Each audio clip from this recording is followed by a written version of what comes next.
One more test. 1, 2, 3, 4, 5, 6, 7, 8, 9, 10.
We're getting it now. So, okay. I guess I'm doing my intro with the coffee.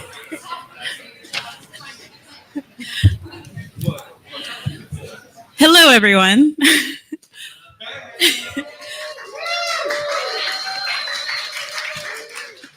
Welcome to the Open Hardware Summit 2023.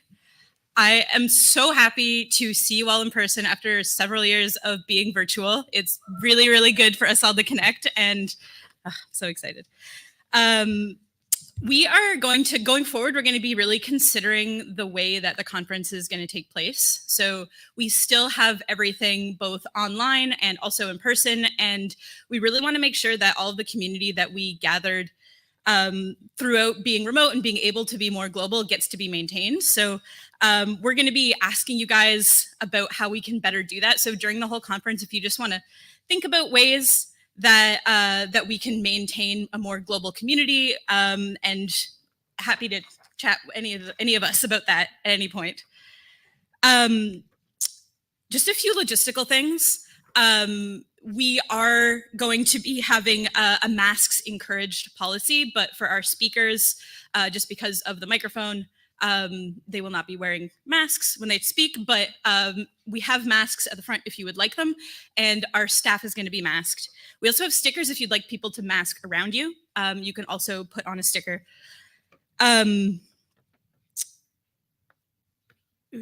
Okay, so if you checked in and you didn't get your badge, you can just head over to the table again, now that it's a little bit less chaotic. If you signed up in 2020, then we have just had a badge for you in a different box. So that's probably why you didn't get them if you didn't get them. From 11:50 to 12:50, we're gonna open the demo tables. So I think a lot of demo tables are already open. A lot of you folks brought awesome things and put them in demo tables, but officially from 11:50 to 12:50, they will be open. We also have workshops. Many of you have signed up for workshops, but also there's a lot of people who didn't show up or a lot of people who dropped their tickets. So if there's a workshop that you'd really like to attend, we do have QR codes outside that link to the Eventbrite. You can also talk to the workshop organizers to see if there's any spots left in any of those workshops. All of our talks are going to be, well, we have 4 remote talks, but every talk will have a room in Discord where the speakers will be for 30 minutes afterwards, and Claire is going to be managing that. So they'll be doing Q&A online, so make sure that you've joined our Discord. In each of your bags, you have a zine, and that zine has the workshop schedule on it, and it also has a link to the full schedule on the website. At the end of the first day, we're going to have a zine making session. We'll talk more about this later, but it's basically just like a way for us to share knowledge about things we're excited about and make something to share with the community. And at the end of the second day, we're going to have an unconference. So you all received a few dots. So those dots can be used to vote on topics that you would like to hear during the unconference. So there is a board where you can pitch talks or discussions or things that you want to know more about. So if you want to put that on a post-it and then vote with your dots on which talks you're most excited about, we're going to make a schedule, and at the end of the second day, we'll have all of those talks. There are bathrooms, there are gendered bathrooms, and there are no gender bathrooms. The bathrooms are to the right down the hall. And there's also a party. So tonight at NYC Resistor, there are signs up if you want to RSVP. And yeah, I am incredibly excited to spend the next few days with you folks. I'm going to pass it off to Sid, who is our fellowship chair.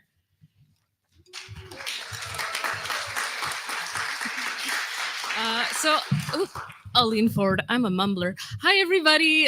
So I'm super stoked to be here. So this is my second year being the Summit Fellowship Chair, which has been really exciting because we've actually seen some of our fellows from last year have come back this year to do talks. So we're starting to see a lot of that really fun ecosystem grow of seeing our fellows come back and be a part of the community in more ways than before. Our fellowship runs primarily to get folks who maybe do not have access or the ability to get here as easily, or have historically not seen themselves represented at these events, be able to be a part of it and have support in being that. And through that, we run programming all the way leading up into the summit. We do weekly talks, we do some socials, we just really get to know each other and do our best to support our fellows. So everyone who bought a super attendee ticket, I just want to give a special shout out to y'all because you helped fund that fellowship. So thank you so much for that. Sure, yeah. So that's a huge part, and we're really excited about that. And beyond that, we are also really excited that a few of our fellows this year also have talks. So we're really seeing a lot of that growth within our community, and we're really excited about it. So thank you so much to everyone for being a part of it and helping that grow. And yeah, we're just gonna keep seeing it. That momentum is really growing, and we're really excited to see how it goes as time goes on. And beyond that, we're gonna pass it over to Claire to talk about the talks.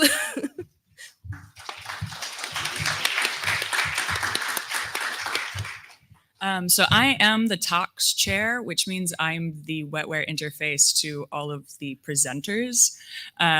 So just a generally handy person. And then I am the Discord mistress. And so that is our virtual hangout spot this year and was last year. I really like optimizing for that system. And so I can help you get in there. And if you're not into Discord, I'm happy to chat about that. I'm not going to hustle it. I totally get it. I like talking about decentralized systems. And this has just been a dream team. I don't know if you can tell, but I really have loved working with this group last year and this year. I look forward to doing what I can in the future. This means a lot to me, I think, like to a lot of you. And thank you for having me, and thank you for participating. Yeah.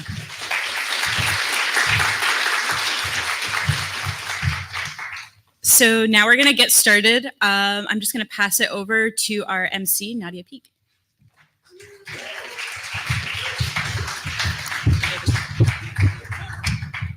We're super stoked to have our first keynote speaker, Carlotta Berry, who's going to talk to us about robotics for the streets, open source robotics for academics and the community. Please welcome Carlotta.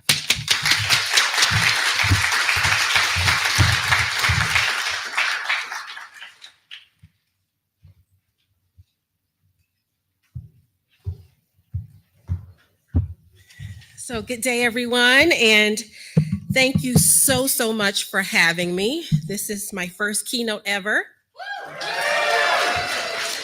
And it is also my first Open Hardware Summit, yay twice. And I'm going to get started and talk to you a little bit about robotics for the streets, open source robotics for academics and the community. I do a lot of podcasts and a lot of interviews, and everybody always wants to know, what does robotics for the streets mean? It means that even though I'm a PhD and I'm a professor, if only my students and the people that pay tuition and the people that go to conferences and the people who pay for paywall journals have access to my knowledge, then I'm doing my job wrong. So robotics for the streets means robotics for everyone. And so this is called Scholarship Reconsidered. As a professor, my job is to have scholarship of discovery, integration, application, and teaching. And I have to look at all of this through a holistic view. So that means when I'm teaching, I talk about my research. When I'm talking about my teaching, I'm talking about how you apply it to real world significant things. I talk about the integration. You're an electrical engineer, but you need to be able to do some computer science, some mechanical engineering, humanities. Engineering students hate humanities courses. All that stuff is important. And also the scholarship of discovery. I teach at a primarily undergraduate university, science, engineering, and mathematics. However, we still have to do research, but I do my research with undergraduate students. So the first thing I have to acknowledge is that everything you've seen today is either me or my babies. I still call them babies. They will always be my babies. So during the pandemic, I was on sabbatical, thank God. And one thing I came up with is I had to have a way to describe, it's like the Jerry Maguire at the beginning of the movie when he has this epiphany about how to do his job. I had this epiphany about how to do my job, and I didn't know how to describe it.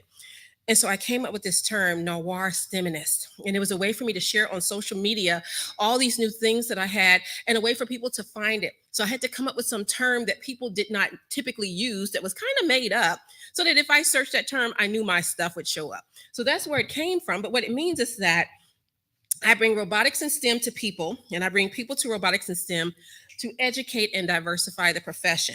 That leads right into open source robotics. So the motivation and purpose for my project was to create a low-cost open source robot to provide access to communities that may be marginalized or minoritized in STEM.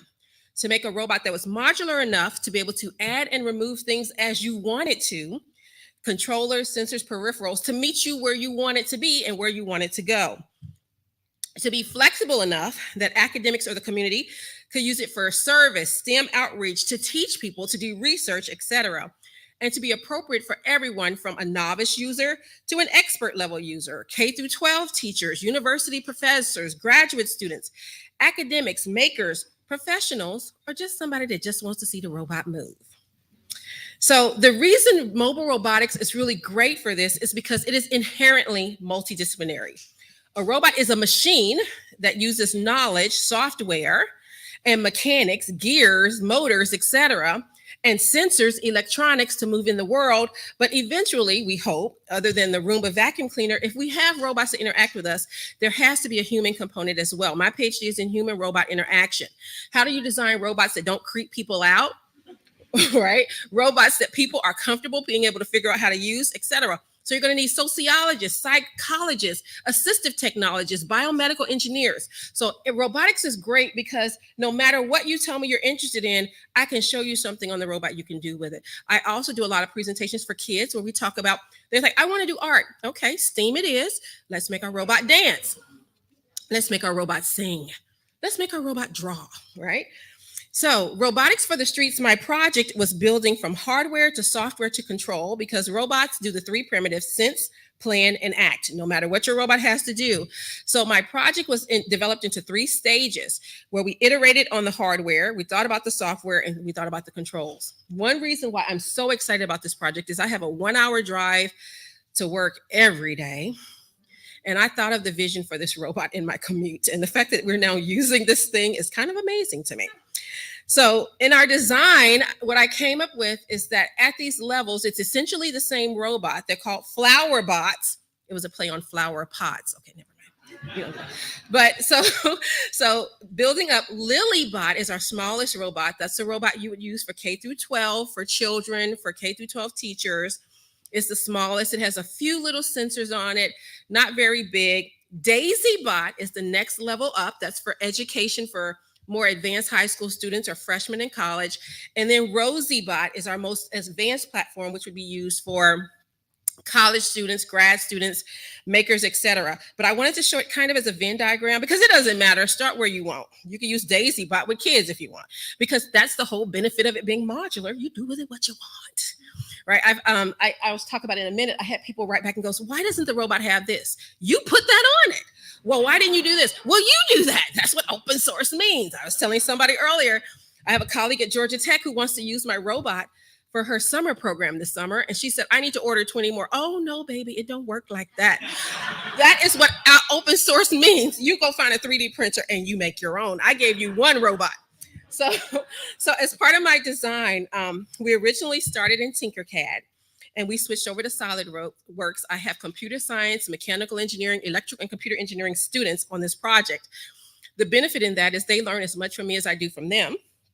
So day one, my ME student said, I'm changing to SolidWorks. I don't like Tinkercad. You do what you want as long as you do what I ask you to do, okay? And so then we 3D printed everything. I had to learn 3D printing for this project, which was so awesome. I had one of my evaluators say to me, why didn't you do laser cut? I didn't, but you can, right? So once again, everybody wants to tell me what I can do. The whole point is it's open source. You do it, right? And so in our electronics, we have Fritzing Tinkercad software. And then in the software, because of some kids, I did it in Arduino Sketch. And I also had a mentor show me how to write Scratch Makey Blockly code that then converts automatically to Arduino. So another mentor shared with me that I had to have a choose your own adventure type of a way to approach this project. So depending upon where you're coming in, I have these learning roadmaps on the website. So you can say, I don't even know where to start. Okay, well, if you're just thinking, I know nothing, you start with Lilybot. You know, just a tiny bit, DaisyBot, you know more, RosieBot. And then there are some learning activities. We are still building out some of the curriculum. So you will see some examples of that. I have blogs on my website. I have videos on YouTube. I have code on GitHub and the CAD files. I have the projects on Instructables and Hackster.io. And I also have content on social media. I am a social media star. I don't know if you knew that. So I have content on TikTok, Instagram, Twitter, and Mastodon, and Spatable, but you can't fit all of that on a slide. So here's just an example. So good day, lovers. It's Dan. Today we're going to use graphical programming to do motion control on the Lilybot. And we're using the EduKit graphical programmer here. So what you will see here is just like we do in regular microcontroller code. Okay. We have a setup function, we have a loop function, and then we have the port. Okay. So I don't want to play the whole thing. Hi, my name is Carlotta Berry, and I'm a professor of electrical and computer engineering and robotics, and I'm also an open Okay, sorry. I didn't realize I couldn't like stop the videos. Okay, that's okay.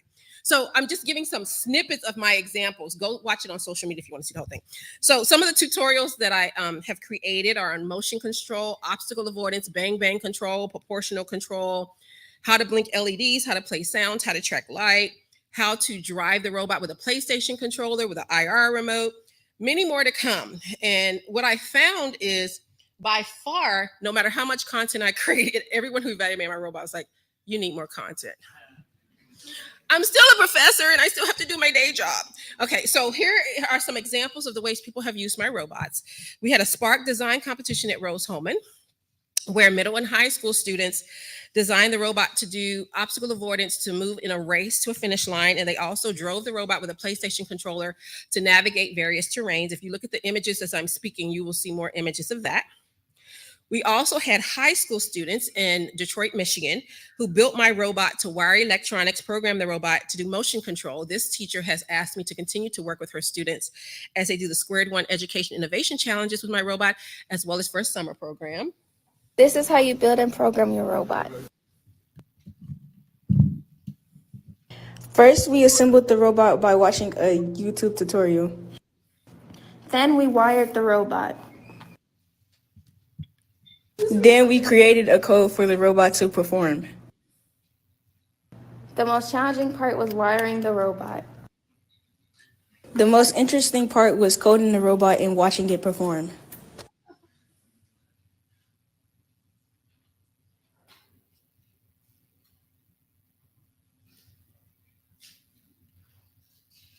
I'm trying to let it finish, but Thank you so much for watching this. Please give me an A. I had to play the end. I love the please give me an A part. I had to let the part go. So the next, one of my other evaluators was some colleagues at Indiana University Bloomington in the School of Informatics, and their students took a kind of like mechatronics course, and they did prototypes. So they built the Daisy bot and designed a top for it in order to do human interaction. They wired the electronics, programmed the robot for motion control and obstacle avoidance. This was my only evaluator that actually hung stuff on my robot. So I had to show them because I don't know what that thing is. I'm calling it a turtle. Then I had some graduate students at Louisiana State University who evaluated the robot by adding on a camera that they then created an Android app for that remotely drove the robot and used the camera. So it's a surveillance robot, and they're actually currently writing a paper on the project that they did with the robot in order to present at a conference. So I want to show a little bit of theirs as well. And by special request, some of my open source hardware trailblazer fellow colleagues asked for me to share my robot slam poetry, which I also started during the pandemic. So I made a video with Lilybot just for them. And the goal of this work is to normalize seeing Black and brown people doing robotics in STEM, because we are minoritized and marginalized in STEM, to teach novice users about robotics concepts and inspire kids to get excited about learning STEM, and to illustrate the intersections between art and STEM.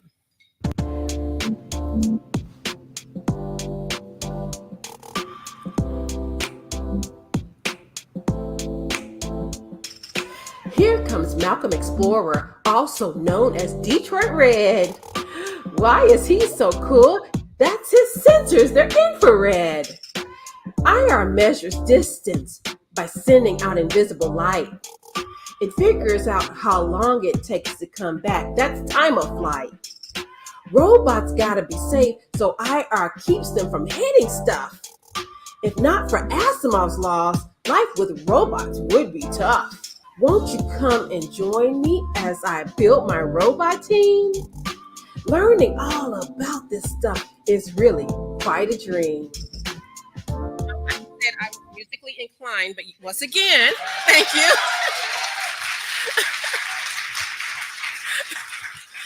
So that is also another example of showing the integration of arts and STEM. I have about 5 of those. I have Rosie Sparks and several others. So you can check out my YouTube channel if robot slam poetry is your thing.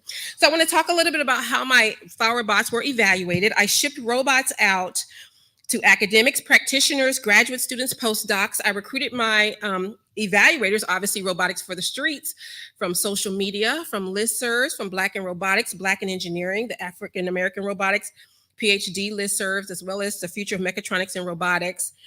Shipping and building all these robots was not for the weak at heart. The task the participants had to complete was to build the robot or finish building it, wire electronics, program several learning activities, and complete an online survey.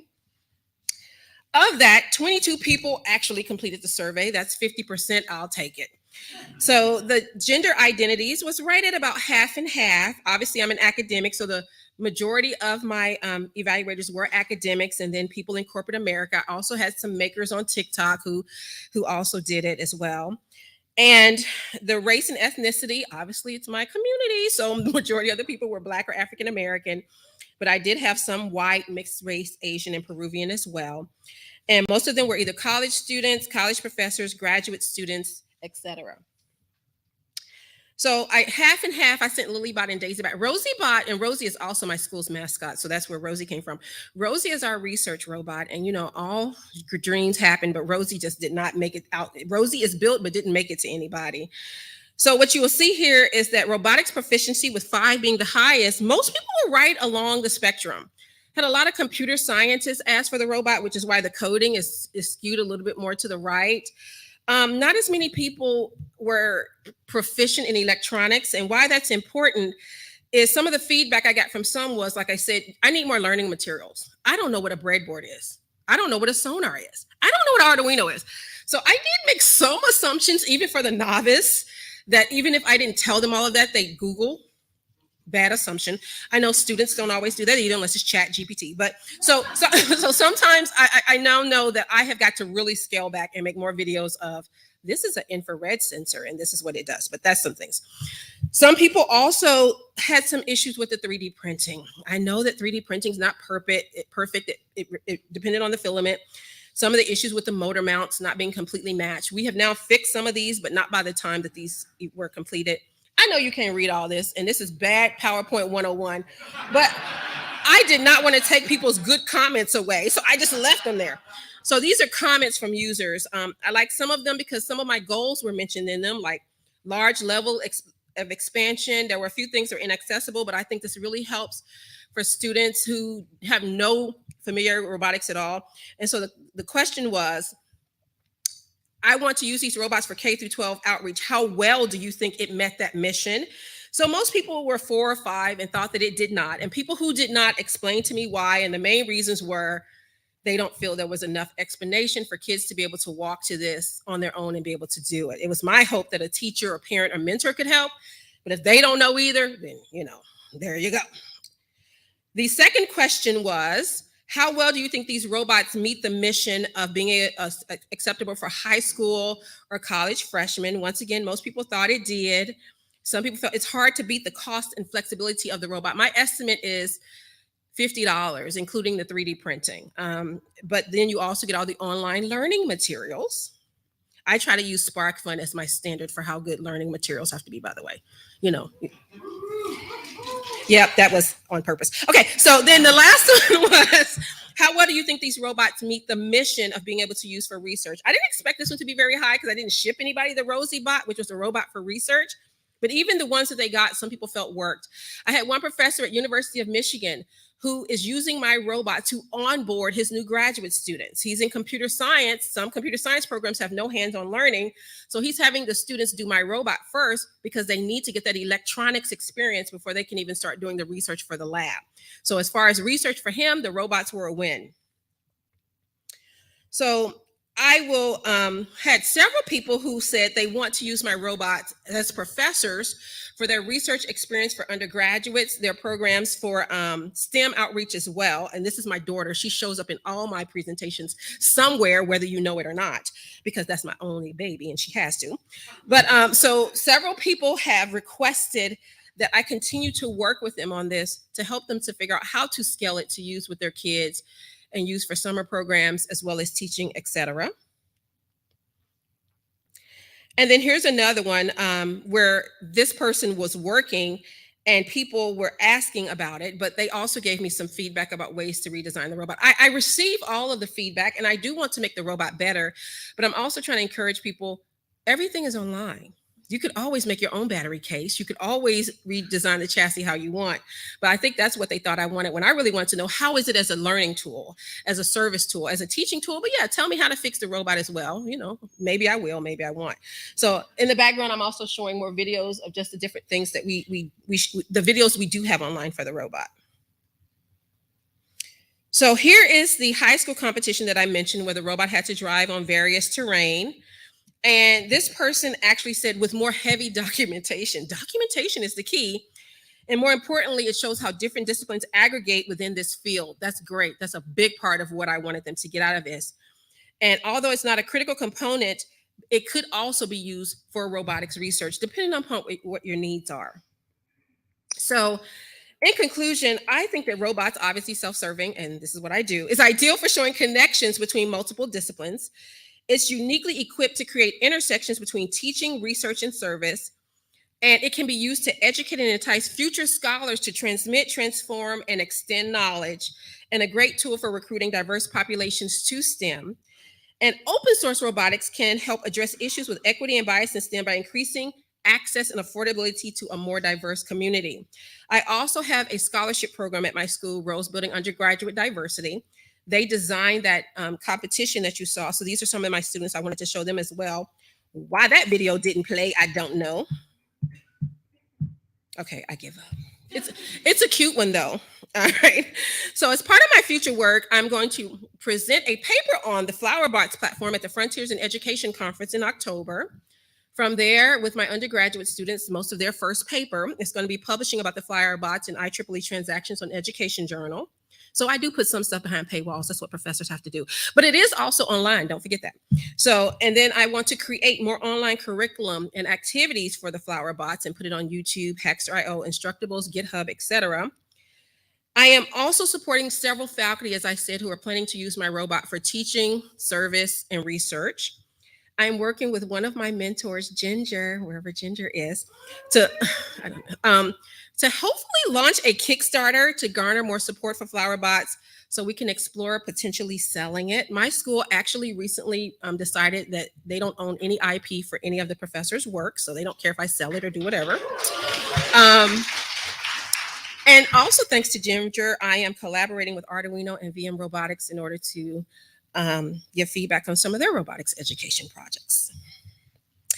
I never, ever leave a presentation without mentioning the other two organizations that I helped co-found during the pandemic, Black in Engineering and Black in Robotics. You can learn more about them at their websites, but their goals are to support Black faculty and researchers, practitioners and students in engineering, serve as a resource for community building, share experiences with implicit bias and systemic racism, provide action items to address racial injustice, identify and connect with allies, advocates, collaborators, and sponsors, and bring together Black researchers, professionals, academics, and students in robotics, advocate for more diversity, inclusion, and equity, ensure a seat at the table during development, test, and deployment of robotic systems, and amplify our collective voices in social justice.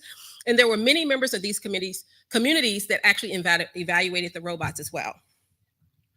So I want to say thank you to my research students. Alex is one of them. He's in this video here.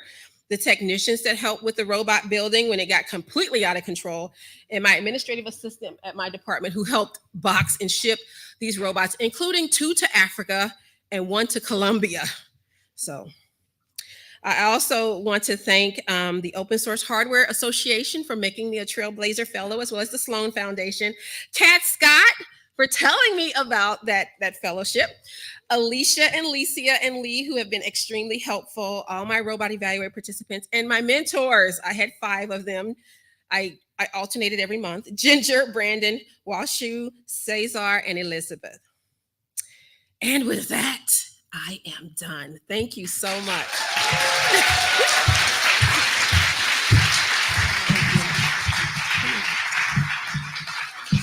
Dr. Professor Berry is so cool that she joined our Discord. All of our Q&As are going to be on Discord for the duration of this summit. And we're really honored to have her as an open hardware trailblazer. So let's thank her again.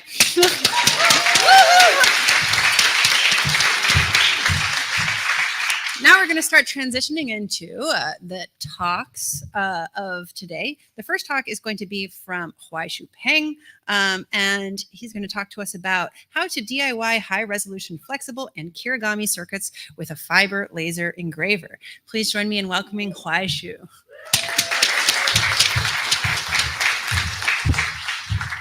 Right. Sweet, how this works. Can all my slides? Sure.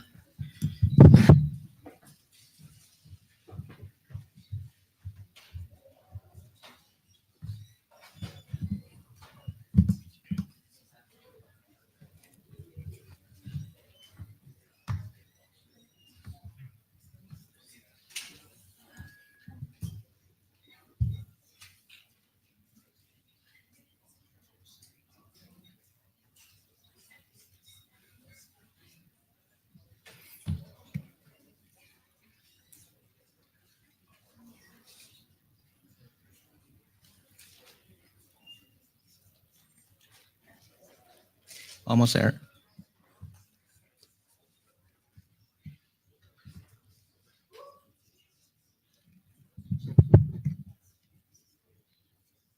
All right. Hello, everyone. My name is Huaishu Peng, and it's super excited for me to be here. And actually, I haven't been giving a talk for a couple of years since COVID, so it's really nice to be here to talk to you all in person. My name is Huaishu Peng. I'm talking about FabriKit. Before I get into the machine and the things I'm going to talk about here, and I'm going to give you a background of myself. So I'm a assistant professor here in the University of Maryland, College Park, and in the CS department, I lead the lab called Small Artifacts Lab. Here's the website, and here's the link. And as you can see, many of the things we do here in the lab are about human-computer interactions. We build systems and softwares and look into how we interact with different type of machines and how we can democratize the use of the machines and such. And we put all the things we do in the lab on the website. And the things I want to mention are this one today. It's called FabriKit. It's really a rapid prototyping techniques to make circuits flexible and also make it high resolution and also something that can be folded into 3Ds. So let me start to introduce the products with this image. So we all recognize this, right? This is like a 3D printer. It's actually from Prusa. It's all open source hardware and software, and it have been widely accepted within our open source within our communities for many years. And I want to say that because of this open source and open hardware efforts, we're able to have this very affordable and reliable machines. And we have seen 3D printers in the past decade in, I don't know, it's like makerspace, schools, and sometimes I even heard like some of the kindergartens even have this 3D printer machines in their space that allow people to tinker and try different things. So I really think that with the democratization of these reliable machines that really empowered us and give us the opportunities to make a lot of really cool things. I just found a couple of images online. Here are some of the examples of what we can do with 3D printers, right? From some of the really cool pen holders to the parenthesis is really helping people to something with very cool mechanical features to adaptive controllers that really adapt to our personal needs, and 3D printing clothes, and or the last one I think is like SLA resin printed artificial muscle is actually coming from its fairly affordable 3D printers. So all I want to say here is like because of this effort with 3D printing and they are being reliable and available, we as a maker communities were able to create a lot of amazing things. However, if you look at all these images here, I would say there's still sort of one thing is missing, right? With the 3D printing machines and the ecosystems, all of things we do here are rapid prototyping of the shape of the things, the form factors. And if we want to do something with electronic functionalities, IoT stuff, wearable stuff, the really cool badges like this, we still need to go to PCBs, right? Printed circuit. And unfortunately, unlike 3D printings, I would say that we still, as a maker communities, we don't really have a really accessible way to make printed PCBs by ourselves. And there are some of the existing methods for sure, right? One way to prototype circuits and electronics is, of course, is go to a breadboard and breakout board. They are super convenient. We do this all the time.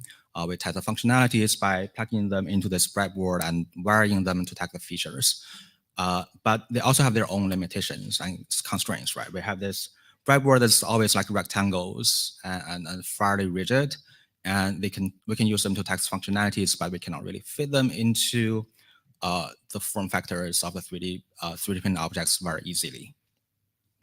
We can also create our own circuit. Something called chemical etching is actually fairly popular among people in our communities. The way to do that is like you put the copper sheet substrate into some of the chemicals and etch out the prints so that you can get this conductive traces. This also comes with its own limitations.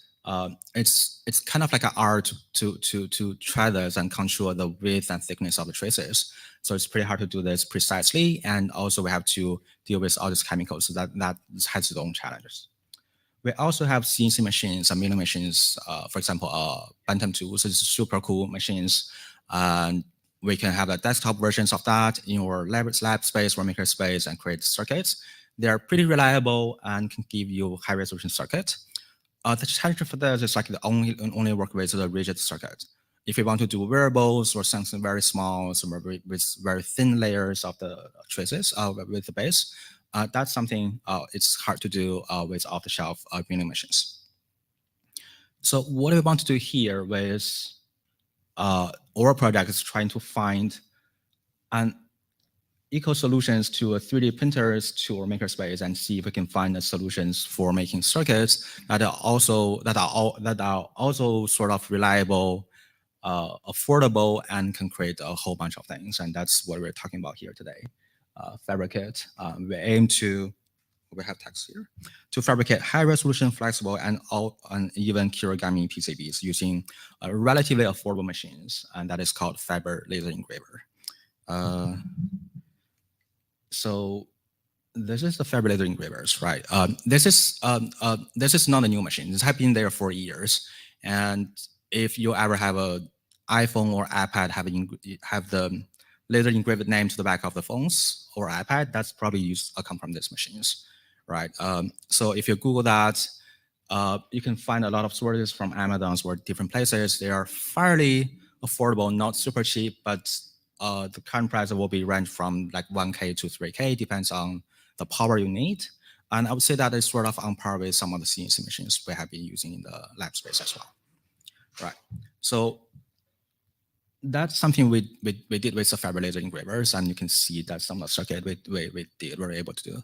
And I also bring some of the samples with me so you can find me after the talk. And for the rest of the talk, what I want to mention are some of the basic concept and knowledge about fiber lasers, what it's about, and what is the process we make this fabricate and be able to make this high resolution circuit. And we can actually do more than just making the 2D circuits, right? I'm going to show you a couple of examples how we did that, and a bunch of examples we created, and we also bring it to here, and what we can do in the future with these technologies, right? So let's start with the introduction of fiber lasers. So that's very similar to actually the CO2 lasers we have in the lab space and maker space, except the laser source is different. It's coming from this diode laser source, and that go through the optic fibers and then sort of shoot the lasers to the surface of the material. And the way to do that is like they're not using the motors and do the XY gantries, use the galvanometer, so that allow the machine to scanning the surface of the objects with a super fast speed. I will show you some videos, you can see that in a moment. And talking from the material perspective, right, the fiber laser have a different wavelengths, and that allows us to work beyond just organic materials such as wood.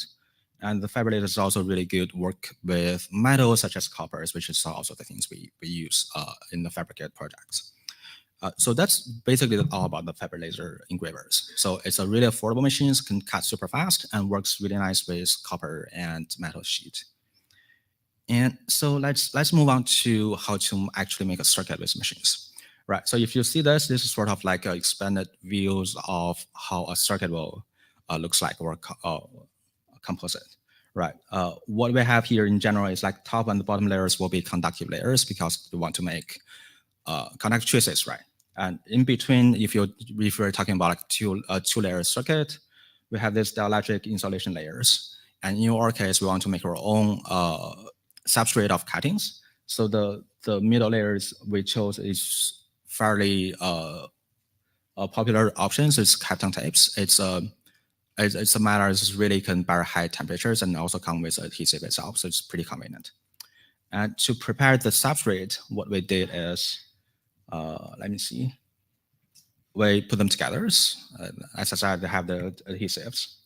We roll them through the press roll so that we make it super even distributed across the surface. And optionally, if you want to make this aligned to our machines, you can also go through this cutting lab holes. So all these are super high tech, right? And they're, I would say that they're fairly repeatable and reliable. So we can also do this ourselves. So once we prepare the materials, we can just send it to the machines and use the machines to cut the traces, right? So the only challenge here is to create this isolation area so that the traces won't touch the rest of the circuit, rest of the copper. And the challenge here would be because you have a copper layer on the top and the Kapton table in the middles, you want the lasers to cut through the top layers, but not penetrating the middle layer, right? So we did a lot of experiment on the cutting parameters with both vector cuttings and engravings. And it turns out that if we do vector cutting with certain parameters here, we can actually cut very reliably on just removing the top coppers, but keep the bottom Kapton tapes still there. So we present some of the data here, but that works with the machines we have here. I would say that with different machines, maybe we have different numbers, but we can show how we did the experiment. And let me show the result here. Right. So this is a real-time cutting. Right. As I said, because the scanning is super fast, so this is like real-time cutting. You can see it's cut the circuit pretty fast and can also penetrate. If you tune the powers, you can actually penetrate the entire 2 layer, 3 layers of material.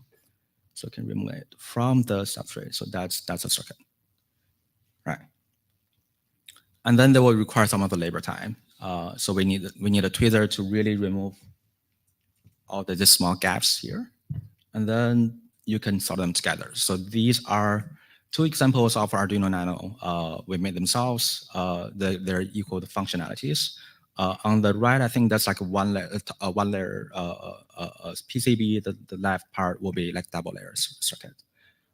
You can see they're pretty small, and the traces are also very fine. So what we see here are both examples are made within 5 minutes of machine time. I do admit that require a lot of time for us to really remove the trace because my eye is not super good anymore. And we can achieve a minimum trace with about 8 mils and a clearance about 4 mils. So I would say this is sort of on par with the commercial industrial circuit surveys if you outsource this. So it's a pretty good result. Actually, we tried the trace with down to 2 mils that also works. And it's also pretty reliable thanks to the machine's design. The challenge for us is like, because it's so thin, removing the gap will be a challenge. So there's really like human limitations here, right? So with that, that's already show you if we can have these machines, what we can do with that, right? And that's a technique to create a 3D printer equivalent of making circuits that are fairly reliable and can give us the flexibility to create circuits by ourselves. But actually, we can do more with this, right? So we can tune the flexibility of the circuit by just changing different copper materials. We can use the laser to assist us to actually do soldering because your laser actually generates heat. So you can do this We can also use laser to form a 3D shapes or 2.5D shapes by using the laser to selectively apply the heat to different areas. I'm going to go to that part.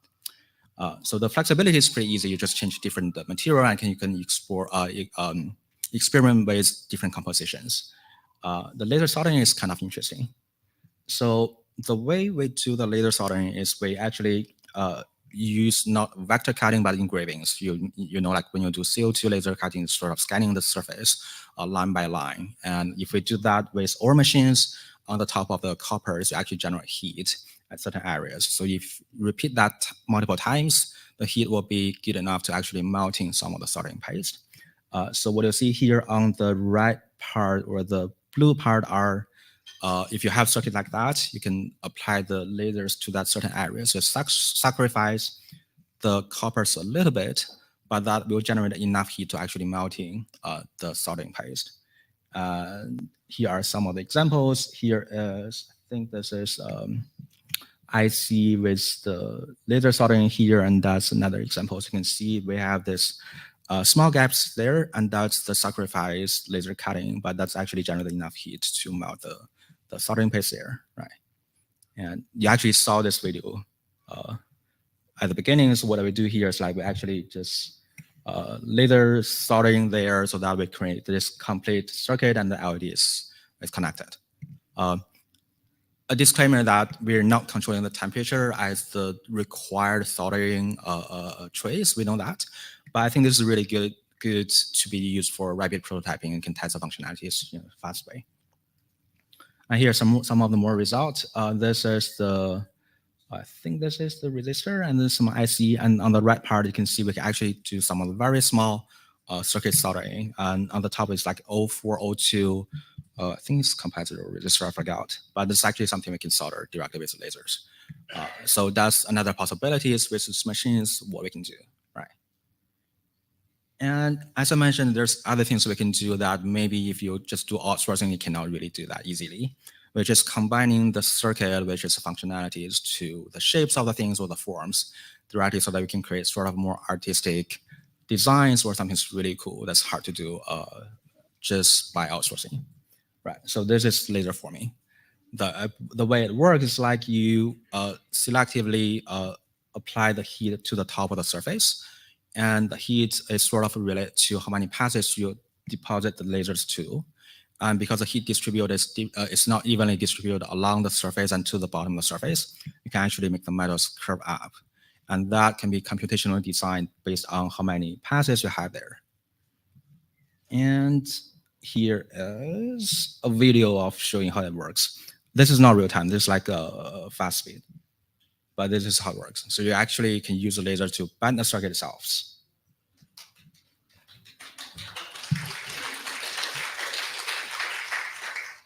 Right, so we see we can actually bend this to up to 90 degrees, and of course, if you go over that, the things will get into the laser lines. But you can imagine we have a rotary base, and then you can cut it, and you can actually bend it to even more sharp angles. We try different ways to do this. We can always just do that at one locations, or we can do this gradually, so we can sort of generate this curve shapes, right? Depends on the things you want to design, and these are two examples. To facilitate the design of the 3D or Kirigami circuits, we actually have a simple web-based interface to allow people to do this. This is the examples. So on the left top corners, we have this sort of the simulation to see the bending part.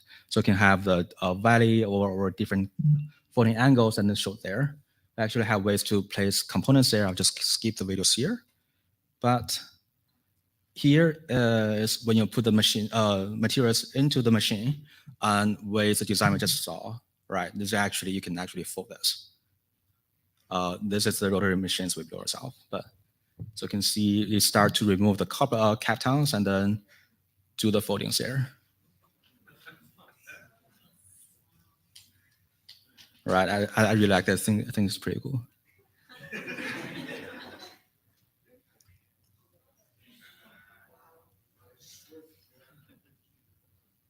And now it's actually a real-time bending, so it's actually still pretty fast there. Right, so this is the example. So you put in the the batteries. You can have a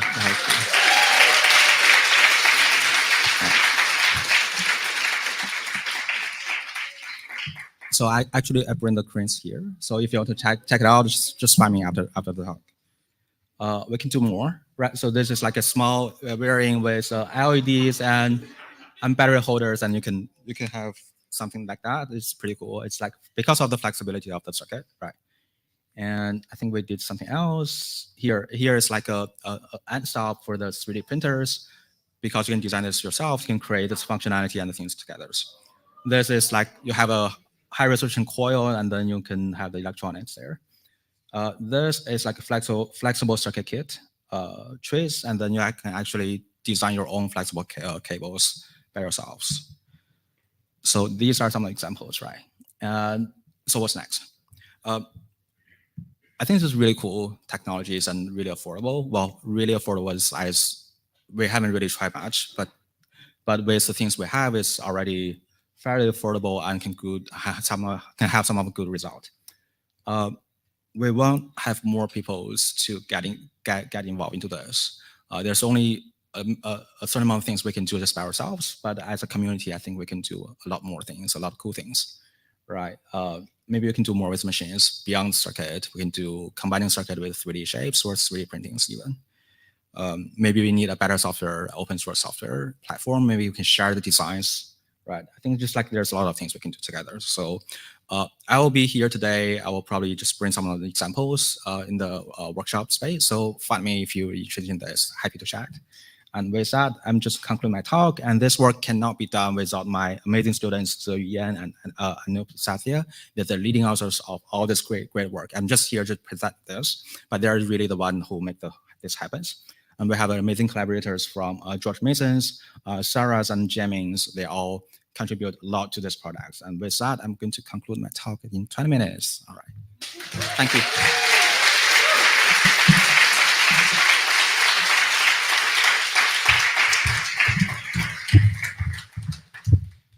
Thank you so much, Huaxu.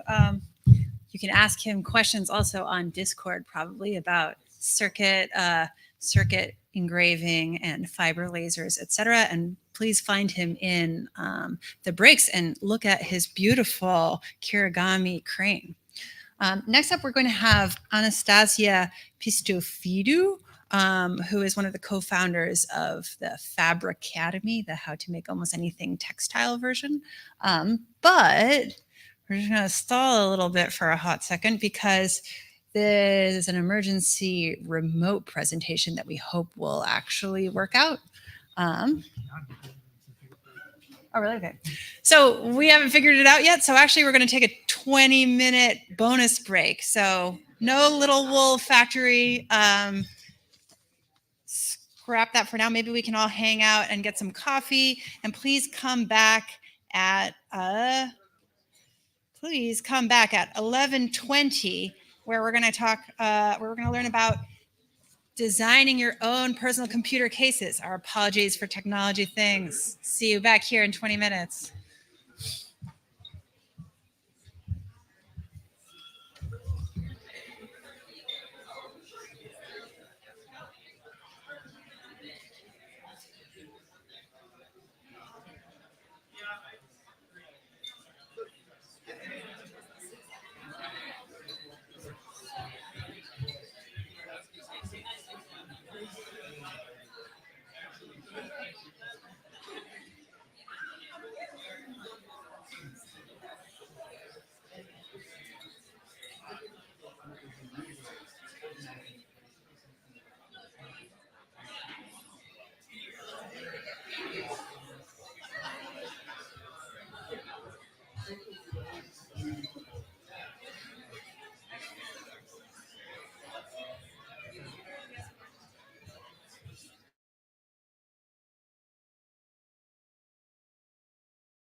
Welcome, everybody. We are going to have one talk, and then we're going to have a 10-minute break, and then we're going to have 2 more talks, and then we're going to have lunch. And so next up, we have Amy Wabowo, who is going to talk to us about putting the personal in personal computer by designing and fabricating her own computer cases. Please welcome Amy.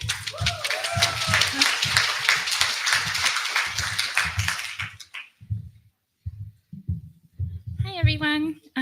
So excited to be here. Today I'm going to talk about putting the personal back into personal computer by designing and making my own computer cases. So a little bit of background about me. I write zines about computer science and electrical engineering called Double Sort Zines. I'm a creative technologist, and you can find some of my work at sailorhd.com. And I also write hardware tutorials at electrocuties.com. So when I think of my earliest memories of computers, I imagine these colorful blobs. And they told me that computing is fun. They told me that computing is friendly. And they told me that computing is for everyone. And one of my life's missions is to make computing more accessible for more people. And I can't help but think about how these computers must have influenced that vision. But when I think about how computers look these days, they don't feel very personal. So how do we put the personal back into personal computer? But first of all, what does the phrase personal computer even mean to me? Everyone might have their own definition, but after I thought about it, I came up with there are computers that I designed by myself, and they feel personal because the design that I choose is personally meaningful to me, and they're also fabricated and assembled by me. So what would my idea of a personal computer look like? So I started thinking about this project back in 2019. And earlier that year, I had gone to Fukuoka, Japan. And there's this small town in Fukuoka where all the bus stops are shaped like fruits. So there's a strawberry bus stop, a melon bus stop, a yuzu bus stop, and a watermelon bus stop. And this made me really happy because they're just like so delightful to look at. And it's a reminder that like things that are functional don't have to look plain and functional. They can also be like fun shape and bring people delight. And these computers from my youth also kind of reminded me of fruit. But I also wanted to take it a little further, like on top of them being such vibrant fruity colors, I was like, what if we also add a stem and a leaf to them? So now that I had this idea, how do I make this idea real? So I started trying to plan out this project. And usually when I'm brainstorming, I don't think of constraints. I don't think of like, oh, is this even possible? But now that I was trying to think about how to make these come to life, I did start to think about logistics. And I noticed that in my process, ideas that I have for the design will influence kind of the logistics, and then what seems possible from a fabrication point of view will sometimes also influence the design. So when I started thinking about material with the image of the colorful Macs from my youth, the first material that came to mind was really bright, colored, transparent acrylic. And when I started thinking about acrylic, the first fabrication technique that came to mind was a laser cutter. So I went to my local makerspace, Noisebridge, and I took their laser cutting workshop. And while I was there, the teacher asked me why did I want to learn to laser cut, and I told her a bit about this project, and she gave me advice for how to put the pieces together with acrylic cement. So when in this ideating phase, I feel like it's really valuable to like share your ideas with friends or in your local makerspace, and you can get a lot of interesting feedback and tips. So I started researching laser cut boxes, and there are a lot of options that you can play with on makercase.com, and I learned about box joints. And this was like the first example of how the design had influenced the logistics of the design and then influence the design again, I decided to do fruit computers with vibrant acrylic colors. Acrylic meant that I decided to laser cut, and laser cutting meant that I was probably going to have mostly sharp edges in my design. So when I thought about the electronics inside, I had a bunch of Raspberry Pis laying around, and thankfully they already fit the fruit theme. I shopped for different possible displays online, and I was really in love with the 4:3 aspect ratio with a Pimoroni screen. So that's what I picked. And I had all the cables to connect them just in a random electronics bin in my closet. So I've done some 3D modeling work, but it's mostly for animation and rendering, and I'd never used CAD before. So I tried out a bunch of different CAD programs and picked the one that felt the most intuitive to me. And then because I was starting with some physical electronic parts already, like the Pimoroni screen, I first modeled those out in the CAD program, and then I built the rest of the computer design around that. So because I wanted to learn from my mistakes cheaply, the very first prototype I made was a literal paper prototype, or at least cardboard prototype of the computer. And I also hooked up all the electronics together. I didn't actually put the electronics in the computer because the computer was held together by washi tape and was kind of flimsy. But I felt like this was a pretty good prototype. What I learned from that prototype was that it would probably be useful to have some sort of a bracket in the front of the computer to help hold up the monitor. So I went back to the CAD program and kind of modeled what that could look like. And so for my second prototype, I wanted to use the actual material because I wasn't sure if there was anything I might need to learn from using actual acrylic. It was my first time using acrylic cement, which I did on the roof with mask and gloves because it's pretty toxic. But acrylic cement actually temporarily melts the acrylic. So when you put it together, the pieces together, it's like a stronger join than if you were using glue or something. And then I put the electronic components inside the case, and it turned out that the little scaffold that I had built for the front of the computer seemed to work pretty well. And what I learned from this round was that the cables that I had just gotten from my closet were pretty stiff and they were kind of awkward in the computer. So I searched online and found thin ribbon cable versions of all those cables. And the Raspberry Pi had just been kind of floating around in the case, and I thought it could be nicer to have an actual designated section for it with like acrylic walls, and I added more portholes in the back for convenience. And now that I had the base of the computer pretty much figured out, and now it was time to add the fruit details. So I made 3D renders of different fruit that I wanted to make. And then I used those renders to help guide me in the CAD program to make those shapes from flat acrylic.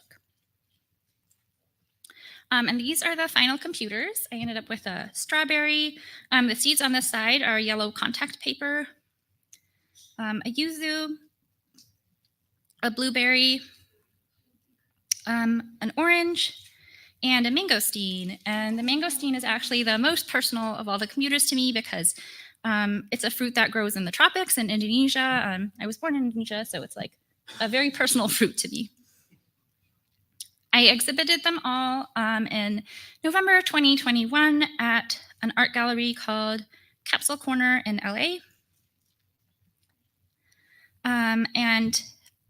Because that was pretty fast, here's like a brief overview of the planning process that I figured out while working on these computers. So I started with brainstorming, where I didn't think about constraints. When I started to plan, I did start to think about real world constraints, and my planning was broken up into design and logistics, which both influenced each other.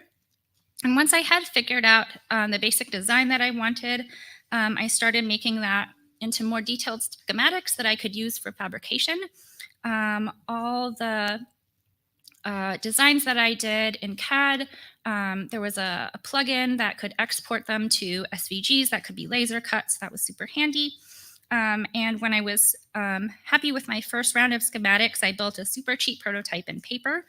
And once that seemed to work pretty well, I started prototyping with the actual materials and electronics, and going back to the schematics whenever I noticed that there were things that I could improve or fix, and kept repeating that until I ended up with a final result that I was happy with. And I feel like I really did benefit from trying to make these computer cases myself instead of just buying them off the shelf. And not only could you probably not find designs that are so personal to you off the shelf, going through this process myself helped me to learn CAD. It meant that I learned how to design with box joints. I learned how to laser cut. I learned how to use acrylic cement. It helped me develop a process for personal project planning. And I felt really connected to the computers because I designed them with a design that was personal to me and influenced by a trip that I had. And I also had the experience of building them myself.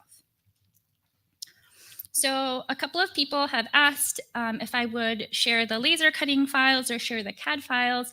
And I think that if I did that, it would be a disservice because personal computer means that you come up with a design that means something to you and go through the whole design and iterating process yourself. So instead, I would like to end on an exercise to help you brainstorm about what a personal computer could look like for you. So to start off, I'll share some more computer ideas or inspiration for other types or shapes of computers you could build. These were some computers that I built right after the fruit ones. They're animal ones, so there's a frog, a Shiba Inu computer for one of my friends who's obsessed with Shiba Inu, a rabbit computer, and then my studio mate Alice made matching chairs for each of these computers. And here's more computer inspiration. You could take it in a really sparkly and holographic direction. You could go retro futuristic. You could go pastel and roundy shape. You could go wood. The one on the left is a prototype from Apple that never made it to production, but that I think is pretty cute. You could go fabric, you could crochet, you could embroider your computer, you could have a bunch of LEDs that are pushable. Yeah, so you can sit with these for some inspiration. And now I'll share some prompts that might help spark some ideas in you. So what does the phrase personal computer mean to you? If you could make any computer real, what would that be like? If you were a character in your favorite movie, what would your computer look like? Or if you were a cartoon character, what would your computer look like? What aspects of your personality or life experience would you want to incorporate into your computer? What size is your dream computer? Does it fit in your pocket? Does it fit on a table, or is it taller than you? What's the shape of your personal computer? Is it sharp edge? Does it have roundy edges? And what's the texture? Is it hard? Is it soft and squishy? Is it fluffy or furry? What materials would you use for your computer? Would you use wood, acrylic, fabric, yarn, pom-poms, recycled bottles? What fabrication techniques would you use? Would you resin cast? Would you wheel throw your computer? Would you laser cut your computer? Would you 3D print it?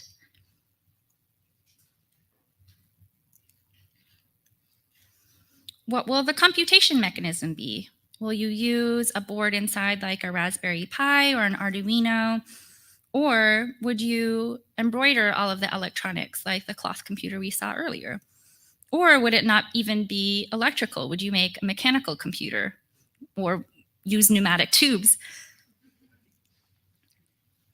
How will your computer relay information? Will you have a screen? Will you have an e-ink screen?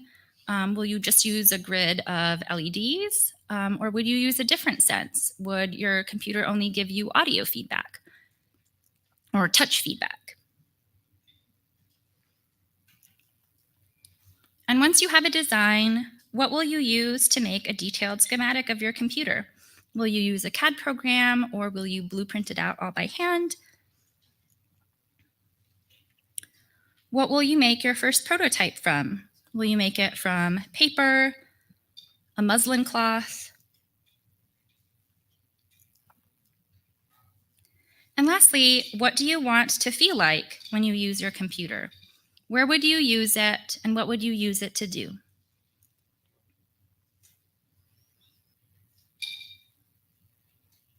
I really hope you build your dream computer, and I would love to see it when you do.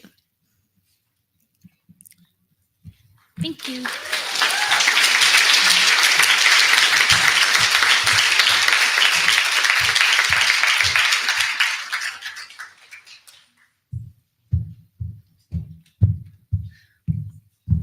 That was really awesome. I actually used those computers when I was young too. OS 8, woo. All right, so we're gonna have 3 talks coming up. We have like a little bit of space for you to maybe go pee, but basically we're just gonna keep going. And the next speaker is going to be Kitty Young. And they're gonna talk about, can fashion be part of open source? And they're a remote speaker. The next speaker is also a remote speaker, and then we're gonna have one last in-person speaker before lunch. So what I told you before was not actually correct. So Kitty Young coming to you from, I'm actually not sure where. Outer space. Is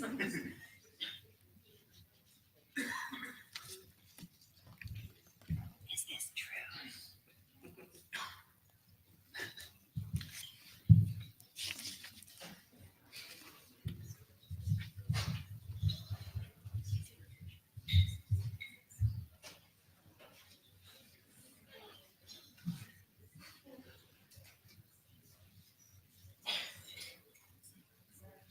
Hello, everyone. Thank you so much for having me at Open Hardware Summit and sharing with you about the intersectional field combining fashion and open source technologies. If you We can't hear.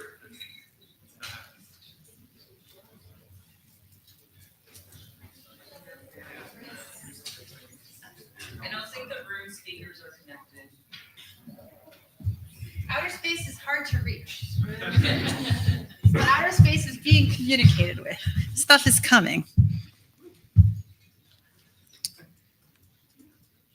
Are you guys all going to build your own computers now?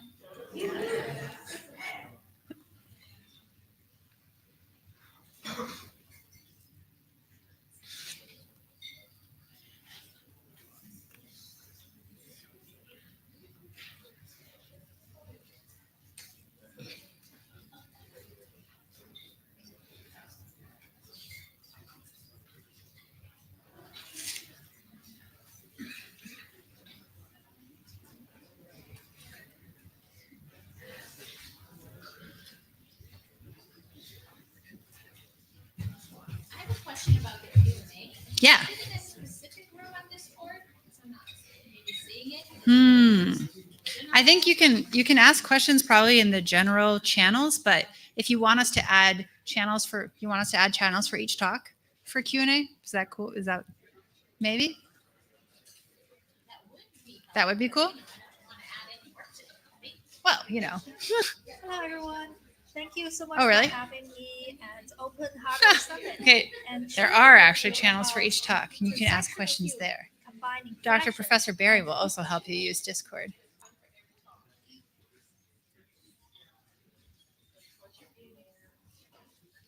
I see Kitty here, FYI.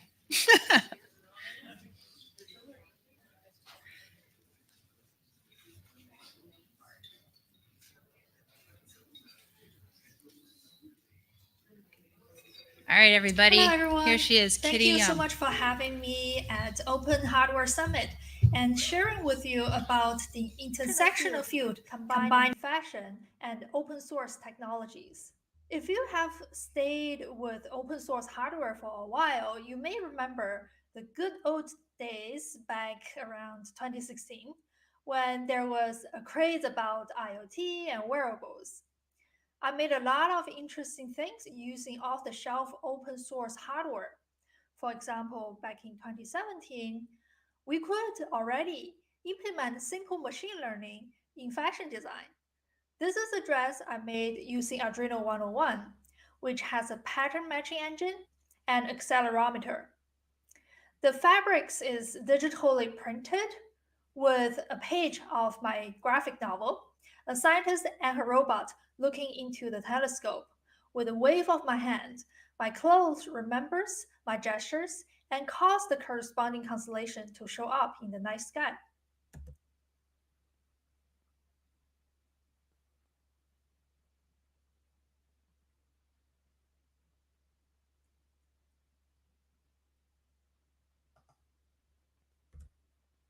You can also make lots of interesting accessories with small microcontrollers. Here I embed a lily pad in an electronics nail art. I made all kinds of designs like dresses that have embedded LEDs that blink with your heart rate, change colors with your brainwave, detect air pollution, environmental data, and biometrics, which reflect on the clothing's motion, sound, and all kinds of behaviors. I started this work as a hobby purely to merge my passions in both technology and fashion. There were inspiring designers before me that had done the same thing, but the exploration was still very new to the world. So lots of media, fashion shows, exhibits featured my designs. It turned out that this kind of work was shocking to the broader society. It was quite interesting to notice the reactions from people when my work got large exposures. They asked, how can someone combine fashion and technology? How can she go around having fun while I have to do my boring jobs? Obviously, my work provoked some conflicting mindsets and boundaries between fields, which I did not expect. But as makers, we all know how this is done. We've got technologies that allow us to do intersectional work. There are microcontrollers and single board computers that are small enough to embed into clothing, and they can be connected and mixed and matched with all kinds of outputs like LEDs and displays corresponding to data collected by sensors and monitors. And the components can establish connectivity through conductive threads or wirelessly. You can imagine with these components, anything is possible. I learned embedded electronics and programming from the open source maker community. I contributed back to the maker community by making my projects open source too. However, the creativity was confined within a small community. Most people don't even know these technologies existed. When people outside the maker community saw my work, they always asked, why have I not seen these in the market? Where can I buy your designs? Many years passed, and the question of reaching a broader audience still remains. In fact, the wearables and IoT fields had hit the chasm after its initial buzz. By now, the concept of technology adoption cycle and the hype curve should be familiar for people in any tech industry. When a field is in the hype phase, that's usually when prototyping can be easily done. If it lacks scalability for transitioning into a productivity phase, it must be hitting a bottleneck. When I discovered the bottleneck in 2017, driven by curiosity, I started looking into manufacturing. Turned out fashion manufacturers didn't know how to do electronics, electronics manufacturers didn't know how to do fashion, and the technologies that are truly wearable that's needed were not ready. The open source components are great for prototyping and doing research. But to go beyond that, it usually takes 10 to 20 years to scale into industrial productivity. But even that, it still needs to reach the public for adoption. And the public needs to understand the technology. So to move our beloved wearable tech out of the chasm, several steps needed to be done simultaneously. One, develop ready-to-wears, not just demos for shows. Two, develop off-the-shelf components so more creative designers can get their hands on them. Three, develop scalable processes so we can not only turn 0 to 1, but turn 1 into repeatable products. Four, also, we need to let the designers and the public be able to customize the final products so we can create what people really want. And we don't waste time and resources making something people actually don't want. So I started exploring how to convert handmade prototypes to be reproducible products. I founded Art by Physicists specifically to develop end products that are available for anyone to enjoy the latest wearable tech, pulling the future to the present. What is Art by Physicists? To understand it, just consider all of these fantastic creations. Imagine yourself wearing a solar-powered overcoat or dress, which lets you charge any electronic device on the go, ensuring that you never run out of battery. Or a heated reversible coat, exquisitely beautiful and perfect for wearing less yet staying warm, heating up within 60 seconds. Or a dress with an out-of-this-world design that you can customize by uploading your own images, videos, and GIFs from your phone. Unleash your creativity. Or your own personalized Starry Night constellation, which lights up on a shirt. You can match these outfits and any other ensemble with the Paired Flowers Bluetooth wearable brooches, which let you interact with your family and friends. The possibilities are as endless as science itself. So all of these are final products available that anyone can purchase.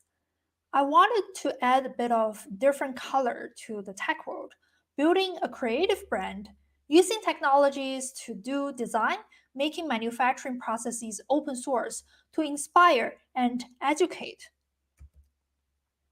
As you have seen, my inspirations come from nature and science. It has always been the brand's mission to donate back to STEAM education and environmental protection. It focuses on women's wear with a mission to promote an intellectual representation of women. At the end of the day, I do not think a new business should be created purely for making money. It is the long-term social impact that matters with a goal to bring happiness to people. In fact, through this work, I discovered the ugly side of fashion industry. There are many creative independent designers like me who need to go through huge barriers to bring their ideas into reality. Meanwhile, excess of goods are produced and dumped in landfill every single day. It turned out that the fashion industry is one of the largest polluters in the world. It produces 10% of carbon footprint, while 30% of clothes ever made are never sold. How is this even allowed? Well, it's because the existing fashion industry has been running on a backward manner. Designers want to create because it is in their nature to create. But consumers don't know what they want until they see it's available. So the designers need to produce an inventory up front because manufacturers need volume to make a profit. The established supply chains are built to support mass production with exploited labor, while creativity and small runs are not encouraged. In fact, if you've done any kind of production, you've probably run into a similar problem. Every industry has a holy grail. In terms of getting fashion to true sustainability, it means we need to get to a technological level where we only produce something when someone needs it, while supporting creativity. This isn't just about making clothes. It also has long-term implications in education, workforce enablement, and economics. Coming from a scientific background with semiconductor manufacturing experience and the open source mindset, I couldn't help but wonder if we can apply some of the methodologies in making technological products to help the fashion industry be more efficient, reduce waste and pollution, and support creativity. So I've set out to build a completely new way for fashion to be designed, manufactured, and sold, making the most cutting edge technologies available for all creators to do on demand mass customization. Now at Art by Physicists, all designs are digitally created without needing to make physical inventories.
Then we make the designs readily available for purchase online through digital representations. By making our samples digitally, we actually can let customers provide their measurements for the garments to be specifically created for their body shapes. Here you see our Mew collection last year, where we made custom avatars for each customer in Browser software vStitcher. Then custom printed our customers' cats on the fabrics with a little bit of help by Daoyi as well to personalize each item. I use crowdfunding to launch new collections, which proves that made-to-order approach is a viable go-to-market strategy to be more ethical and sustainable in manufacturing practice and to make tech fashion a reality. So now I am announcing an exciting opportunity for all of you to be able to do the same. The 2023 Tech Fashion Design Challenge on Hackster.io. Art by Physicists and Hackster are collaborating this year together with suppliers and manufacturers to help you bring your ideas to life from design to manufacturing and all the way to the market. Starting from today, you will be able to submit your design ideas on Hackster. You can make prototypes and document your project before May 31st. In June, we will select 5 top projects as semi-finalists. Among the participants, we will have public voting for your favorite project. Then the 5 semi-finalists will be commissioned by Art by Physicists and enter a Kickstarter campaign. This way, your ideas will be validated, ordered by backers, and manufactured. Your ultimate reward will be to bring your ideas into reality and receive earned income from the market. There are 2 hardware requirements you can choose from. This makes sure your ideas are manufacturable. You can use either or both of these components. One is the organic solar films from Askar. You can design your own solar film shapes or choose from existing modules provided by Askar. As I have demonstrated here, on the top is a custom module. I designed the shape and prototype. The bottom one is using an existing module that Oscar provided. This is the very first clothing with organic solar films embedded on them that are available for sale. We will work with you to manufacture your ideas into final products the same way. The other option is to use the LEDs from Enlighten. These components do not need soldering or coding. Anyone can plug and play and make any kind of lighting effects in your clothes.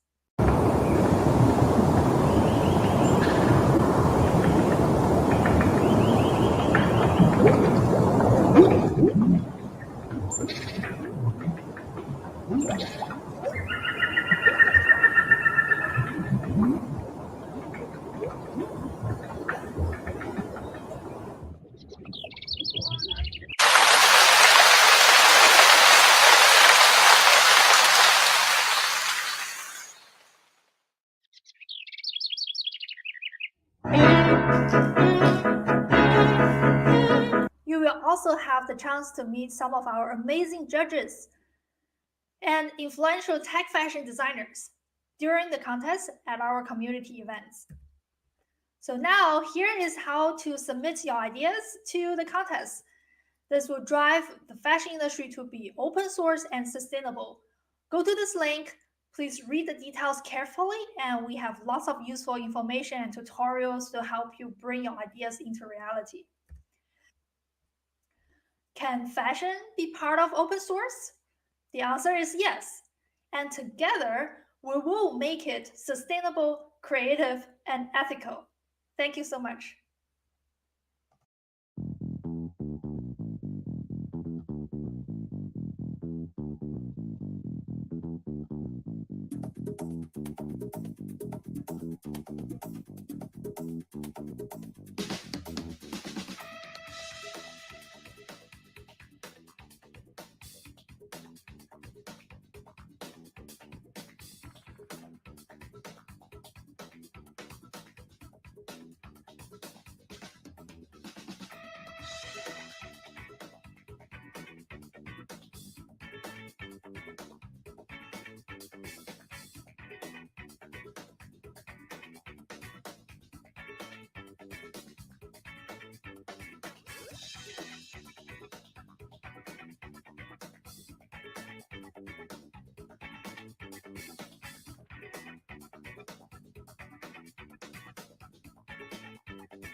Thanks so much to Kitty. That was really awesome. Now I feel bad that my clothes don't light up and they don't charge my electronics. What am I doing here? Hopefully you guys all caught the link for Hackster. Don't worry, everything's fine. And so just to participate in the open source challenge. Thanks also to Hackster, who's one of our sponsors for the summit. Yeah.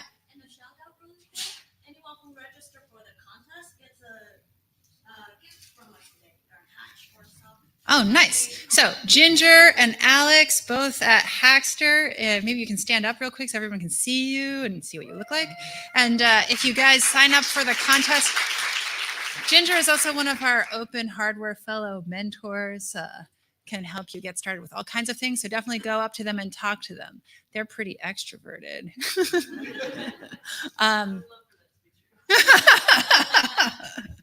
Yeah. Our next talk is going to be continuing on the wearables track. Is going to be. Hi everyone. I'm Kate Hartman. I'm Chris Luganbuehl. We are here from the Social Body Lab at OCAD University in Toronto, Canada. Hold on. Although we're actually in different cities. I'm in Berlin. Just the thing. And I'm in Victoria, British Columbia. Hold on, I'm going backstage.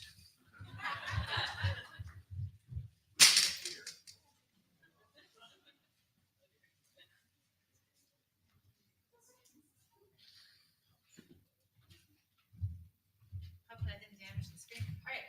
Wow. Kate Hartman and Chris Luganbuehl are going to talk about the Kinetic Wearables Toolkit from Canada. And I'm just going to talk to you until the video makes it onto the screen. Maybe I can mention you can still certify your hardware with the Open Source Hardware Association. It's a cool way to show that the stuff that you say is open source is really open source.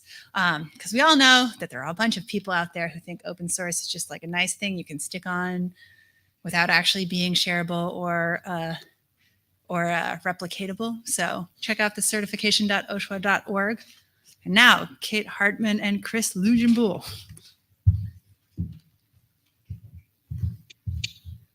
Hi everyone. I'm Kate Hartman. I'm Chris Luganbuehl. We are here from the Social Body Lab at OCAD University in Toronto, Canada. Although we're actually in different cities. I'm in Berlin. And I'm in Victoria, British Columbia. Yeah. So anyway, but we're so glad to be able to join you remotely. And so we are here to talk about our project, Kinetic Wearables Toolkits, actuator mounts, and attachment methods for wearable electronics prototyping. So today we will share with you a little bit of the context for this work, our design consideration, the first version of the designs for the Kinetic Wearables Toolkit, a couple of examples of it in use, and then thoughts about future work. So our interest in this project started a number of years ago when the Social Body Lab team was developing their own Kinetic Wearables projects, or our own Kinetic Wearables projects. And so these featured wearable pleated textile forms that opened and closed in response to the muscle activity of the wearer. So Nautilus is a hood that actually raises and lowers when the wearer shrugs. And then Monarch features these shoulder mounted textiles that open and close in response to the wearer's bicep activity, so on their arm. And so through these prototypes, we realized that mounting servo motors on the body was a little tough and an interesting design challenge. So there are many amazing electronic toolkits out there for designing e-textiles and wearable projects, including the Arduino LilyPad and the Adafruit Flora. However, as we can see from this photo, these kits contain many microcontrollers, sensors, and actuators, but there is only one example of an actuator that moves, a vibrating motor, and it moves a very small amount. And if you're interested in wearable electronics, you might recognize the work of Hussein Chalayan, Anouk Wipprecht, and Behnaz Farahi. So in looking at these beautiful examples of kinetic wearables projects such as these, we noticed that most of the ones that we were encountering were very specialized and labor intensive to produce. So really sophisticated works that took quite a long time to come into being. So incorporating motors and other kinetic actuators on the body has remained a more specialized practice, mostly limited to more advanced practitioners or larger teams. So we asked ourselves, how can we make it easier for artists and designers to create their own kinetic wearables? And how can we get people started a little bit faster? So our first step in developing the Kinetic Wearables Toolkit was to outline our design considerations, including wearability criteria, criteria for actuators, and attachment methods. So wearability is a term that refers to what makes something wearable.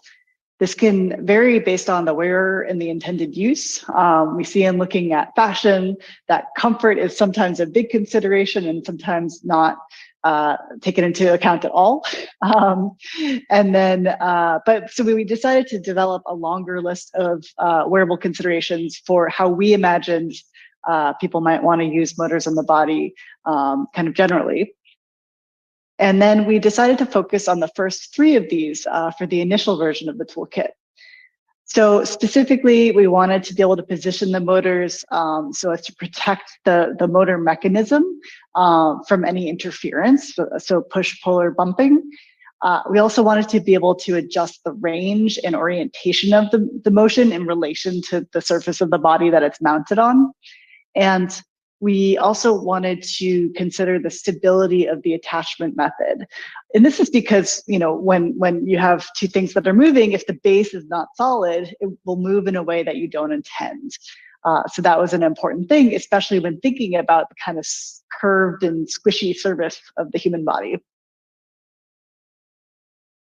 So we began by considering what motors we might want to use for this and to provide a variety of options in terms of motion and range and precision and so on.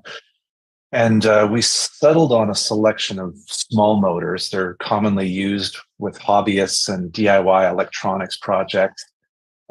These can all be driven by Arduino compatible microcontrollers and small batteries. We have a solenoid at the top, 2 servo motors that are actually the same size and shape, but one produces continuous rotary motion in either direction. You program the speed you want. The other one just moves in a range, typically 180 degrees, but you can program the position you want. And they physically look the same, so they can be interchanged. The stepper motor is a very small one that can be driven directly by an Arduino microcontroller without a specialized driver circuit. And likewise, a solenoid, it's pretty low power, but produces linear motion and is a small form factor. So they're, you know, low risk, low cost. These are tend to be readily available, and they present us with some flexibility in terms of their use cases.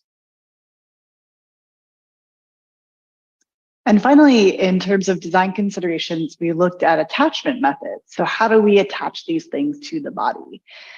So we, once again, kind of put together a longer list, which included, attaching to more rigid accessories or maybe adapting kind of special purpose items. Also, we looked at kind of garments specifically designed for motors, which were some of the examples we saw from other artists and designers earlier. However, for the sake of this toolkit and this first version, we decided to focus on this first approach because it is versatile and doesn't depend on the use of specialized garments. So we really focused on attaching motors to the body or to existing clothing via straps or clips. So after some experimentation, we found that hook and loop straps worked really well. So basically Velcro. And actually this 2-sided Velcro has become our favorite because you can use it in a lot of different ways. And then we also found a neat key slot and tab approach used for attaching to various fabrics. So this is the same mechanism found on some garter clips. And then we also explored a pin method, which we'll see coming up. So what we're sharing with you today is our V1, so our initial designs for the Kinetic Wearables Toolkit, which we hope will expand further. So it's a set of 3D printed mounts that enable attachment of kinetic actuators to clothing or to the body. There's a lot to expand upon, but we have found that this initial set of designs offers a variety of motion profiles and mount options. So Chris is going to walk us through the current designs available through the toolkit. So here's one of the elements in the toolkit. It's used to attach a servo motor, the dark blue there, to some clothing, and it uses a 3D printed flexible base that's shown in pink. So the motion is at the top there, the gray element, and the base is flexible and can mount to fabric using this pin and key slot. So the pin mounts from the back and kind of traps a little bit of fabric in there. So it makes it quick and easy to attach.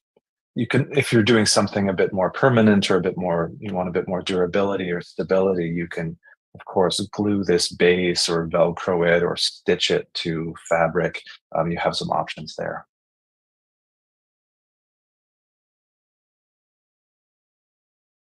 The flexible TPU material that's 3D printed, we found that to be a useful approach because it is a nice interface between the sort of stretchy, moving, curved surface of a typical garment being worn and the rather rigid and unyielding boxy surface presented by the typical electric motor or actuator.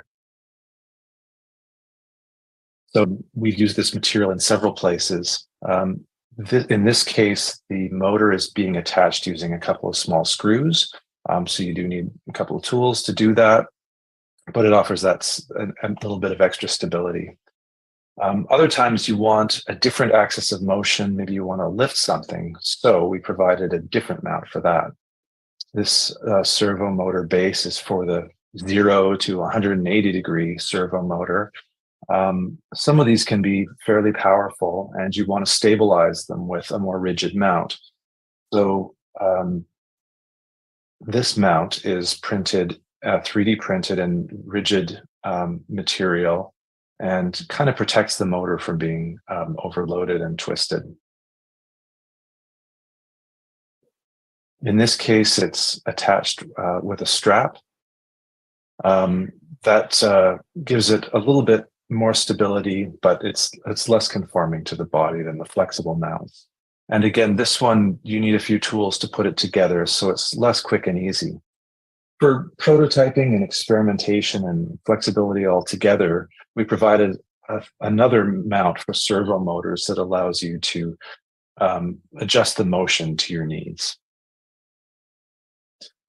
This mount for servo motor is printed entirely in flexible TPU that allows you to adjust the motor's orientation without tools. So you can see the sort of tabs or ears that come from the side of the servo motor interface with a sort of star-shaped feature, allowing you to pan and tilt this motor up and down. As well, you can sort of swivel it on the surface underneath a strap or by using the pin and key slot.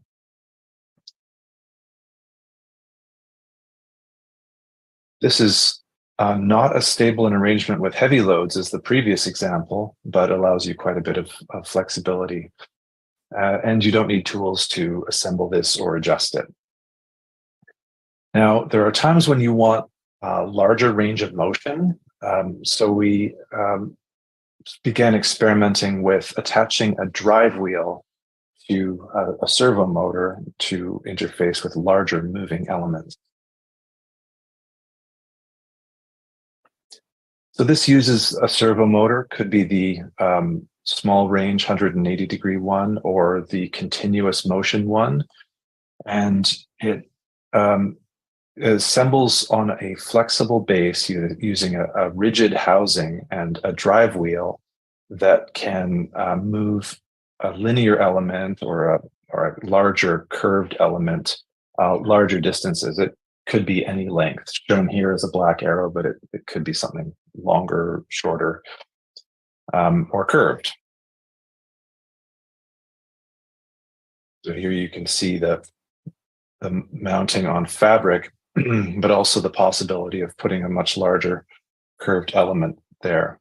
So this is potentially useful when you're feeling a bit limited by the size of the small electric motors we're using.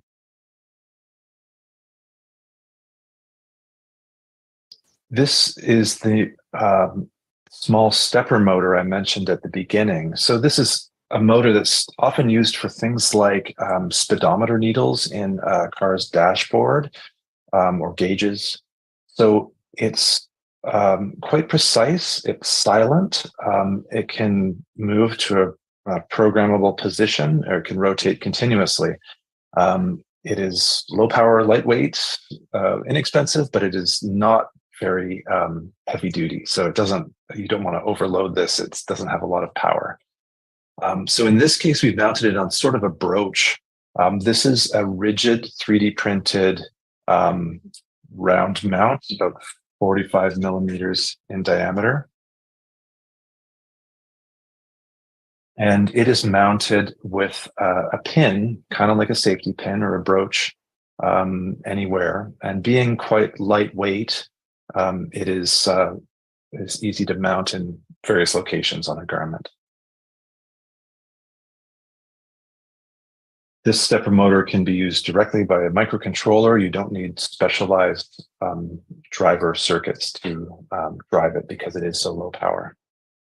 For smaller motions like this, we also have the option of producing linear motion using a solenoid. These are fairly powerful in terms of the force they put out. The motion of this particular one is about 5 millimeters. That plunger moves in and out about 5 millimeters. The mount is simple and, we think, versatile. Mounting to curved surfaces and clothing using that same tab and key slot arrangement, or to itself in a loop. It is easy to assemble. The solenoid slides into the mount just as a press fit, so it's easy to sort of move and adjust and stays in place fairly well. So that's the version 1 of our toolkit. We tried to provide some versatile options to aid in our experimentation and exploration. We also wanted to make this available to others who might be inclined to make use of it.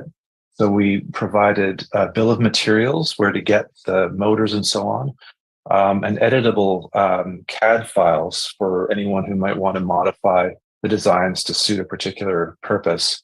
You can also use them as presented here by just downloading the STL files and 3D printing the parts. So you can find that on our GitHub, the Social Body Lab. That will also share this in the Discord.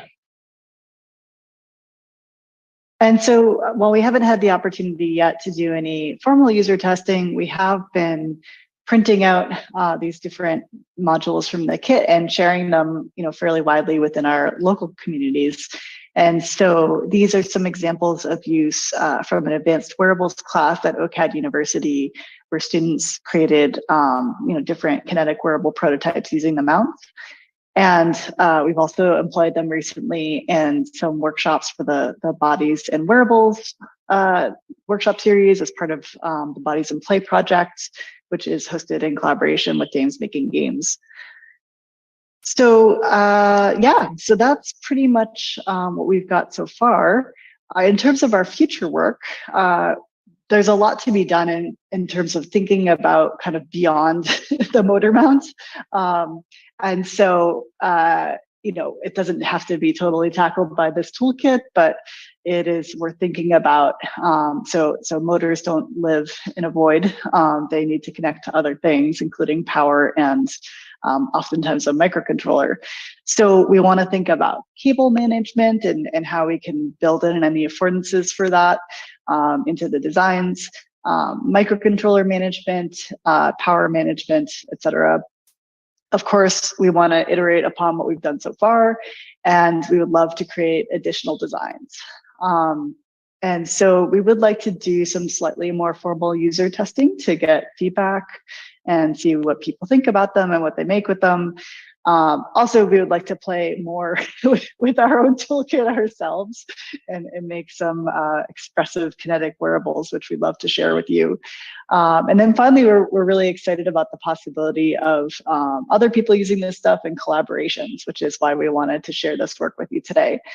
So yeah, thanks so much for hearing about our work. And thanks so much to the Open Hardware Summit organizers for having us. We're really glad to be there virtually, and we hope that you have a wonderful 2 days together, and we hope to connect with you soon. We'll be on the Discord if you have any questions. Bye.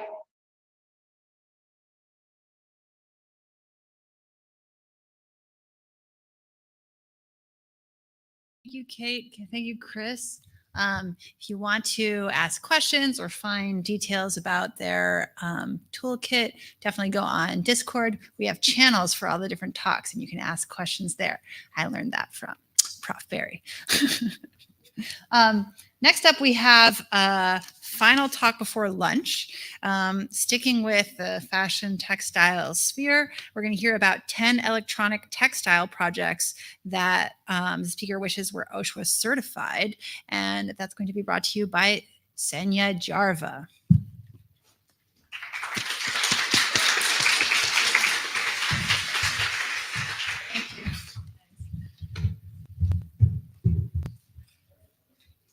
Hello, everybody. How is it going? Okay. How does the clicker work? So it's like this? No? Yay. Okay. I'm going to quickly teach you how to pronounce my name. So it's Senya. Imagine the J as Y. And if you have a hard time remembering things, I am not the tea person, Sencha, but a coffee person. Like Kenya, because Kenya produces like wonderful coffee. So Senya, not Sencha. Okay, who am I? I'm a knitter, first of all. I could knit before I could read or write. So that's the most important thing. I also do sewing. I sew most of my own clothes. However, today I'm not wearing anything me made. And in my day job, which pays the expensive and fancy hobbies, I develop software. Last but not least, I'm also an e-textile advocate. So I tell people about electronic textiles because this topic has brought so much joy to my life, and I want to pass that onwards. And it's a totally self-appointed position. Nobody's paying anything for it, but for the love of sharing, that's what I do. And I quickly want to share like how I got into electronic textiles. And I have a friend, a very good friend of mine, who is also a maker. He makes home automation stuff. And we've been hacking together some stuff. And one year he gave me a Learn to Solder kit for my birthday. And he used to sort of like then ask me a lot of times like, hey, did you start soldering yet? And is it ready yet? But since the kit was something, you know, this is so embarrassing. I don't even remember what it made. This is how uninterested I was in the end product. So therefore, I cannot have a photo of that kit. And also, it's maybe good because I know that there might be somebody who designed that kit. But I wish that the kit had been something. Oh, sorry. No, I have slides in opposite order. Let's go through this one and then get back to the soldering kit story. Okay. If you don't know what electronic textiles are, they consist of textile part. Can be made of yarn, fiber, roving, anything soft and squishy. The technique that they can be made with can be knitted, sewn, crocheted, felted, embroidered, woven. There's so many that couldn't fit into the slide. The end product can be like clothes, accessories, any other type of wearables, but also home decor or kitchen appliances, anything that looks nice on your wall. Also, toys and puzzles, something that kids play around with. Or last but not least, tools either to help you make some other stuff, or it could be like assistive technology to help you navigate the world around you. Then the electronic part has to have some electronics embedded in them.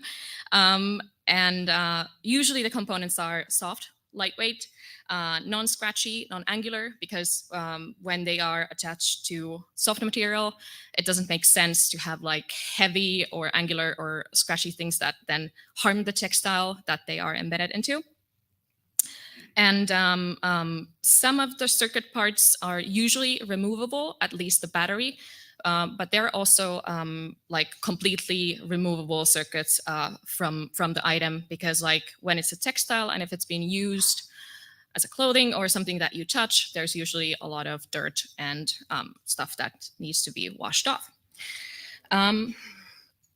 The actual components, they can be sensors, lights, something that produces motion, sound, heat, and they can make something so advanced as data collection, or even like in the moment machine learning. Okay, now we come back to the solder kit, sorry. So my friend had given the kit to me. I was uninterested in it, and I wish that there was something as cool as this, but it wasn't. And maybe 5 years go by, and he sort of stops asking me, how is the soldering going? Okay, so he has given up. And then one day on the interwebs, I find this beautiful, beautiful umbrella and a tutorial. And then the fireworks start. Like, I was like, where is that kit? I need to start soldering right now. Where is it? And then my friend was like, okay, let me show you how this works. And I got into soldering. Woo! In the process of reading about the umbrella and other fancy looking stuff, I found out that there are the components that are, sewable, washable, lightweight, that make electronic textiles. And I was like, oh, amazing. And I called my friend asking him like, you know that I'm a knitter and a sewist and I make stuff. Did you know that these kind of components exist? And he was like, yeah, I knew. And I asked, like, you didn't think to mention this to me? Because, okay, we have made stuff together. We have traveled around the world together. We have lived together for 15 years. We have been married for almost 10 years. And you did not think to tell me? And we had a discussion about what things are important in life. But we are still married and together, so yeah, and that's how I started making these things. This is lovely. But I'm here to talk about the certification and the project that I wish that the rest of you would certify or make. So by a raise of hands, who has heard of certification before? Wonderful, almost everybody, yes. Who has actually certified? OSHWA certified something, wonderful. But we need more hands for this question. So I had the thought last year that I kind of would like to certify some of my projects, but I have them on social media. That's like the default way of sharing things, right? How many else think that because their projects are on social media, that's sort of enough for the sharing part? Does anybody dare to sort of say this? Yeah, that's okay. I will sell you out of this idea. So I will sell you the certification, why it's maybe not enough to have your project on social media. But before we, or what brings me to that point is that insurance is something that you do for the important things that you value, like your car, your house, your maybe like life insurance, important things. So even though there are not like insurance packages for your hardware projects, you still do insurance-like measures for those projects. So if you think about what kind of steps you have taken to insure your projects, you maybe have like physical copies on a disk somewhere, or in the cloud. Or when you're making them, you might choose stuff that is sort of easy to share, like maybe you don't use the PSD format because you or somebody else in the future might not have access to Photoshop. So you use SVG format instead because it's more easy to share. And I think social media also is one way to sort of, you're ensuring that it's findable, people can bookmark it, people can share it. So it kind of works. Who uses social media for hardware projects, like shares something about them online? Wonderful. There's so many social media platforms that you can use for this. Here are some who happen to be also the sponsors of this event. So let's give a hand. Thank you for sponsoring the event. And these are just some. If there's a sponsor who also has some social media-like features on their platform, I made this slide, so I'm sorry that I didn't know, but here's just some examples. It's wonderful that there are so many. And up until last year's, is it October maybe? I wouldn't have been made aware that social media is somehow sort of risky or missing some stuff that the certification sort of, in my opinion, ensures that your projects are more shareable.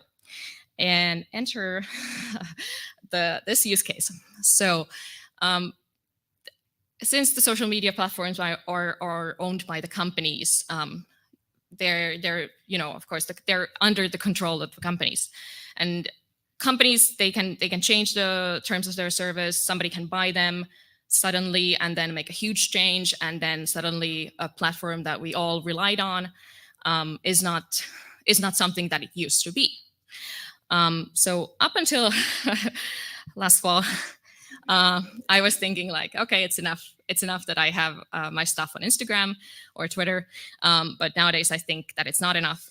So I should certify my projects, and you should too. Who would like to ensure that their projects are shareable in the future? Yes, everybody, wonderful.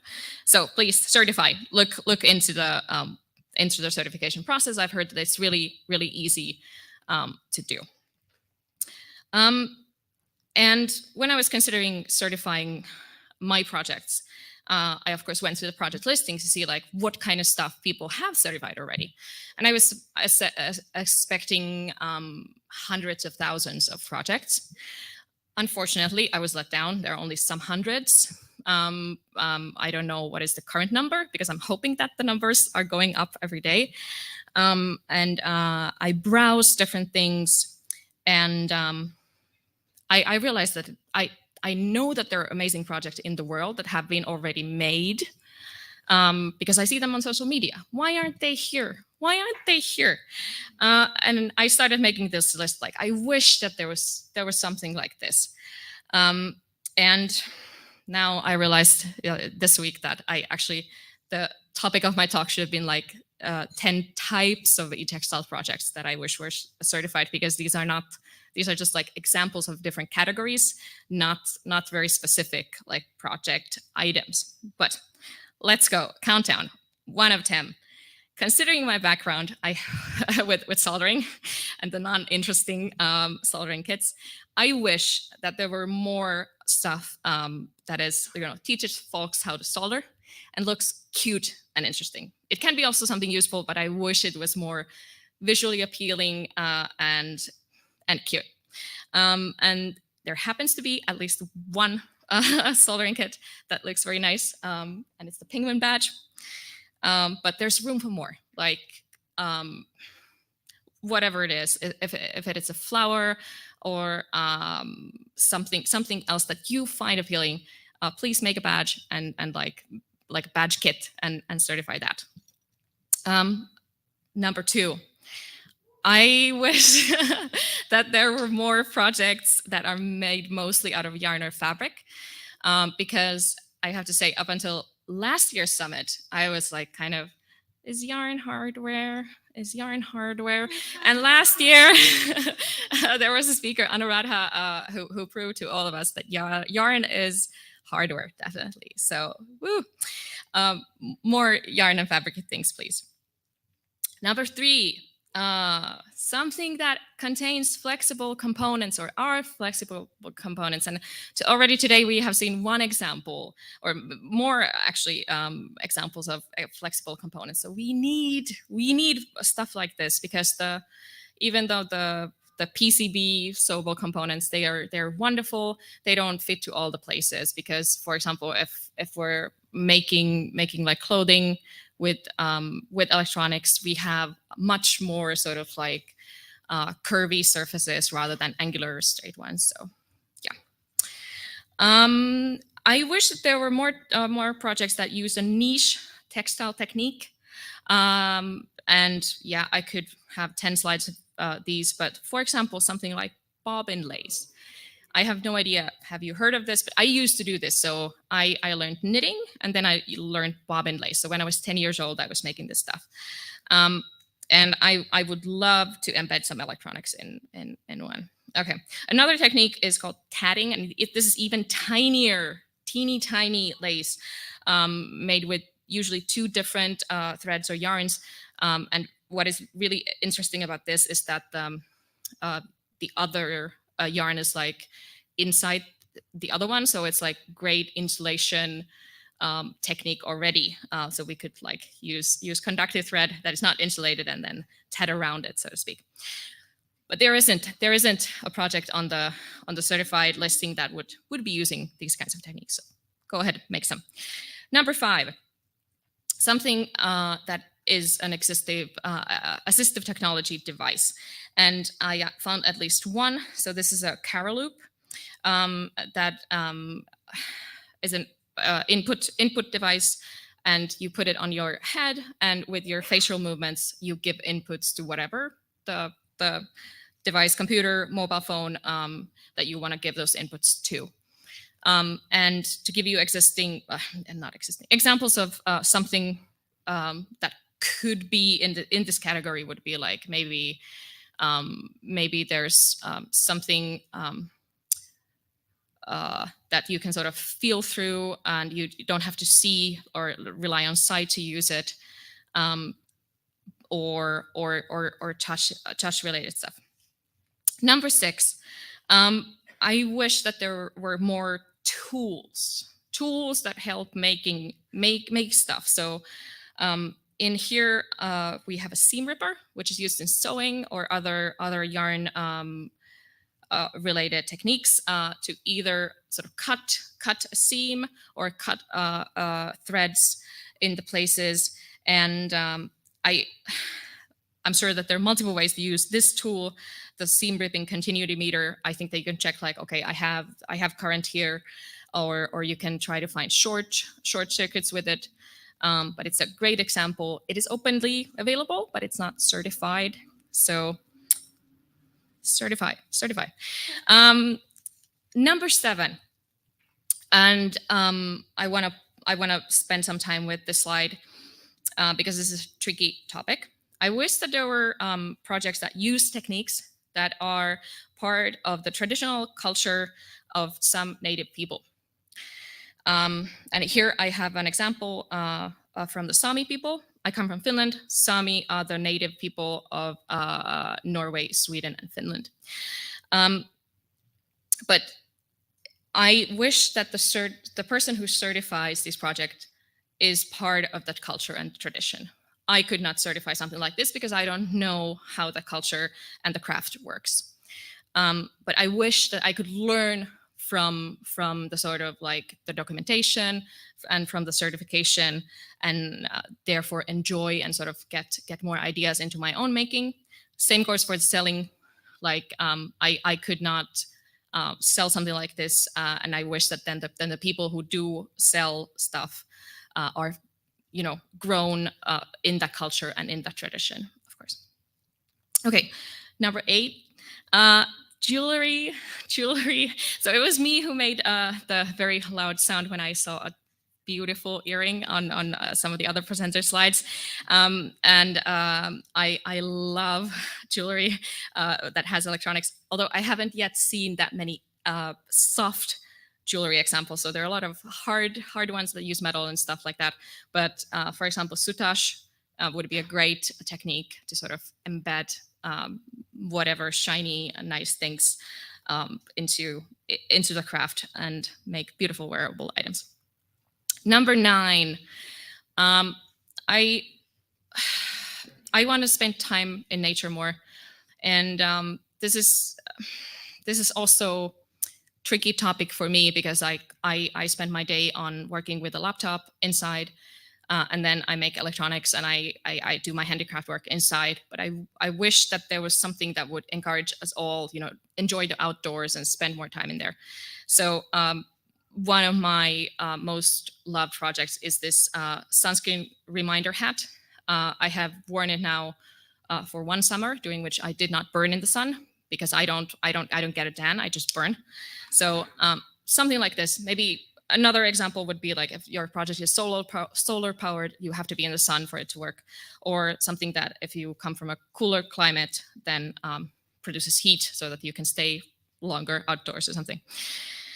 Number 10.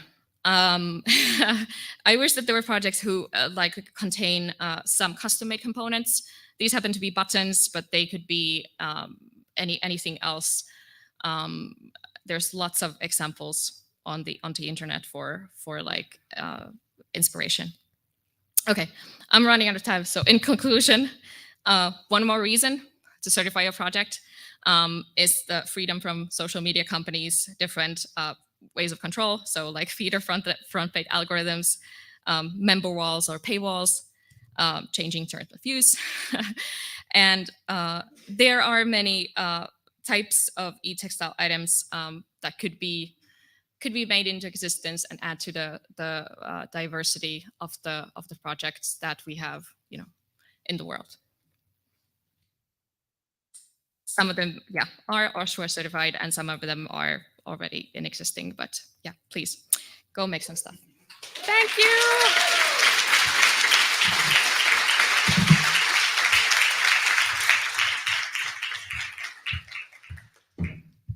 Thank you so much, Tanya. That was really awesome. We also like this more in-depth explanation of why certification is awesome. It helps other people build upon the things that you contribute. It is now going to be break time. Just a few quick reminders. Tomorrow we're going to have the unconference portion. And so you're all inspired now and there's things that you want to talk about. Don't forget to add topics about the unconference on the board. That's by the sign up desk. We're going to vote about the unconference topics tomorrow morning. So get all the things that you want to talk about up there today so that we can have a good selection of projects to talk about in the unconference tomorrow. And then we're going to start again here at 1:50. And my fellow OSHWA board member, Kat, will then be your afternoon MC. If you want to know more about the OSHWA board, volunteer run, people that bring you this conference amongst other things, you can come talk to any of us. Maybe anyone who's on the board can raise their hands, and or people who Kat, raise your hand too. Yeah, and or Ginger. Yeah, there's a bunch of us around. So if you want to get more involved in helping organize this and the other monthly open source hardware things, talk to us. And I'll see you all this afternoon.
languages and operating systems. And so for me, my focus in the space when I say open source hardware is really on free and open source silicon, or FOSSi. And I'm actually also a director of the FOSSi Foundation, which you should also check out. At UCSB, I recently started teaching a first-year seminar to a university-wide class of what we used to call freshmen at the university on open source. And so these are students who have never heard of open source before. They are interested, intrigued by a random course title with a paragraph description in the catalog, and they want to learn about what open source is about. And it's been a really great class to teach that I've enjoyed teaching this past year. This is also an opportunity for me to show off our two very cute cats, Vicky and Voidy, who unfortunately never share their bed. This was the one time, but we saved it for posterity. So what was our motivation here in terms of the Trailblazer Fellowship project? So back during my PhD at Princeton, I joined the research group I was in, and we were starting to build a chip that was known as Piton, which you can see in the bottom left corner of this slide here. This was back in late 2013, and I was the only computer scientist in a group full of electrical engineers. And to me, taking what we built and making it open source was a very natural thing to do. But for my group mates, they'd never really thought about building anything open source before. And so for all of us as a group, this was kind of our first kind of venture into the open source realm in terms of building something. And what we'd been building was what we call many core chip, a chip that has a lot of cores. And we're building this for one particular research purpose. And we realized that we'd actually built a platform where people could come along and plug in different research ideas, because that's what we in our group and our collaborators had done when we were building this chip. And so I said, why don't we open source this and make this infrastructure available to other people? We're at Princeton University, is a university which has an obscene amount of money. Perhaps we should kind of share the resources around and make this available to other people. And since we started the project, so it was open source in 2015, we've had about 50, 60 plus published academic works in the form of papers, theses, and so on. They've actually used this platform for different research purposes. And that might be software development on top of the hardware, it might be modifying the hardware in somewhere, or it might be just kind of like some form of analysis, building new tools, and using the platform. But we actually built this into some real chips. We have Piton, Cypher, and Decades. The latter two of those we just published this week. Those were actually manufactured in 12 nanometer process, so very cutting edge technology. And we've even seen Intel pick up this platform for their own internal research. And they had a paper last year about a chip that they built. And they were able to go to a conference and like demo their chip booting Linux based off of our design where they had made their modifications, which was really cool.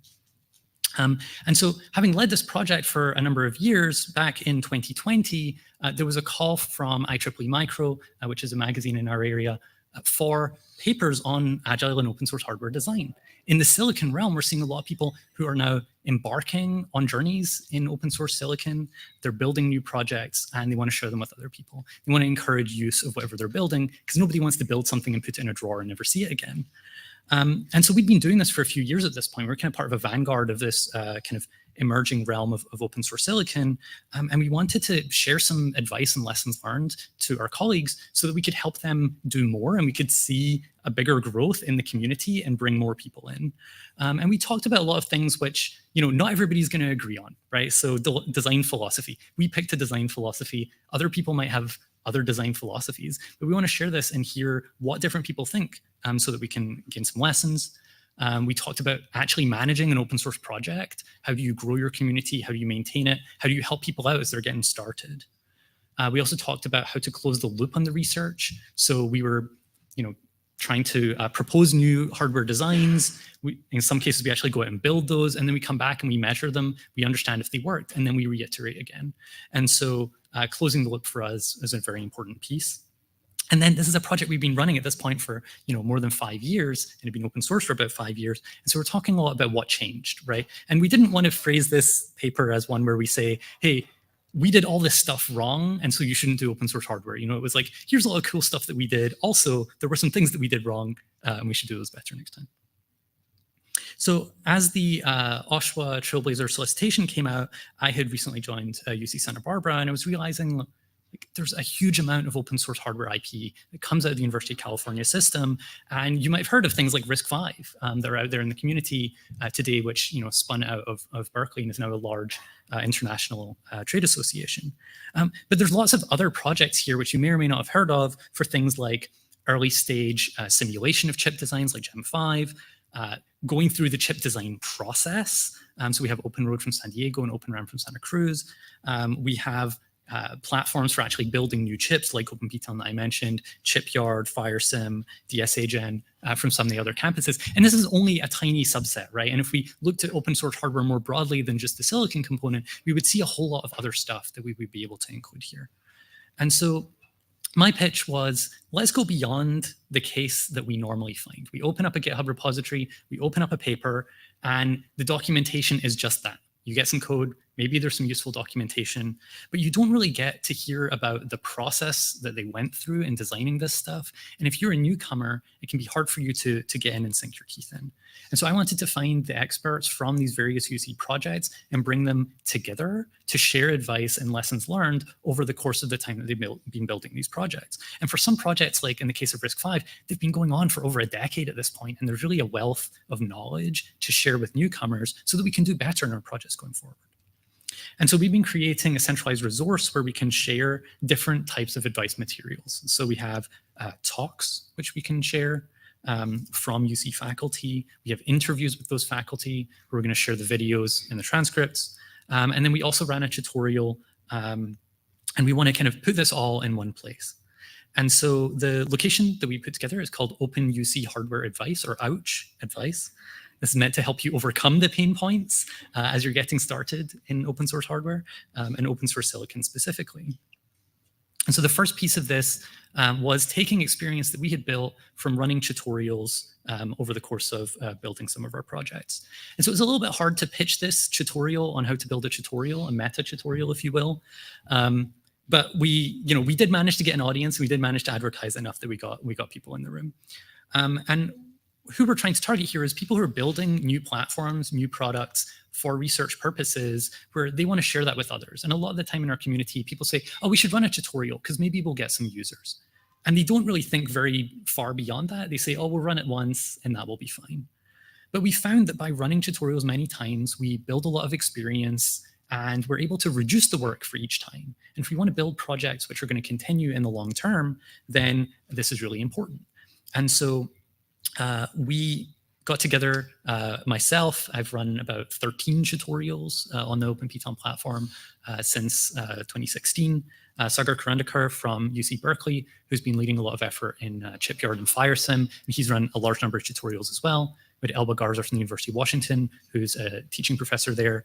Zach Sisko, who's one of our 5-time teaching associates at UCSB. My PhD student, Nazarka Turtoyeva, who is one of my PhD students who has consumes a lot of tutorials and has a lot of opinions on the right material as well.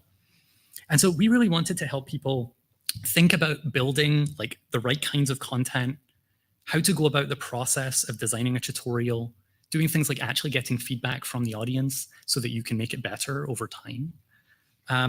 And a lot of the advice that we were sharing was from, a lot of experience running tutorials again and again and again. And it might seem like, oh, of course you should do these things, right? But if you're sitting down for the first time, you're building a new project, you may not have done this before. And it may be new to you. And I'll tell you, we had a lot of things that we did wrong over the first 5 of those 13 tutorials that we ran. There's key things like you're focused on bringing in an audience, helping them understand your platform and making them into a user. But you're not necessarily thinking about like, are they going to have a good time? Are they going to have fun in this room when they sit down with us for 3-4 hours, right, to learn, right? You want to bring people into the room. You want them to enjoy it and give them an experience that they'll remember and give them a good user experience so they'll want to keep using your stuff. We have a lot of lessons on how doing live demos are really hard, as many of you will know about. When there's hardware involved in the loop, it's really difficult to do live demos. You can see here my suitcase, which was filled with FPGAs to go to a conference so that we could give a tutorial. We used to take 15 FPGAs to every conference so we could have people in the room use them. All sorts of things that can go wrong with As I mentioned, collecting audience feedback is very important. And then we also had some, cautionary tales throughout. You run a tutorial and you find that users do things that you never expected. You find that venues don't work the way that you expected them to. You might have noticed there were some Wi-Fi issues here. That's a very common thing when you go and run a tutorial. You get into a room, you find you have no Wi-Fi, and you're like, oh, we needed all of our attendees to SSH into this machine and go and run this code so that they could use our platform. Other things like you're going to organize at the last minute. So, plan now for the fact that you will organize at the last minute. Really important advice, it turns out. So from this part of our project, we created some documentation in the form of, we ran the tutorial, we recorded it, we have transcripts, we have slides available. We're ready to run this again, and we're excited to run this tutorial again. But you can find those on the OutRevice website, alongside some documentation we'll be adding on kind of the specific lessons that we learned from running the tutorials in OpenPTON. But we also want to get into kind of the deeper aspects of how you get started outside of tutorials. And so we had a special session at the FOSSEE Latch Up conference. And what we're trying to do here is encourage newcomers who are just coming in for the first time, learning about open source hardware, who could see a future for their projects, or maybe they never even thought about what the future for their projects could be. And so I was organizing FOSSEE Foundation Latch Up conference in Santa Barbara, beautiful location to hold a conference. I recommend you all come next time. And what I wanted to do here was bring in these experts, right? Who's been building these projects over the last N years, all these different types of projects that are coming out of the UC. And we want the people who've been running them to give experience-based advice. Like, here's what you should think about if you're going to start building a project, something new, so that you can get ahead and avoid, pitfalls. We also had a great talk on how to use open source hardware tools in order to teach a class on how to build chips. And this was also great because there's a lot of people now who want to make use of open source tools because, hey, they're free, they're available, we can modify them. We had about somewhere between 80 and 90 attendees at the event that you can see in the top right corner here. And we also, really excitingly, were able to fund attendance for a number of undergraduates to come to the conference for the first time and have their first conference experience. This was really exciting for us to bring them into the room. And they didn't just participate in the forms of consuming, they actually gave talks as well, which I'll talk about in a moment. And it was really great for them. They had a lot of good stories to tell afterwards about the networking opportunities they had. And in many cases for them, it was like being starstruck. They were showing up like I am today and meeting people who have built things that they're really excited about and that they've been using for years. 4 of our talks are here, which we had in person. We've got a couple more that we'll be adding in virtual form as well. And these were really great talks. Like I said, we had Jerry who was talking about kind of how to use open source hardware tools to teach chip design. We had Scott Beamer from Santa Cruz who was talking about if you build it, will they come or who will come? And kind of thinking about your audience. Professor Renau was talking about a lot of different projects.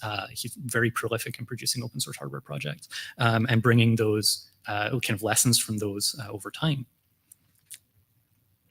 But the other really cool part was that we got to bring the newcomers in and they gave their own talks. So we were soliciting both for full-length talks and for lightning talks. And we actually had 5 talks from undergraduates and MS students who were able to come and give their perspectives on entering the open source hardware community. And this was awesome. We had a bunch of established folks in the room and they were hearing from newcomers talking about where they, what they had built, how they had built it, the decisions that they made. And it was really a fantastic experience for all these established folks in the room to say, oh, maybe I should think about these things.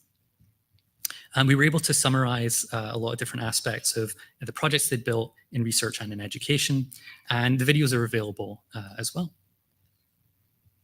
And these are 5 of the talks that we had. The last piece that we put together here were our UC expert interviews. And so we wanted to get some of our students who were newcomers in this open source silicon realm to actually conduct their own interviews with these experts who have been running a variety of different projects. And we had these newcomers be the ones who pitched their own questions so that they could have the opportunity to ask from people that they see as kind of very big in the community, establishing tools and designs that they've been using that they're excited to use in their research and in their work. And so we were able to bring in, we had 6 in-person interviews and we've got more virtual interviews that will be coming together at the event, and we have transcripts of these posted, which we think will be useful for newcomers who don't have a lot of opportunity to connect with a broader community or haven't had that opportunity just yet and are thinking, could I get involved? How would I get involved? What should my project become? And so we have interview transcripts with a number of folks, and we'll be bringing more out soon as well. Okay, so in closing, here's a piece of meta advice. We should all give more advice. We run our projects, we learn things, and we should share what we've learned as we build those things. A lot of the time when we're putting together our projects, we have a GitHub history, we think, oh, well, somebody could just read the history, they'll figure out what happened before, right? But it completely loses the human element in these projects that we're building of saying, I made a bad decision, I made a good decision. Here's some information about this. Here's something that I can share with others, right? And we all have that opportunity. And it doesn't mean that there's one right answer on how to build things. One of the things I was really excited about was to bring a bunch of people into the room and have them give completely contradictory advice to the attendees, because we have different experience and we have different goals.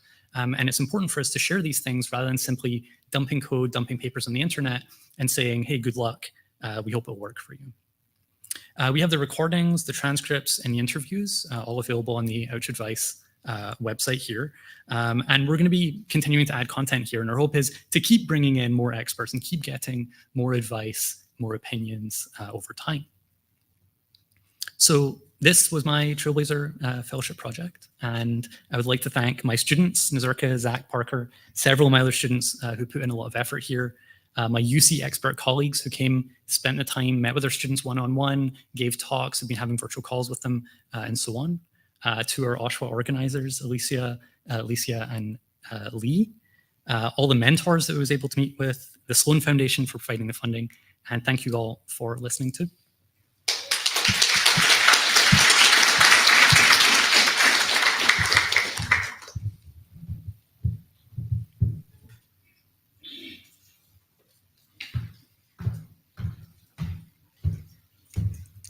So if you have questions, you can follow up with questions on the Discord.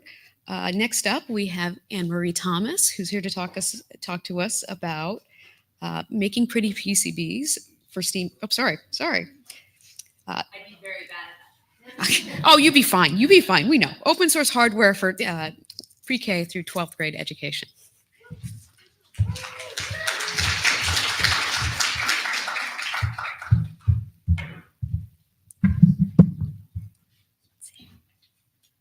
Okay, well, actually, it's ironic that you said a different title because I added an asterisk, and we'll get to why that asterisk is there in a little bit. I'm Anne-Marie Thomas. I'm here from Minnesota at the University of St. Thomas. I didn't choose it just because it shared a name, where I run the Playful Learning Lab. And so this talk, I get to speak, but it's actually my students' work. They're rock stars, and 4 of them are here with me at the summit, so I hope you get to meet them. I'll introduce them later in this talk. I've been at the University of St. Thomas for 17 years, minus a 1-year leave to help start the Maker Education Initiative. And I'm a professor of engineering and also of entrepreneurship, and I lead our engineering education programs. So I have to stress, though, that our lab, I was going to show pictures. I did a different order, too. What does our lab do? What does it mean to run a lab on play? I'm at a liberal arts undergraduate-focused university in Minnesota. And the Playful Learning Lab is a multidisciplinary lab where we've done a variety of projects where we really look at the intersection of art, technology, and K-12 education. When I'm looking for projects, I always say, is it good for K-12 teachers and educators? That's the first criteria. And then we'll provide awesome experiences for undergraduates because I've over the years gotten great compliments on my grad students and postdocs. I don't have any grad students and postdocs. My lab is entirely undergraduates. So we've done a variety of things. We'll come back to this one, but squishy circuits, right? How can we create recipes where people can cheaply create circuits for kids? Coding and music was our Code and Chords project. We've done a lot of work in the circus community on sensors for flying trapeze. And then a lot on how do we look at unusual ways of sharing information. One of our closest collaborators the last 5 years is the rock band OK Go. Through OK Go Sandbox, I executive produced their education videos and the content that they've shared through that. including like building stuff for space with kids, and a project we did during the pandemic with 15,000 people. I think some of you helped creating collaborative music videos for their All Together Now music video, and a conference that we ran during the pandemic. So it's this mix of projects that really our goal has always been, how do we smash things together and how do we get people who haven't worked together working on things?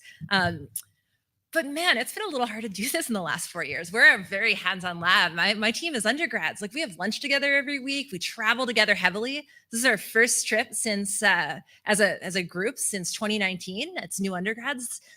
They've learned, thank you, Maria, learned the hard way about what it's like to fly with a suitcase for TSA full of squishy circuits. We can talk about that later. I'm not allowed to carry the suitcase. I can tell you that story later too. My students take turns because this is an undergraduate lab.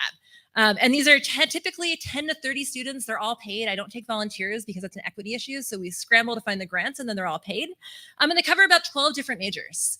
And the faculty that leads the team are volunteers. So this has been going on for a while now, but these are the rock stars of this project.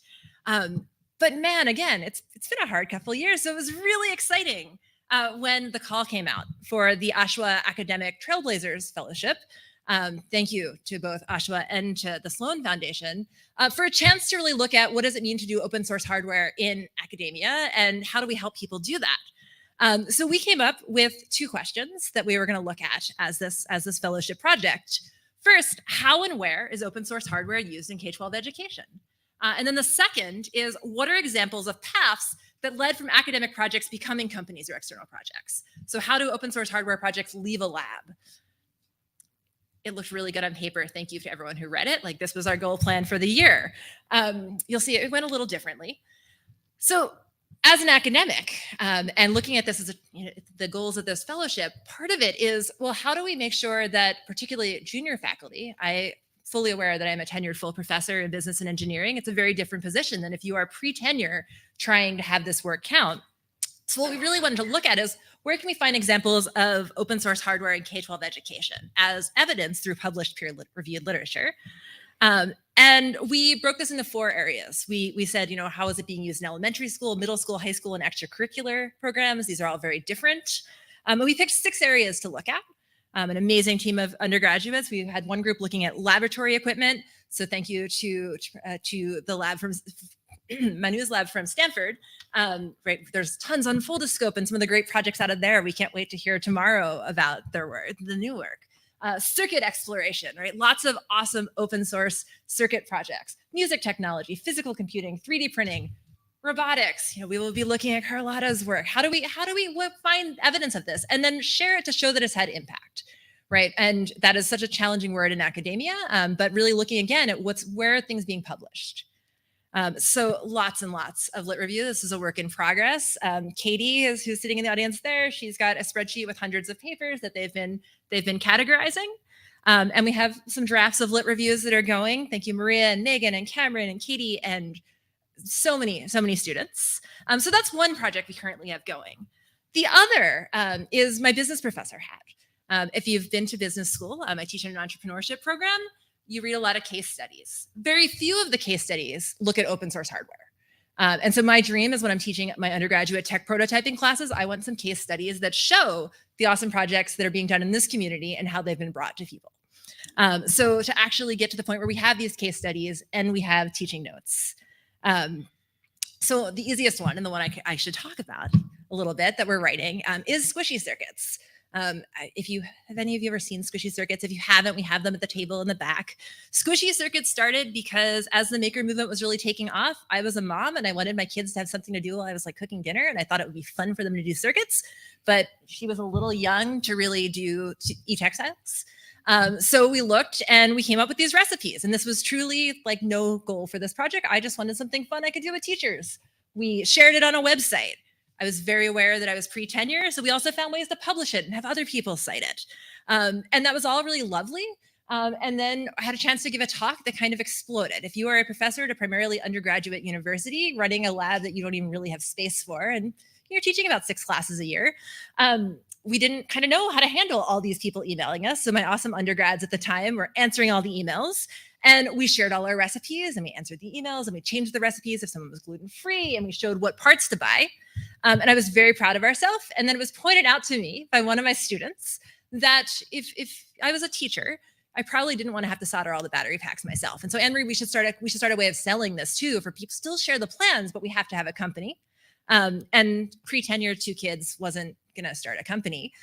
So going through that process of, if you're at a university that doesn't really have a tech transfer office, how do you do this? Well, you have an awesome undergraduate take it on. You make sure that you give the trademark over to them. And Matt Schmidbauer, who started this as an undergrad, then worked his way through and actually has Squishy Circuits store now, which is still in existence a decade plus later. So this is a case study that we are writing up, and we'll be happy to share with you all.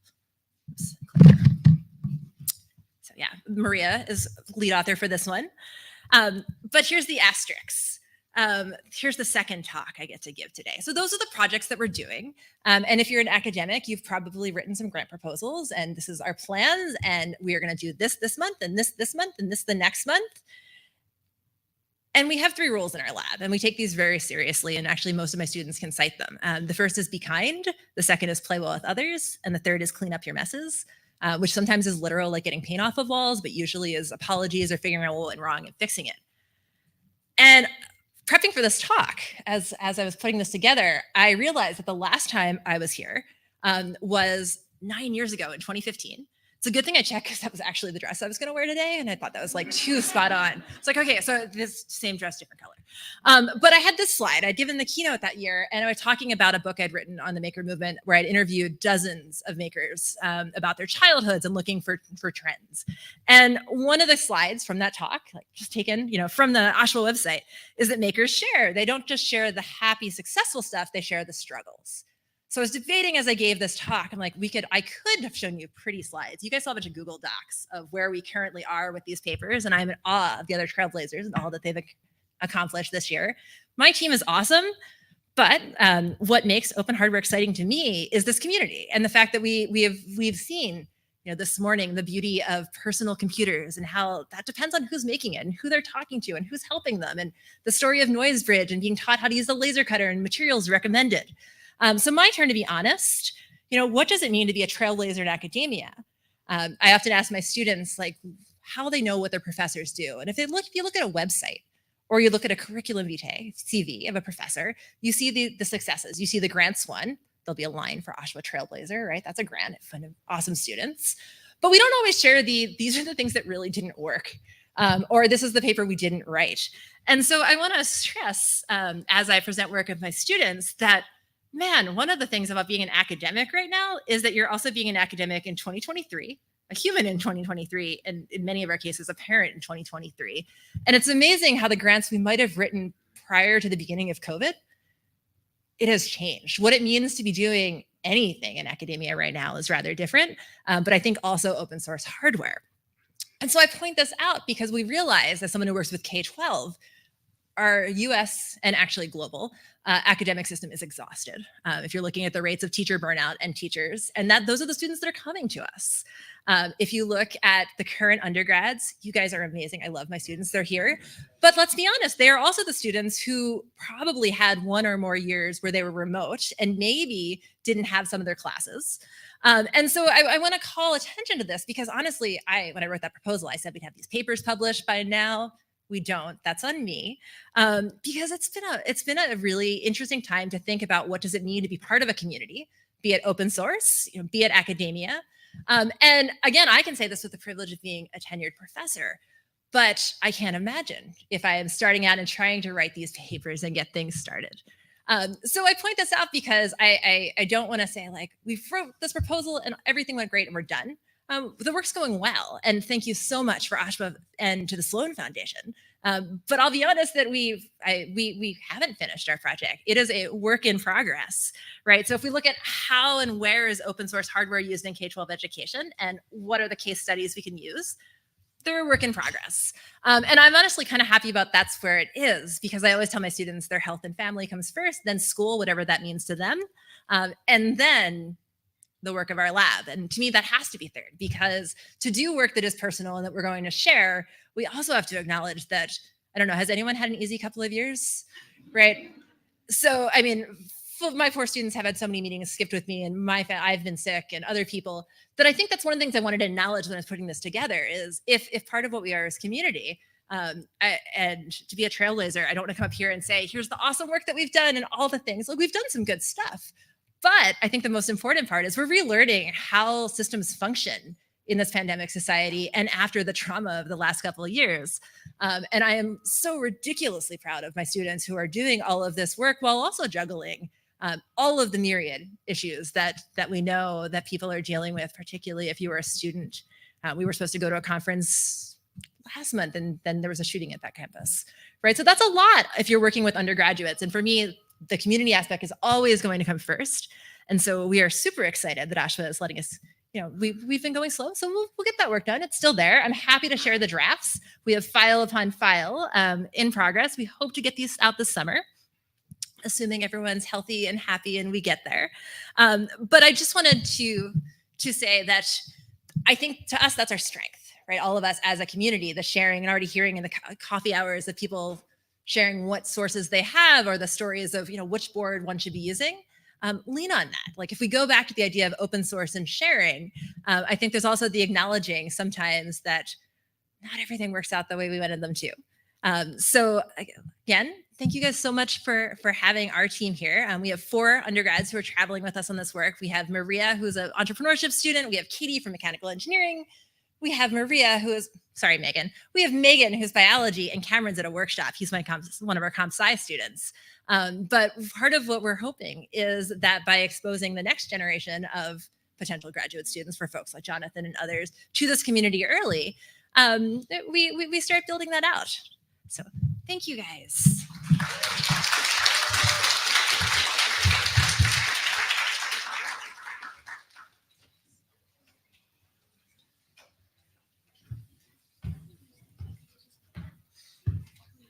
Thank you. Thank you, Anne-Marie.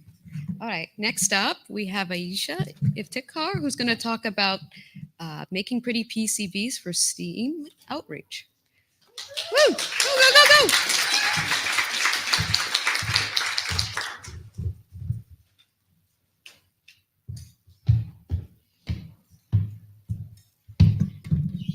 Oh, hello. I kind of wish you were giving this talk because I could hear you talk for 20 more minutes for sure.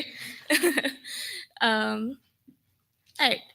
So I'm here to talk about Pretty PCBs, which is more commonly known as PCB badges in the open hardware community, and how we can leverage it to invite more people in to learn how to do PCB design. And whatever stage of PCB comfortability you're at, you can still participate in PCB design, is what I think. So who am I? I am very passionate about outreach and trying to get kids involved in STEM early and invite them into STEM in a way that they're interested. And some of the people I partner with to do this. And I think opportunity and talent are not equally distributed in this world, and it's important for us to try to balance that out a little bit and provide outreach to kids. And then also we need to try to have diversity and inclusion once marginalized people get into STEM so that they stay there and they can thrive and they can participate and be their best self.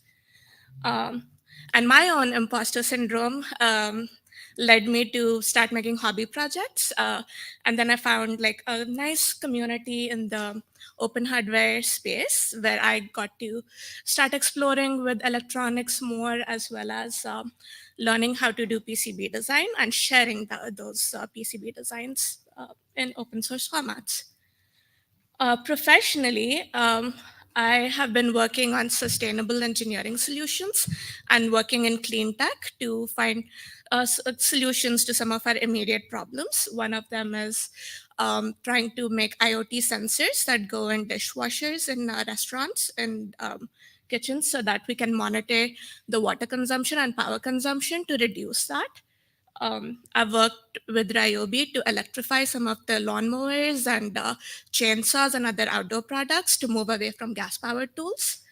And most recently, I've worked on strawberry harvesting robots to help farmers grow our food in a more sustainable manner to reduce water as well as chemicals in how food is grown. So even though I have a very traditional path in engineering, I went to college and then I got a professional electrical engineering career out of it. The first time I designed a PCB was after college when I was started working. It was very intimidating. So I don't know if anyone's like tried to design a PCB or have thought about it. I guess show of hands if you've been scared of PCBs, because if I had more hands, I would raise it. So I started thinking about why is this so hard?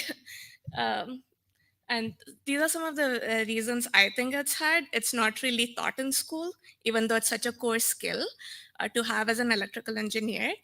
There are not a whole lot of resources, or especially free resources that people can just pick up and learn on their own. But I know that's changing because of KiCad, and Sean Heimel has some amazing videos. Not all heroes wear capes, some wear bow ties. So thank you, Sean Heimel. And even the PCBs are everywhere in all our electronic devices. They're often hidden inside.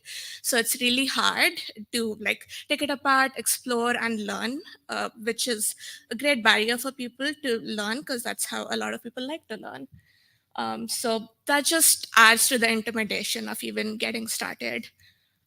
But there's an easy way to figure this out. As soon as I got into outreach and wanted to teach people how to learn how to do PCB design, when I would show like PCBs and products, everyone would be like, how long did it take for you to learn? Do I have to go to college? How much money do I need to spend? Versus when I started showing pretty PCBs, everyone was like, how do I start? What resources can I use? What colors can I use? And the conversation was way more productive and interesting. So what is a PCB? PCBs are just a way to connect electronic components as well as to mechanically support electronic components, and we can make really cool products with it. And I would argue it's as simple as making a sandwich, because that's what it is. So how does the PCB sandwich start? We have a substrate, which is basically a fancy glass that's there as an insulator. We can't do anything with an insulator. We need a conductor. So what we do is we take thin copper sheets and heat and press on top and bottom of the insulator. So this is like the simplest PCB for 2 layers, but we can do this for, well, it wasn't me.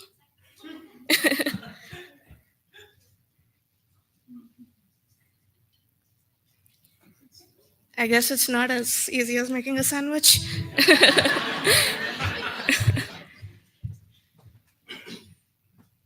There we go. Yay. So now that we have our sandwich where we have conductors and insulators going on, what can we do? We can drill a hole, can plate it. We can plate the hole so we can connect the top and the bottom layers so our electrons can flow very easily, as well as we can solder through hole components like LEDs and resistors, if you've seen them, in an easy way like this. But there are also surface mount devices, which are more common. Some of the badges I'm wearing today have surface mount devices. And to do that, what we do is like we start removing some of the copper and make pads, and we make traces. And then now that we have all these connections going, what else can we do? We want to protect all our traces, because there's environmental factors that can affect the traces, as well as maybe you'll drop something and short the circuit and blow up all your hard work. So we'll use colorful materials, which is kind of like paint, called solder mask, and we can flow it all over the PCB and protect all our traces so that they don't short, and humidity and other things that can affect it will damage it. As well as like the parts that we do want exposed, like the pads for soldering on all our surface mount components, we can tin it or use gold plated on the pads to make our PCBs more functional. And then we can also add ink on top of the PCB, like we can print with ink to mark all our components and identify them, or we can make cool graphics with it.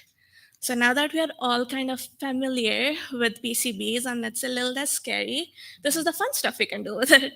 We have this whole palette. We have glass that is cool and it's supporting everything.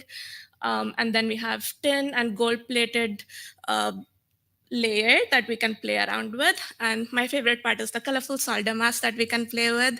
We can make cool patterns and do all sorts of textured stuff with it. And then the easiest thing to do is drop graphics on your PCB using the ink that goes on top.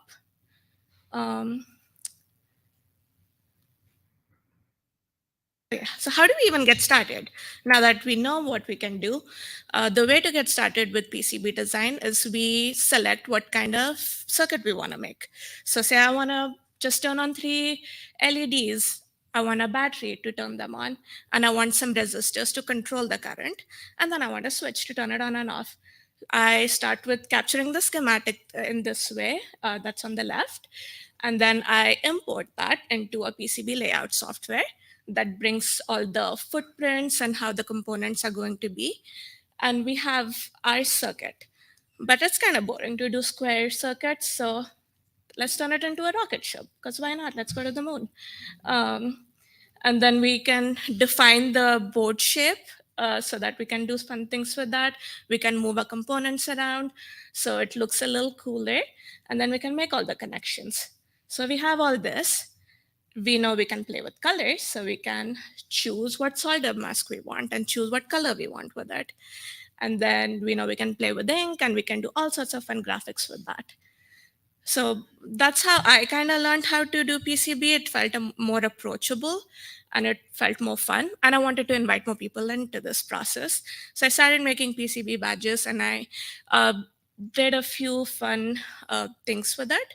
One of it was I showed up at this event called the Space Gala that was held to promote gender equity in STEM fields. This was space themed, so I made a bunch of space themed PCBs and made soldering kits out of it. And then we sold all these soldering kits at the Space Gala, which was held in the Kennedy Space Center, where a bunch of women in STEM showed up wearing sparkly gowns, and we celebrated. We sold a bunch of PCB badges, and then we raised money for after-school STEM programs for high school kids. So there was a lot going on, which was a lot of fun. And then I made flower-shaped PCBs to teach programming as well as electronics to high school kids. So this was around Valentine's Day. So we sent a flower to each kid who participated in it so that we can build our own flowers. We don't need anyone. So this was really nice because they got a chance to keep what they made as well as like they got to play with it. The green on there was like just with a marker and it was just white PCB. This one's my favorite. I got to work with Reinvented magazine to reimagine some of the classic princesses to show kids that they don't have to choose between being a princess or an engineer. We can use both those traits to do whatever you want. You can be kind, you can be generous, you can have ethics, which is so important in engineering. Get all those messages from the princess stories that we grew up with, but we can also use our skills to make cool things. And this was really cool because I could make all these pretty butterfly PCBs and put it on my dress and have a crown. So in the picture, I'm like showing that I'm building my own crown, or Cinderella is building her own crown, and show all these nice messages to kids so that like when they see it, they're curious about what's going on. What is that sparkly thing? How can I make it? So that was really neat. And me along with some of the other women in STEM got to show all our careers in this fun way of using princesses as a backstory. And we donated a bunch of calendars to school that was viewed by 80,000 students, which is amazing. And it's mostly Title I schools. So the kids who don't usually get exposed to engineering careers, they get to see this and approach it in a very friendly manner. And there were also thousands of calendar purchases that we don't have a way to track, but it's really cool to know that it's up there. So this, I roller skate, and I wanted to make earrings that were skate shaped. So I made those and I started wearing them to the skate park. And I just made that for myself, but it sparked so many questions. A bunch of kids would come up and ask like what these earrings are. And I started explaining how they are related to what's inside their phone, for example. And it just sparked a very interesting conversation. So I donated a bunch of these skate PCBs to local skate shops to raise money and then do skating events, as well as showing how skating and PCBs are both interesting ways for kids to learn physics. And then I use that skating PCB inspiration to make a more functional PCB that has lights as well as an accelerometer with the Arduino board, so that I can kind of change colors based on the accelerometer, as well as show how physics is used in the skate park when you're going down ramps or carving bowls. There's so much going on, and it's a fun way to show that data to kids and get them interested. And then I used Pikachu recently to spark interest in PCBs again, because I found out Pokemon is still popular and I felt relevant for a change. So I jumped on that train. And then knowing all these basics of PCBs, I wanted to show that you can make PCBs with just simple materials. This is just paper and copper tape, and you can fold it, play with it, and learn how to do PCB design. It's not as scary as it seems. So this is important because right now, based on the data that I found, there's not an even distribution of even representation of gender in STEM fields already, especially in PCB design, which is sad because we all use PCBs in our day every day. So we need more people who use it to be able to design these things. And this was extended also to race. It's not an even distribution of consumers versus makers. And the other interesting statistic I found was there's not a very even age distribution. And a lot of younger makers don't have a way to get into PCB design because it's not as approachable. And in the lack of mentorship and lack of resources, it gets very hard. So it comes down to people like us to share what we make and then learn how to do this, because this promotes diversity in STEM fields and maker spaces. It also teaches complex designs in a very approachable way, because you can learn the basics and then build upon it and do high-speed design, high-power design, do all sorts of interesting things with it. And just playing with materials and experimenting helps people to learn better, and in return, will probably provide more breakthroughs in PCB technology, and more interesting results will come out of it. And then just learning how to make stuff is very interesting, because you're not depending on other people to make stuff for you. You can make it yourself. So it teaches how to be self-reliant, as well as, this is my favorite part, I think it's teaches people how to repair electronics, so you don't throw it away and you won't be contributing to e-waste. If there's a trace that's blown up, like, you shouldn't be throwing it away. You can fix it if you understand what's going on. So here's my ask for everyone. If you've been intimidated by PCBs, just pick a PCB, take like a X-Acto knife, scratch some stuff, see what's going on, cut it up, experiment with it, play with it. If you've ever thought of designing a PCB, go try to make a PCB, because it's really not as intimidating as it seems. I know y'all can do it. And then share what you learn, share how you do this, share it with the world, and teach PCB design, because electronics are everywhere and we all need to be able to understand what's going on and learn how to do this. Thank you.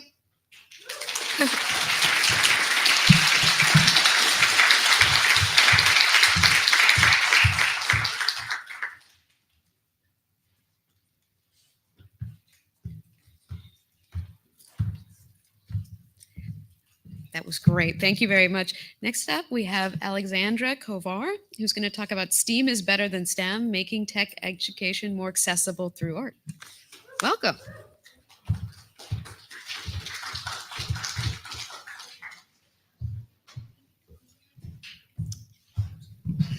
Hi everyone, I'm super excited to be here, so thank you for coming to my talk. Continuing the topic of pretty PCBs and beautiful electronics, I'm gonna share with you today why art is the missing piece of STEM education. First of all, let me introduce myself.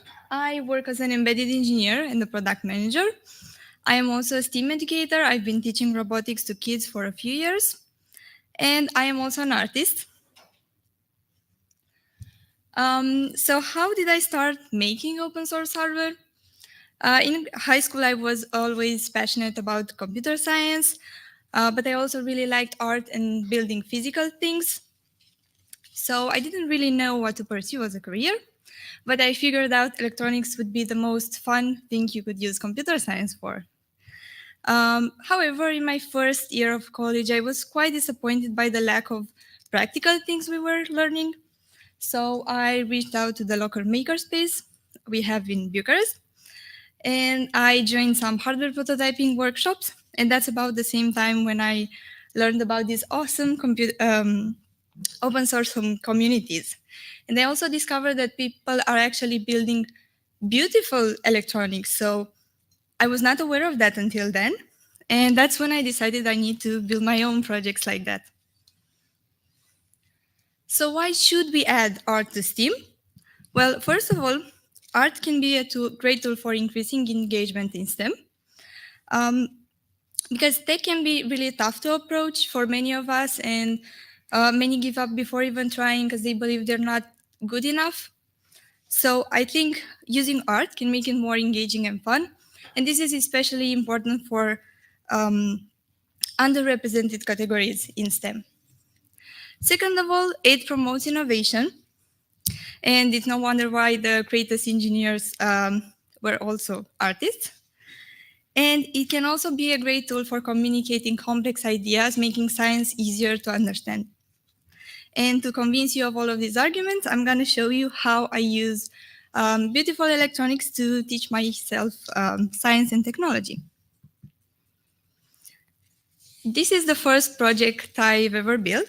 It's a cute alpaca with a rainbow color changing tail. And yeah, it works something like this. It just has an LED and cycles through many colors.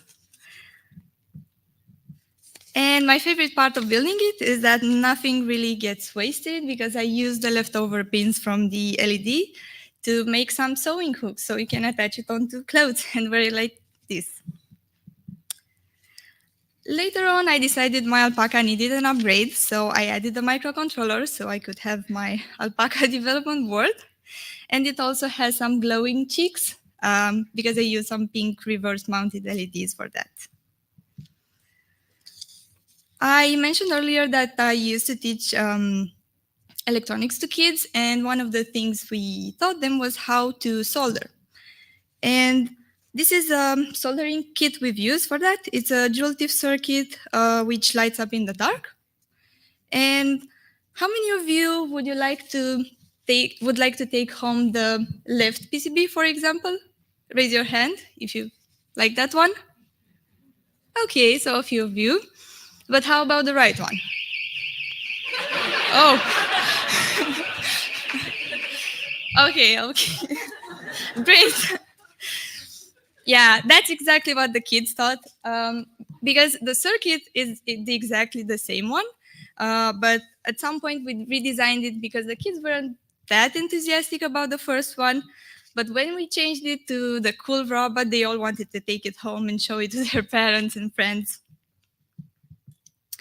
And because we got such good feedback for that, we made another iteration of the project, which required no soldering. So the kids could be able to assemble it by themselves at home without the supervision of an adult.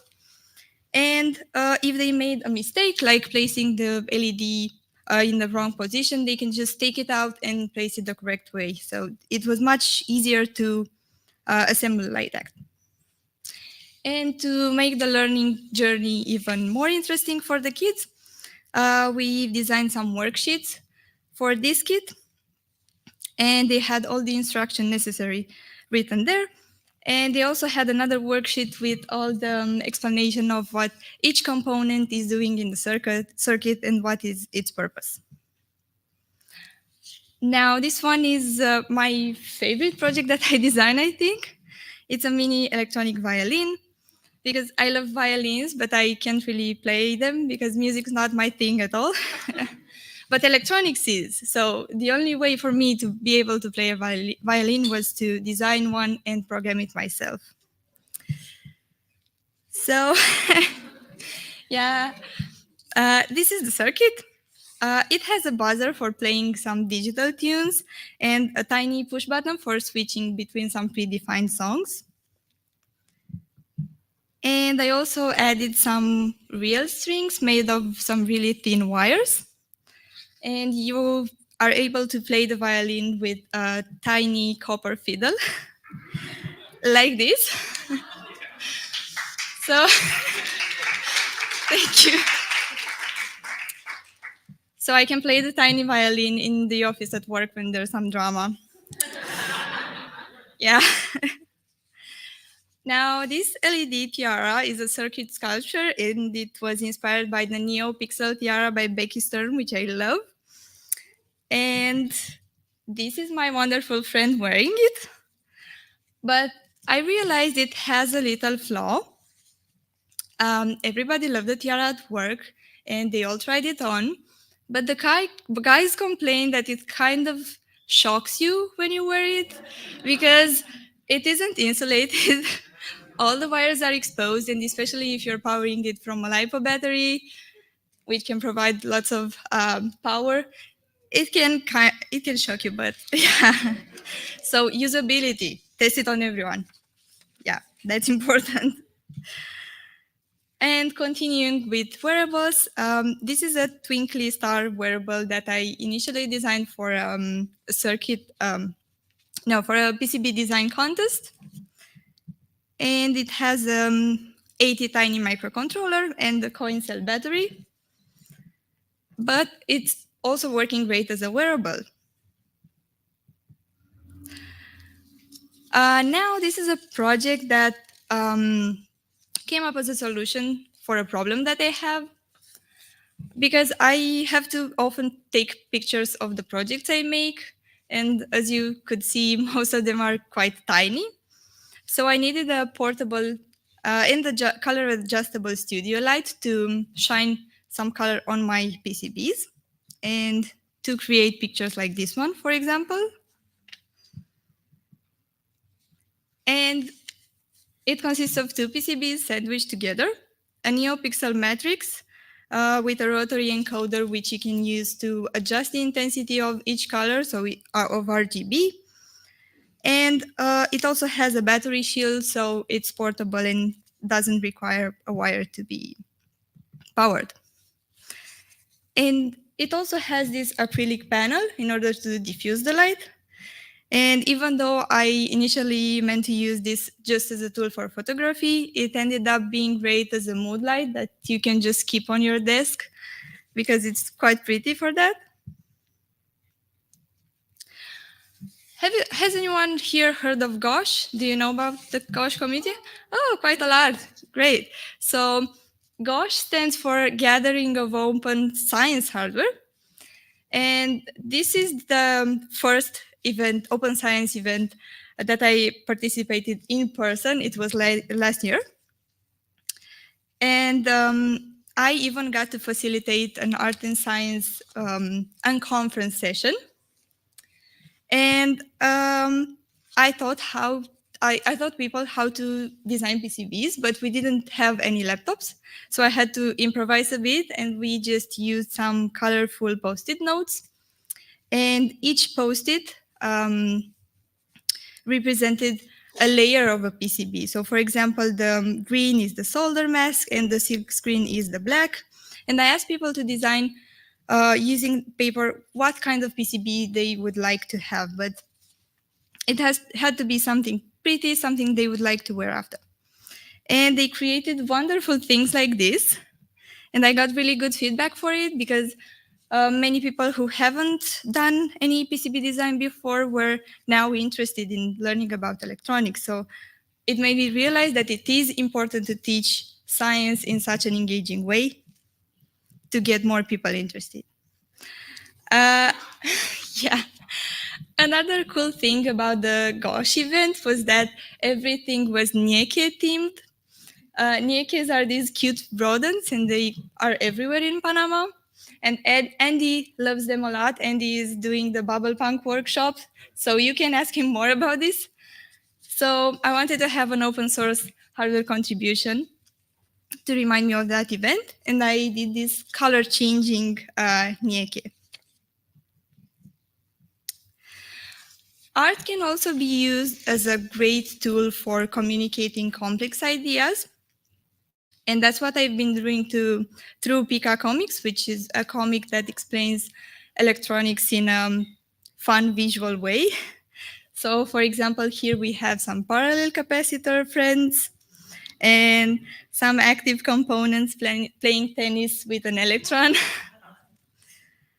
or a supercapacitor and a floating gate transistor. And this is the project I'm working on right now, which was also inspired by the nature in Panama that I got to see during GOSH. And is the most complex I've done so far because it has 4 layers. And that's what it looks like. And I'm actually wearing it right now. And I really want to turn this one into an educational kit that you can program, connect sensors to it, run machine learning on it, whatever you want, because I feel like you would be more motivated to program something that you are proud to show off after. So I think PCBs and our electronics have to look pretty in order to motivate people to engage with them. I am super grateful that all of this work has helped me gain some skills, and I get to do open source hardware as my job as well. For example, this hiking wearable or an illegal logging detection device, which uses machine learning to detect chainsaw sounds in the forest. And all of this work has had some good results. I'm very grateful that I got to reach out to so many people and inspire some to build their own projects, because I got some good feedback for some of the things that I built. And I have a piece of advice for you. First of all, if you're working on an open source hardware project right now, please document it and share it with the community. And also certify it, because that's also a good validation that your project is done. Second of all, create opportunities both for yourself and for others, because sharing your project with the community can give you really good feedback, which helps you improve. And you can do that by attending events and maker communities like you are doing right now, for example. Third of all, now more than ever, we have access to cutting edge tech, and it would be such a waste not to use it. So from edge machine learning to neuromorphic computing, try to use all of these into your projects. Fourth of all, I think the coolest things get created when people mix their passions. So don't be afraid to mix your hobbies. And if you're into electronics and music, do something amazing with that. And finally, don't forget to make things for fun, because that's really important. And it's fine to just create for the sake of creating. You don't always have to have a greater purpose, and your projects don't have to be world-changing. Thank you so much, and don't forget to keep creating. And you can find me here. Please say hi. Thank you.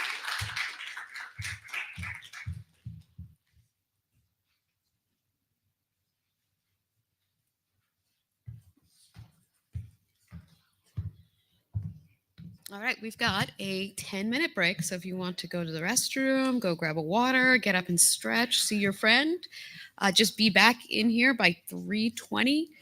3:20 on the nose. 15, well, it's on the schedule as 10 minutes, but you're getting 15.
All right, it's time for our afternoon session. This is the last session of the day. I want to remind everyone that there is an after party at NYC Resistor after you go get dinner tonight.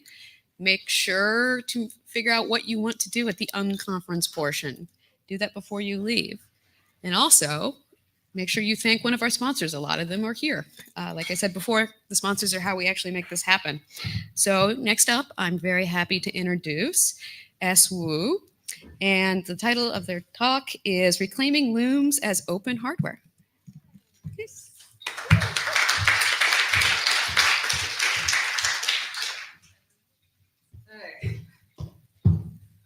I don't know why I'm so anxious. I brought my water bottle because my mouth gets really dry when I'm nervous. Ugh. Okay, if I just click.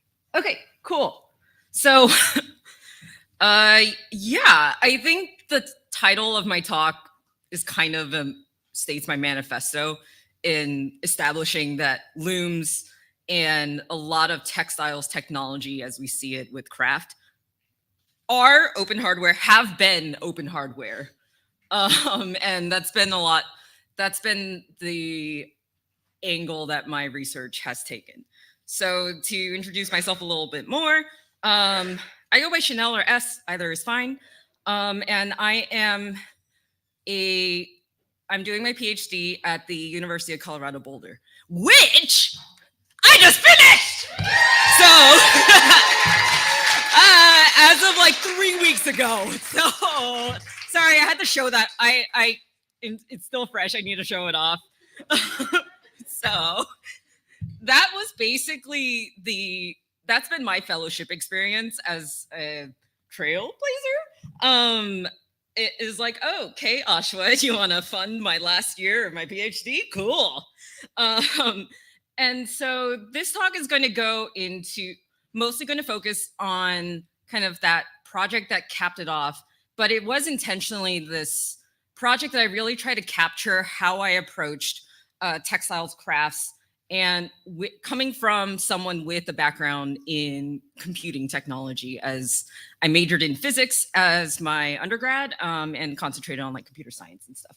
So you all need some background information. You cannot come to one of my talks or read one of my papers without learning how to weave. Because it's kind of telling how this knowledge has fallen out of our general vernacular. So what the heck are looms? How does weaving work? Quick tip, if you are wearing jeans, most pants, unless you're wearing like sweats or something stretchy, is probably woven. So let's take a look at how that works. I just want to say, generally preface this with textiles tools are they're such a cool class of technology because they were independently invented by so many communities around the world throughout history.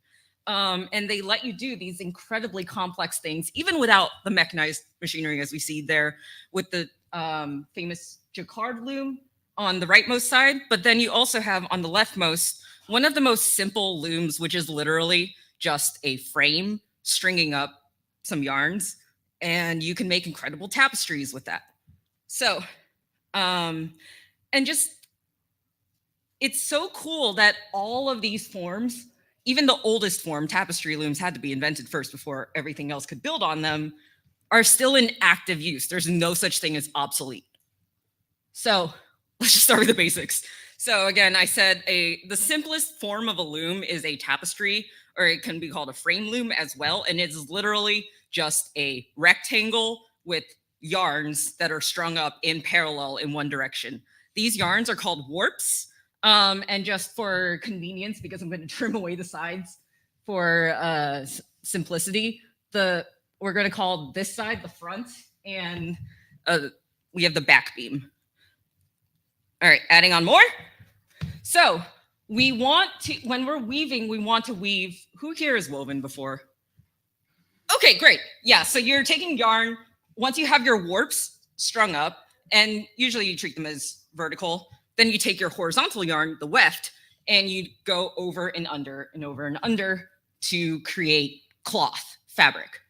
So you can do this with a needle or your fingers on a tapestry loom if you want to go faster and make cloth more efficiently, you can create these mechanisms called heddles, which you could literally use like a loop of different string and then put them on sticks and lift up a set of your warps. And we call that set, because it can literally be a stick, a shaft. So you will, in the world of today, you can find a lot of rigid heddle looms that are basically doing this. And there are many forms of backstrap looms that pretty much have this raising mechanism. And backstrap just means like these yarns have to be kept under tension. So instead of a front beam, what's actually holding that tension in front is your own body weight, and they'll string it up to like a tree or a post and lean back. It's really cool. I could talk forever about looms. So this is also my info dump. All right, so to add on one more mechanism, we come to what we call a treadle loom or a shaft loom, because they have multiple shafts. So again, we now see two shafts on this loom, and they're each raising different sets of warps with different heddles. Now you can see that treadle, because of a magical floating thingy there, when you step on that treadle, then both shafts will rise. If generally these are detachable, you just kind of like tie them onto the treadle, or maybe even like insert like there's like a knot on the end and you just like slot it in. So you can reconfigure this kind of loom by, just attaching or detaching which shafts are in each treadle. So if you know some basic counting, actually, now you have a number of combinations that you can create with your patterns. And in weaving, your pattern of overs and unders is what creates different types of fabric. All right, so we needed all that information to understand why we needed why the jacquard loom was then created. So who here has heard that claim that jacquard looms were early computers? Okay, so let's unpack that a bit. No, I don't disagree with it. I'm not going to be pedantic, but it's, unless you know weaving, and it can be kind of this oversimplistic statement. So the main thing that jacquard looms really contributed to our current computers are the punch cards. So instead of shafts that you as a human are manually raising or stepping on something to raise them, now instead what is controlling which yarns are rising up and down is a machine that is feeding that punch card row by row, and the ones that in the punch card, when there are holes in it, those yarns rise up because they're sticks in a magic vacuum. And you can see here how these binary codes of punched holes enabled punch cards in other computers. And actually, if you look at the writings of Charles Babbage and Ada Lovelace, they directly reference jacquard punch cards. It's so cool. Okay, so what does this technology look like today? And this is what we work with in the lab I'm part of, the Unstable Design Lab. It is a TC2, it stands for Thread Controller 2, and it's called a digital jacquard loom. So we just unpacked what jacquard loom means. Digital, what that means is basically, this is a different way of taking a punch card. Now, instead of a punch card, we can use a black and white bitmap image. And a bitmap is just a giant digital punch card. What do people use this loom for? These are really cool artist works that I found on the internet. I will properly give credit to them in the Discord thread. But yeah, people use this for prototyping really cool folding structures. Some of these are e-textiles or actuated. You can make really high resolution image-based designs. And this is all, again, controlled with a black and white bitmap image. So your image, your file, it's called a draft, does not show the yarn colors. You still have control over the raw data and then what yarns you're putting into the machine. And it is a manual loom. There are fully automated looms that will like weave each row for you, so you're not like feeding the yarn across. But this one is. And what you do to control it is you load in your file, and there's one pedal on the floor next to the loom that you can step on and advance to the next. This is why I had to introduce treadles, because they're also pedal based. All right, so with in terms of work I've been involved with, in our lab, we do use this to prototype woven e-textiles, and you can see some examples. This was, the top one was done in collaboration with a bioastronautics lab, working as fabric woven, fabric, like wearable, was it, bleh, heart rate sensor? Anyway, biosensors. I forget what it measured, but sensors that you could wear just like a shirt. This is actually meant to be worn on the head. And so really interesting problems of weaving in elastic, but also metal yarns. How do you design things if your yarns are also wires and vice versa? So we've also, some of the work in the lab explores more artistic, conceptual questions like that. And we created this piece called The Fabric That Remembers. My advisor, Laura Devendorf, was the one who did the draft design and the weaving on this. And I was part of I was the system architecture. So everything that happens off the fabric, and like, how does it send, how is it going to take that pressure data, which is each of the pads, and visualize it. And we created a web app where you can tune into the live data of how people are pressing on it. So that's the interaction part of it. Anyway, so creating these files, creating the files for these weaves is a pretty intense process. But what's funny is you can use you can use anything that puts out a bitmap image. So a lot of people actually use Photoshop. And this kind of just, it's so cool how this continues a trend of, across a lot of textiles crafts, people don't think of inventing a technique or a tool as just creating something new. There's this acceptance that probably someone has done this in the past at some point. I might be just the most recent person to write this down. And it creates this lovely term I love called unventing. And it's kind of, for me, being in an engineering adjacent discipline and always having to come up with something novel, it's really comforting, and I wish the rest of the world could see technology this way.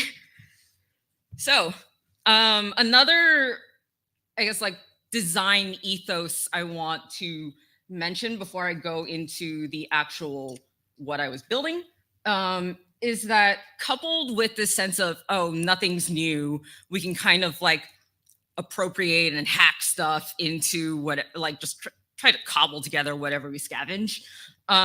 There's a very well-established practice of hacking already in weaving. So it's actually a Facebook group called Weaving Hacks. It's like thousands of members, and people are just sharing hacks. Like, this is the loom in our lab. We scavenged empty milk jugs from the cafe downstairs. And that is what we're using to weigh down and keep tension on the loom. All right. So the system, building in response to all of these factors, what do prototyping tools look like if we learn from craft traditions? And it's prototyping generally, but we do need a lot of help when prototyping e-textiles. People haven't really made tools for this, as we saw in some of the talks earlier today. So this system, again, building on the TC2 and historical looms' existing use of pedals, we're going to add more pedals. So I called it the loom pedals. That's what happens when you let me name things. All right. So again, as I mentioned, hacking the TC2 is already part of weaving on the TC2. So I do want to mention that, like, my hack is not the first hack, but it is probably one of the first ways that someone has tried to hack it through this channel. So, setting up a jacquard loom is a big, huge thing. We have thousands of threads going across. And you know what you have to do? You have to individually thread each of those needles. So it takes teams of students, and it's kind of fun if we get an engineering student who's never done textiles, but they're like, oh, I want to make spacesuits. And I'm like, all right, we're going to put you to work on the loom. They find it really relaxing. All right, so again, just to review, jacquard looms use the punch card, which in our case is a bitmap, to read the design. On the TC2, you have a pedal that you step on to advance to the next row. And the interface we were finding limiting because we had to be a lot more flexible with our prototyping. We couldn't just load in a file, weave it, and then it's like, oh, we got to revise this, and then go back to Photoshop, which could take hours to revise your draft. While in weaving, a lot of your prototyping happens at the loom. Like, you want to weave a few rows, see how the fabric is turning out, and then change up your design. And that was just not possible with that static file workflow. So it turns out we ended up reverse engineering some of how the TC2 works. It connects to a local Wi-Fi network on your where a computer running the controller software that you load the file into is sending it to a row by row. So with the magic of Wireshark, we found out, oh, well, let's hack some code that can format bitmap, a row of a bitmap image, a row of ones and zeros the correct way. And we could theoretically send any design that we want generated live row by row. So we ended up using a Raspberry Pi, again, anything that can talk Wi-Fi, to control it. And the Raspberry Pi also, because you need some direct access to pins and blah, blah, blah. I had a lot of fun designing the circuitry. I was like, yes, I got a physics degree and took all those computer science courses for something. So I wanted to figure out a logic circuit that would enable you to just add an arbitrary number of petals to so that you could have multiple functions accessible for telling the machine, oh, I want to change this about my design and stuff. So from the start, modularity and reconfigurability and making this accessible to people, or understandable by someone who is weaving, but maybe not necessarily in electronics or in programming, be able to use this and to see their changes live. All right. Okay. Sorry, I just froze up. All right. So for the actual pedals, they evolved from a hot glue prototype to something I actually learned how to 3D print and design a PCB for. Sorry. And for the software, again, so we're interested in functions that can change your design live. So I actually built upon a different project in my lab called AdaCAD, which is free and open source software to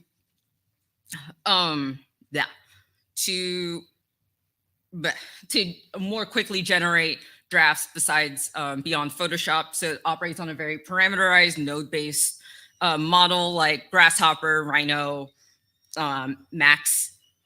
And so we built the draft player on top of it because we were like, it's a track. It's like playing music. And you can configure what functions. So if I step on this pedal, does my whole, does it flip my whole design or so on? So we did actually, I ended up using it.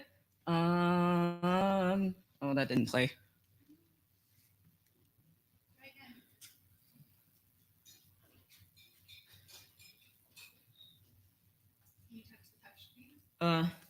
It's not a touch screen. Just switch it. That's a time lapse of me actually using the interface to weave it. I don't need to play it. For reference, this piece of fabric is the whole thing that I wove, and I use it as a blanket in my lab. So we demonstrated that you can weave bigger pieces on it. Like you can weave a kind of a viable size of file on this. All right. Oh, now, okay, the advanced did play it. That is a GoPro mounted on top of the loom. Okay. Meh. All right, so I'm gonna go really quickly. I'm sorry. Okay. So in this process, we realized a lot of what made pedals and like these foot controls important, besides just looms.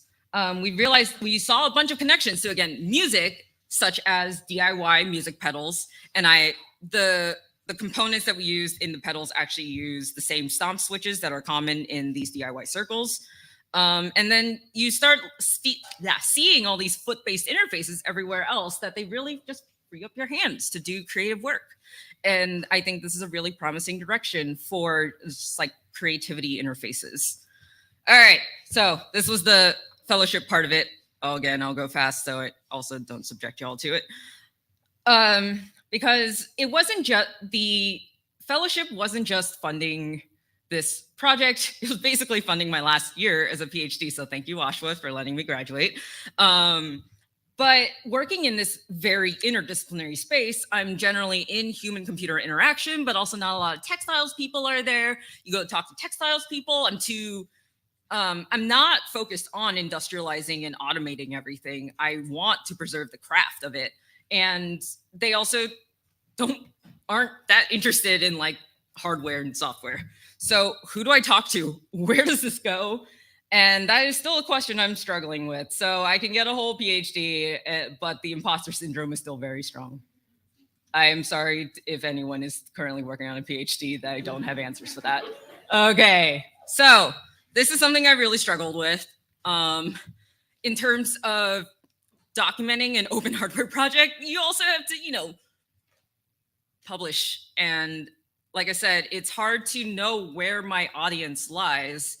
And for me, like the open hardware community has been a very interdisciplinary space that is, again, like accepting I don't have to properly write, I don't have to conduct a rigorous 100-person user study. And I can use it myself. But again, that brings the question, like, who is my user besides me and the other weavers I talk to? And I think that's where that open ethos can really build a community around a project. All right, so future directions, we will, I'll be presenting more of the weaving side of things at the Digital Weaving Conference. Okay. So that's in Cleveland. And actually that will be the first time I take this system and put it on someone else's TC2, which will be real exciting. Because while we did end up reverse engineering a lot of these functions, eventually we did end up getting in touch with the loom manufacturers for Tronrud Engineering. They're a Norwegian company. And fortunately, they were not mad. They were intrigued that someone who bought their loom. Okay, so, but that's because we're building on their closed source control protocol. I'm trying to figure out how to disentangle that so the rest of the hardware is OSHWA certifiable. All right, and I want to keep working on this. So again, takeaway message, rooms are open hardware. All right, thank you to everyone. You can find different GitHub information and all.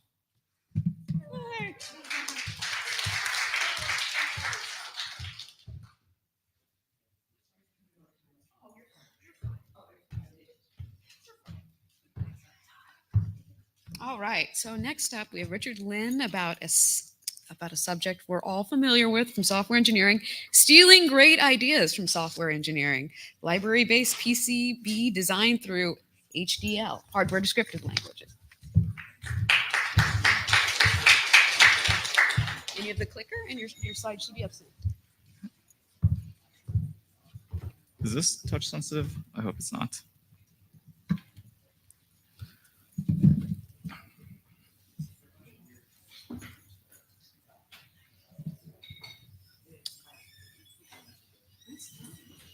Quack.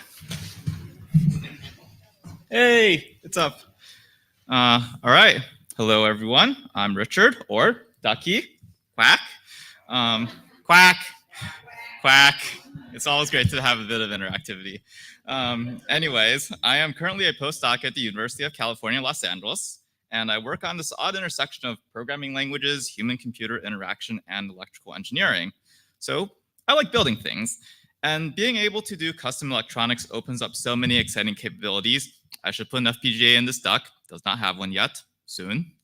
And while there are great open source tools like KiCad, redrawing variations of the same circuit all the time gets pretty tiring. So today, I'll be discussing stealing great ideas from software engineering and adapting library-based designs to PCBs. So let's get right into it.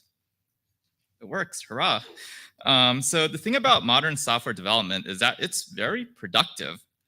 If I wanted to generate a QR code for types of duck, as one does, these 6 lines of Python are really all I need. And there's no magical AI or anything behind this. This is just pretty straightforward library-based design. I'm basically building upon the work of all the people who have built this very nice QR code library and made it easy to use, as is the spirit of open source development. But we don't really see this in hardware land. For example, if we were building a mechanical keyboard, like this guy right here, we'd probably build a schematic from the ground up. Like, sure, we might reference open source schematics, but it's not like Python, where I can just directly import libraries. Now, even though in concept, there is a good deal of modularity in schematics with reusable blocks like microcontroller and the switch matrix, right? But in practice, these details need to be customized for each application. So, that's a 2x2. What if I want a 3x3? Right? And while current schematic tools don't support this, I think we can steal great ideas from software engineering to enable these libraries of parts and ultimately make hardware engineering more productive and fun. So since that's a bit abstract, I'll show this idea in action with a demo, and I really hope the video will eventually work. So since we're borrowing many concepts from programming, the whole system is a hardware description language. So you can think of it as a way to define a schematic using similar ideas of blocks and wires, but defined in text, and importantly, with the full power of a programming language behind it. If you're familiar with FPGAs or chip design, this is kind of like Verilog, except more powerful and it doesn't suck. So anyways, starting from this blank template board, we'll build that 3x3 mechanical keyboard in 3 minutes. Oh my gosh, it works. So at the heart of a keyboard is a microcontroller. So we can start by adding the common STM32F103. And then I can instantiate the key matrix. So let's ask for a 3x3 macro pad. Now, if I build this design, I can see the blocks and their ports. And then, give a moment, I can connect them using these connect statements. It's going to take a while as I don't actually type it out. I think it's going to work. Yep. And then everything shows up when I rebuild. Now, the block diagram, there's a bit of red on it. It's telling me I need power and ground. So I can also add this USB port, connect the data lines and the power lines. And once I finish typing, I can once again rebuild it. And the ports are good. Well, once it rebuilds, yes. But I still have an error. So here it's telling me I have over voltage because unfortunately, if you plug 5 volts into your STM32, it's not going to be very happy. So I can start by disconnecting the power line and rebuild. So now I want a regulator, but instead of writing code, I can also search the libraries for blocks by category. And I'll choose ELD1117. I can insert it graphically. So like with the switch matrix, this is a parameterized block. Here, I'll ask for 3.3 volts out with, let's say, 5% tolerance. Give it a moment. Did it die? Nope, there we go. So I can also hook up the power and ground connections graphically. And once again, I'm just going to hook that up. I can rebuild. It's going to spin for a moment. And hey, 0 errors. We like 0 errors, right? It's also generated a bill of materials and a netlist, because that's also nice. And then in KiCad, I can import the netlist. All my components show up as expected.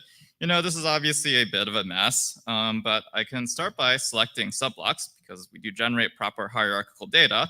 I can move them around, break things up, and then work on them individually. And from here, it's largely a layout problem to get to a fabrication-ready board.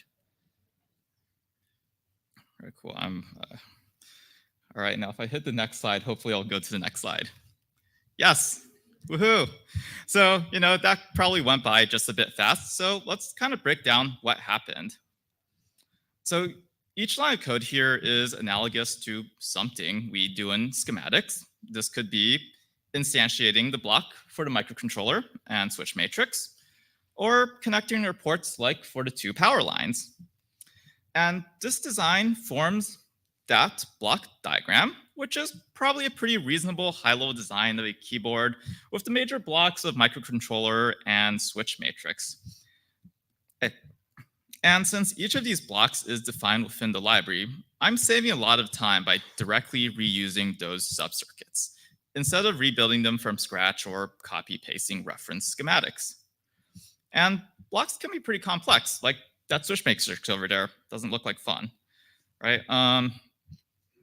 But that's just a parameterized generator. So that defines or creates the subcircuit based on the user-specified number of rows and columns. This structure is recursive all the way down. So that switch matrix itself is also just a sub-block diagram. And the diodes inside it is another library block. And this one contains logic to select the parts from a parts table, accounting for common design constraints like voltage and current ratings. And at this lowest level, each of these blocks have an associated footprint. This includes pin mapping, so no more accidentally the whole pin mapping, because I've been there, spent hours of my life debugging that. Wasn't fun, don't be me. And this whole nested hierarchy structure then gets flattened down into a netlist that, as we saw before, gets inserted into KiCad. And just like the Python QR code example, there isn't any magic here. It's all pretty straightforward library composition, but it's a powerful way to do design. And this enables us to put together the mechanical keyboard circuit in 3 minutes and a couple of lines of code.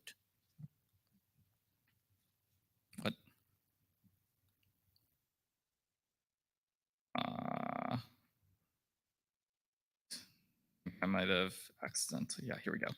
Okay, so with a bit of intuition from that example, I'll go a bit deeper into the core ideas that make all of this work. So overall, again, it's a Python embedded domain-specific language. So the entire design is Python code to construct a circuit, with Python constructs corresponding to circuit constructs. So for example, classes represent schematic sheets, objects represent components and hierarchy blocks, and then we can compose all these in the framework of a general programming language, enabling this arbitrary logic for circuit construction. And this whole thing is based on the concept of hierarchical design, where we have blocks that hierarchically contain other blocks recursively. And this allows us to use these very high-level intuitive blocks like microcontroller and voltage regulator without worrying about the details of individual resistors and capacitors. And these blocks provide an encapsulation boundary, so that separates the usage view from the implementation details. So here we would be able to instantiate and connect up that library switch matrix nasty circuit without understanding the details of its implementation. And beyond what's possible with hierarchy sheets in KiCad, we have generators. So as blocks are defined the same way as the top level circuit, we can use the full power of Python to generate the circuit. So for example, this switch matrix, it's got this nice for loop right here to create and connect switches based on the number of rows and columns. And this also extends to arbitrary calculations, for example, sizing components in a switching converter based on the input and target output voltages. I think this is double clicking somewhere. This is definitely double clicking somewhere.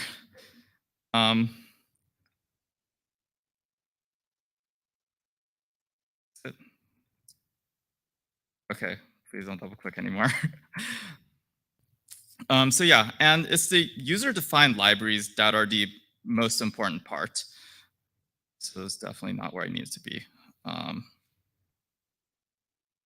we go. And it's the user-defined libraries that are the most important part. So while designing PCBs using high-level blocks is not a new concept, Some recent commercial tools don't support user-defined libraries, and that ultimately limits scalability. And in contrast, our goal is to go beyond these walled gardens and towards a large-scale community-driven development seen in software. And one additional thing generators enable is automatic correctness checks. So for example, the Swish matrix generator, it generates a subcircuit based on the rows and columns, and then the number of I/O needed is automatically propagated to the microcontroller, which allocates the pins needed. The Type-C connector, as another example, also inserts the CC pull-down resistors that are so easy to forget. Once again, true mistake, don't be me. And the last piece that makes library-based design practical is a type system of components. So one reason why it's so difficult to directly reuse community schematics is because they have made many different choices in component selections. So maybe there's a design you want to use that has 0402 instead of through-hole, but if you wanted to customize it, you basically have to directly edit the schematic. So instead of directly specifying components, we have a type system that includes an abstract parts like generic resistors. And concrete subtypes like surface mount and through-hole resistors implement these interfaces and can be substituted in. A board-wide refinement control system then specifies which subtypes are substituted in, allowing the system designer control while still being able to directly drop in and reuse libraries. This also works for subcircuits like voltage regulators and even microcontrollers. And beyond supporting libraries, this idea of interchangeable parts also allows us to automatically compare different implementations like choices of diode and microcontroller, and even optimize for objectives like cost and performance. There's also an electronics model to support automated checks. So voltages, currents, limits, I/O threshold. It's a pretty simple static model, but it helps automate a lot of common checks. And overall, there's nothing that ties this to any specific application. It's a pretty general framework for electronics design that hopefully makes design easier and more fun. Although we actually haven't built the keyboard example yet, we actually have built many other boards over the years. So this thing I have right here. It's a Internet of Things LED matrix. That's probably the closest to the keyboard. If you bring up your Wi-Fi, you can probably see it. Good luck connecting to it. There's like a magic IP address. But anyways, what it has is this parameterized LED matrix block. And what it does is it generates this pretty complex and even more nasty Charlie plexing circuit, which can drive 30 LEDs with just 7 IOs. And below that, the resistors and capacitors also automates away the mundane part selection work. This also scales up to more complex examples. So for example, this Bluetooth stick multimeter. While the analog front end is kind of specialized, library-based design allows us to reuse subcircuits like the Mux tree generator and the boost converter. We've also built a bunch more boards because building boards is fun. That includes power converters, robot controllers, but I'm not going to go over them right now. So overall, this entire system, including the core language and compiler and the block diagram IDE, are all open source, as would make sense for being here. And while development has happened in the open for many years, this is actually the first talk of a more general audience and with what might be a quote unquote proper release, maybe. But yeah, if you want to try it, we actually have a full tutorial, including a getting started guide. It's been tested on Windows, Mac, Linux. Really, it should run anywhere where there's Python and Java. There'll also be a QR code on the last slide, so you don't need to fearlessly copy things down. Now that being said, there is a degree of polish on it, and there is a reasonable set of library parts, but I'm going to be honest that it's not going to be able to do everything just yet. And as a researchy project, there's definitely bigger open questions too. So the theme of this talk was stealing great ideas from software engineering, but it's worth thinking where hardware differs substantially and the ideas don't translate over. For example, while iteration is near free in software, spinning boards decidedly is not. So maybe things like library quality and trust becomes more important. So maybe we can't have things like left pad for PCBs. On a more infrastructural level, our vision of PCB libraries depend on standard interfaces, including abstract parts like resistors and diodes, and their models of resistance and voltage ratings. Questions include like, when are these good enough for most applications without becoming overkill? And maybe more importantly, how can they evolve? And really the biggest idea here of library-based PCB design, like we see in the software community, this absolutely depends on community participation. So my hope is that as we see more interest in better ways to design PCBs, it will be based on open source platforms driven by large-scale community collaboration, like the incredible successes we see in software, where we can enable anyone with the interest to build their devices easily and quickly. And towards that goal, if you'd like to build boards like these in an easier way than schematic tools, or if you're interested in the larger idea of community-driven sharing, I'd love to talk to you. I'd definitely be interested in learning how library-based design could help your projects and workflows. So, if you're here, please find me in the hallways, and I'll also be on Discord, or you can always email me here. Quack.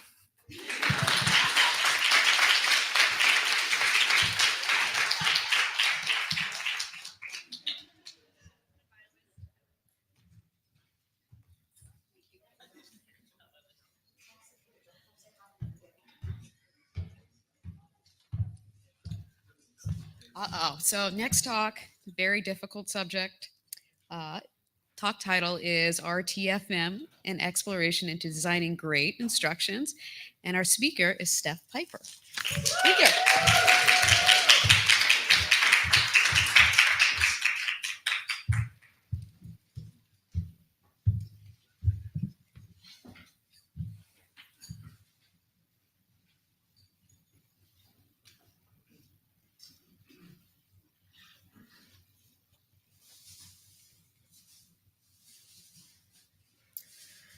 Hi everyone, my talk is titled RTFM, which as you will probably realize stands for Read the Effing Manual. It's an exploration into designing great instructions. Go forward slides. I'm a creative technologist, and during the day I run a library makerspace out at the University of Southern Queensland, which is based in Australia. So I've flown in for the conference and I am delighted to be here. Woohoo, yeah. G'day. Some of you may know me from some of my circuit board work online. So I make these beautiful circuit boards that are soldering kits, and these are designed to get more people interested in electronics by making the boards, a lot more like enameled pins than you would expect. So these use a unique two-tone solder mask effect to achieve this kind of look. I also, a few years ago now, built this 2-meter tall stainless steel art installation called the Party Button, which you press the button and it plays one of 20 randomized party tracks, and the characters at the top do a little dance. So that's me too. But what I'm talking about today is my latest project, which are called glow stitch LEDs. So these are made out of flexible circuit board material, and they're a super versatile way of adding lights to wearable technology and crafting projects. You just stick them down with conductive fabric tape, and you can actually machine sew right through the tabs.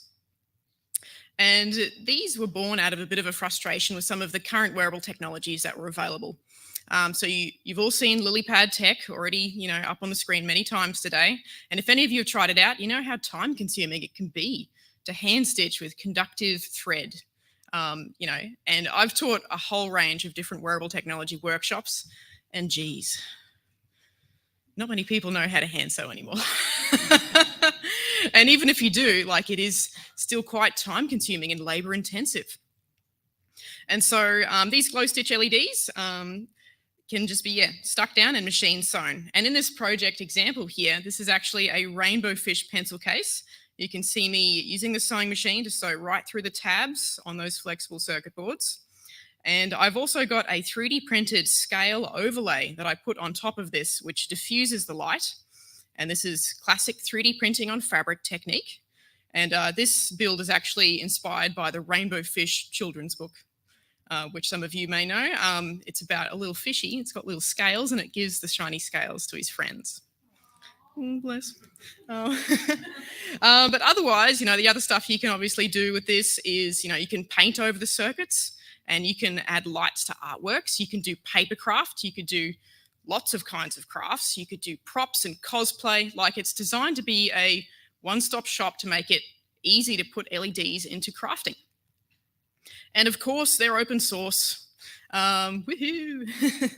So they're OSHWA certified, and all of these panelized modules are up on my GitHub page. So if you are interested in making your own modules that include whatever functionality you wish, you are very welcome to just go on there and make your own. And I'd love to see you do it. And this project is not quite available yet. They're up on Crowdsupply. So this is my pre-launch page. I haven't launched the campaign yet, but if you are interested, I'd love for you to jump on this page and add your email address and sign up for updates. But what this talk is about is my process in designing the instructions for these. And you've all probably come across a product that has bad instructions. So you've opened up something new and you're excited to learn it and you're like, wow, what's going on with these instructions? You might have been presented with no instructions or very little, a whole wall of text which you were not mentally ready to read in that particular moment, or wrong or outdated material. And of course, as you'll probably realize, if you have a product that no one knows how to use, your instructions are equally as important as having a good product, because you can't use one without the other. And what bad instructions tend to do is really frustrate the customer.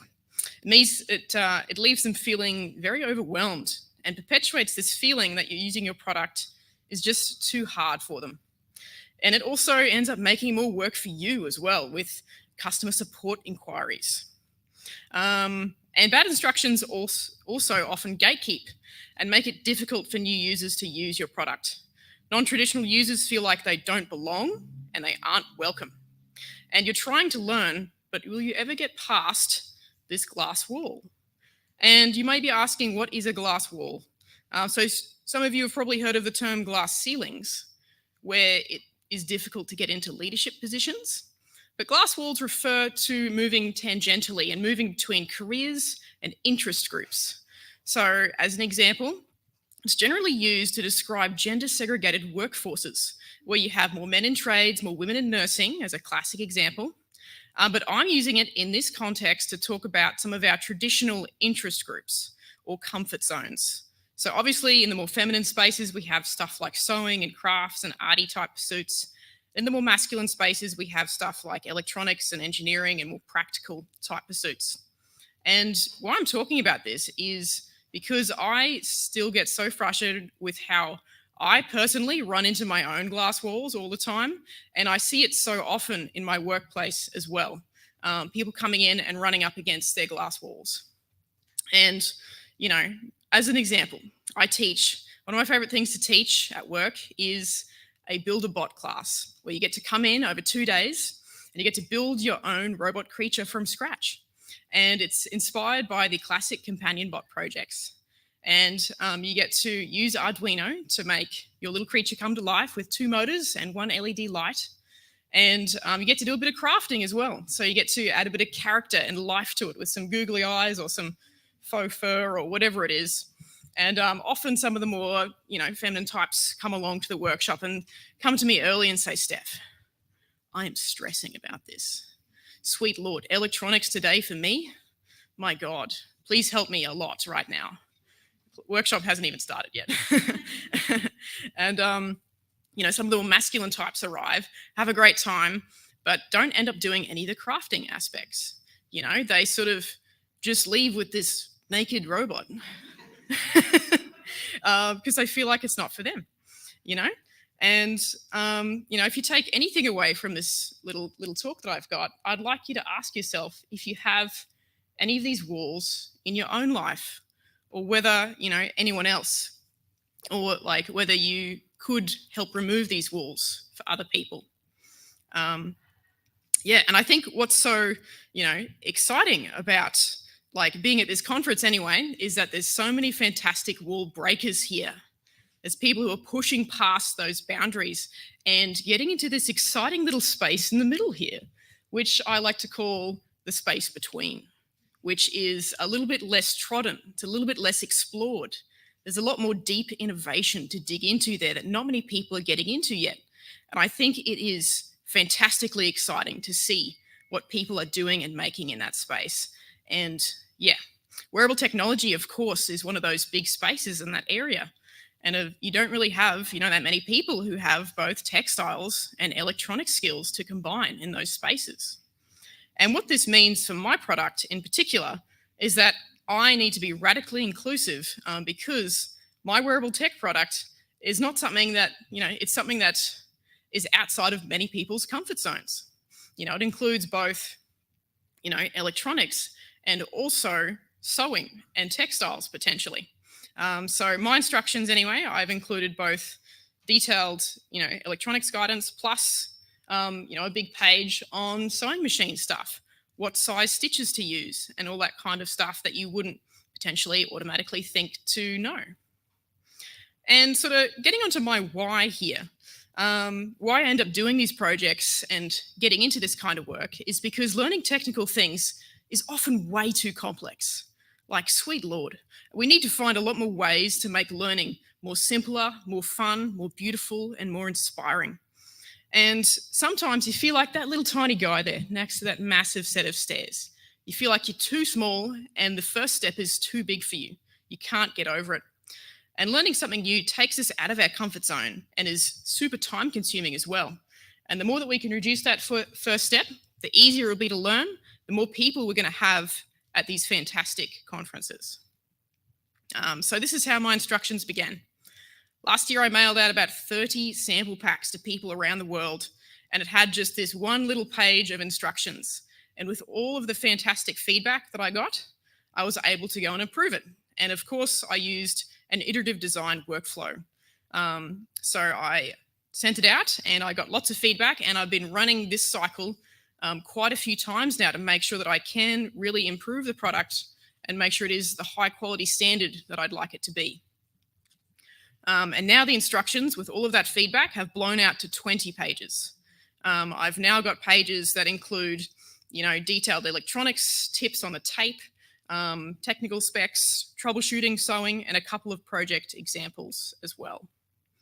And the design principles that I've used to create these have been to have little chunks of bite-sized information that are always paired with some kind of a visual. I'd also recommend to always include a troubleshooting page.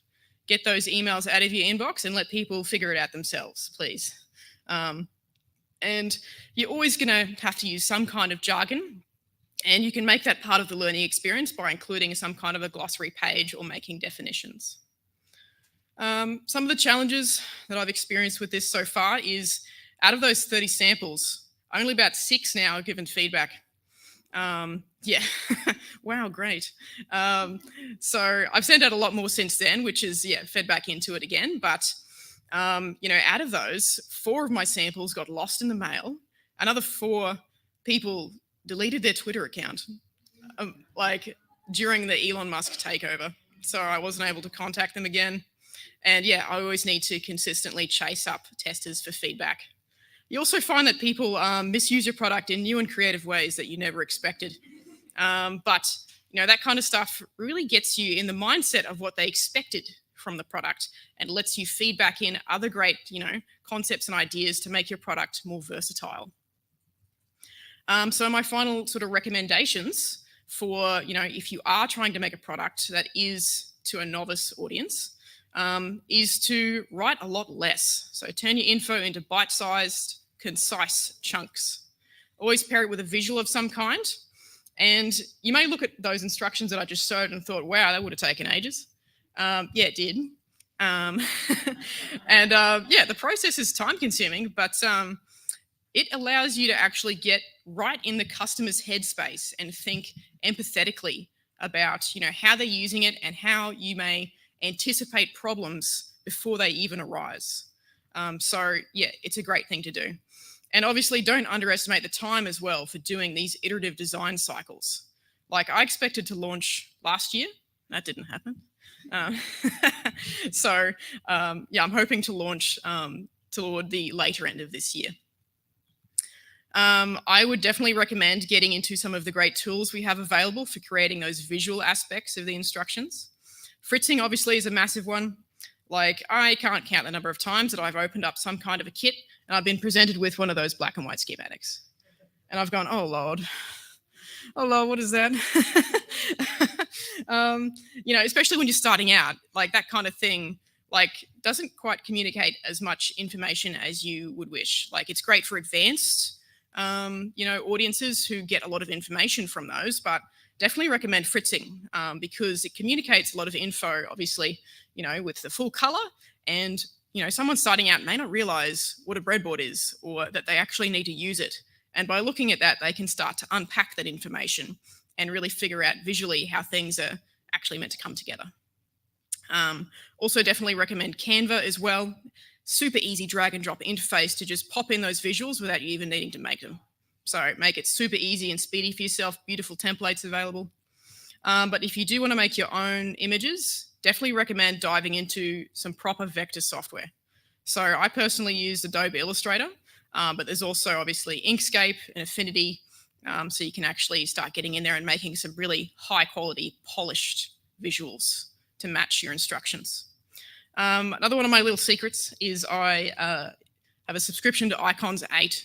You know, there's lots of those out there, but it allows you to just download a whole bunch of, you know, licensed images and vectors that just make it a real speed run to muck around and make those instructions without fiddling around and making a big image of a sewing machine or something, you know.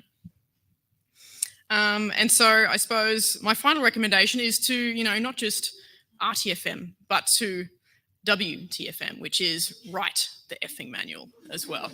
So the smaller that we can make those first steps for someone to get into electronics, the easier they're going to climb up that set of stairs and get into the more complex projects. And the more people we're going to have at great spaces like this, and the more people we're going to have, you know, actually solving some of the most challenging and rewarding problems that we currently face. In future, what these instructions will have as a polishing step is to include QR code links to videos showing real details and, you know, like, yeah, proper visuals on how to put things together. I'm also looking at doing one final round of samples before production. So I want to make sure that I send out a final like copy of what I expect the packaging is going to look like, what the instructions are going to look like, and what the hardware is going to look like before I press go on the big production run to make sure it is as polished as I can make it. And yeah, crowdfunding later on this year. So if you like the look of that, you're very welcome to jump on my website and check out some of those instructions that I've made, the printable project sheets, and some of my teacher resources as well that I've made. I also have with me that Rainbow Fish pencil case and a whole bunch of physical samples that you can come say hi and check them out. Yeah, thanks so much.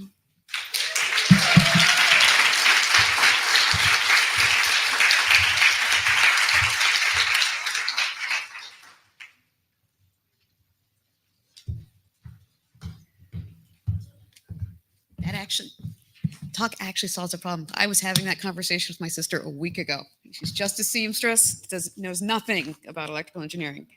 All right, so we have one last talk before we let you go. Make zines, hang out, have fun. And it's Refrigedero, Demystifying Refrigeration Systems, which is crazy. I don't know anything about refrigeration, and this is Amitabh Srivastava. Oh, shots. Now I'm psyched. Okay.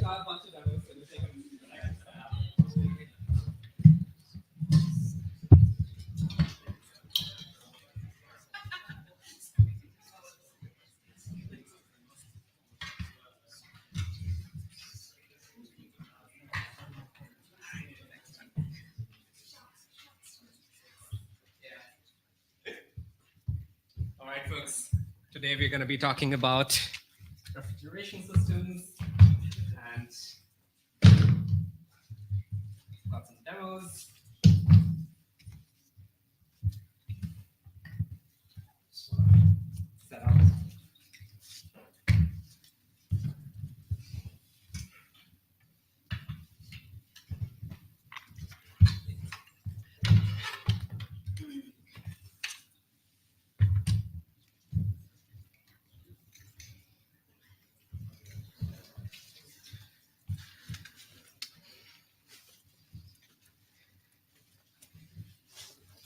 All right, so before we begin, I kind of want to take a photo of all of you with a thermal camera. And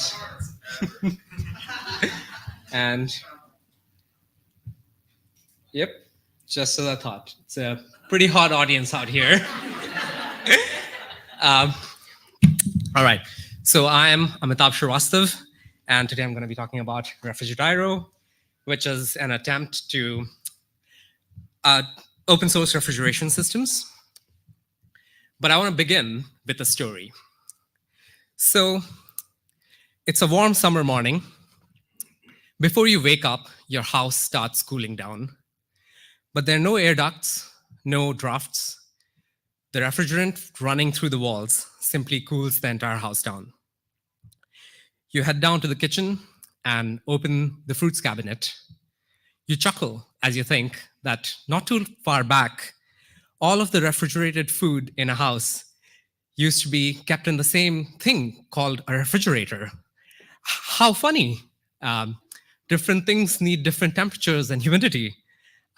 Every cabinet is its own temperature control environment.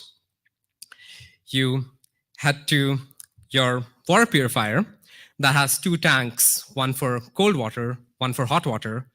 It takes the heat from the cold side, puts it to the warm side. Makes sense, right? Efficiency. You head down to the patio, and as you sit down, the patio furniture cools down to the perfect temperature. Sure, it's a little annoying to move the furniture around because the coolant tubes get in the way, but it's a small price to pay for comfort. You head down into the bathroom for a cold shower, and the water is actually cold, not the lukewarm that the city supplies, because the entire house cooling system chills the water for you. And of course, as you come out of the shower, you're greeted with a hot towel. The excess heat from the cold water goes on to give you a nice warm towel. Time to get to work. You boot up your machine and it switches on instantly. And of course it would.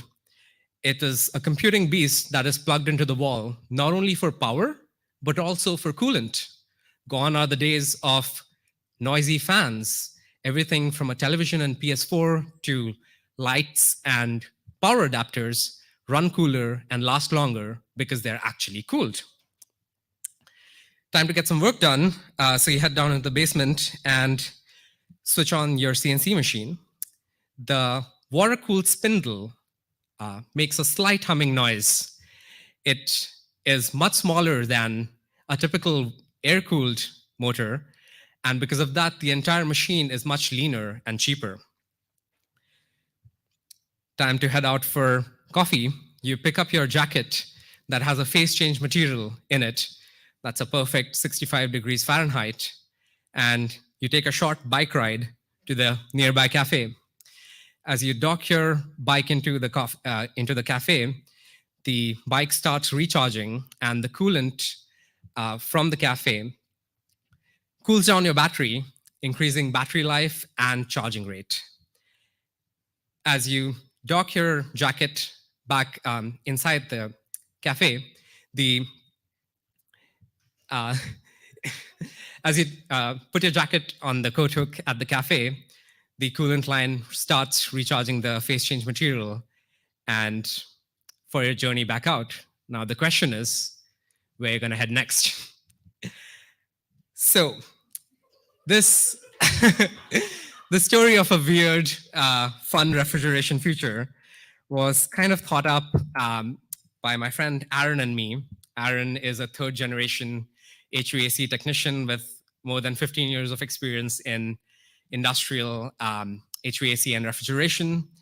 And through Aaron, I came to know that the HVAC industry is kind of stuck in the 80s. Sure, the CFCs and HCFCs have been kind of replaced with hydrocarbons, but mostly we're running on the same technology, right?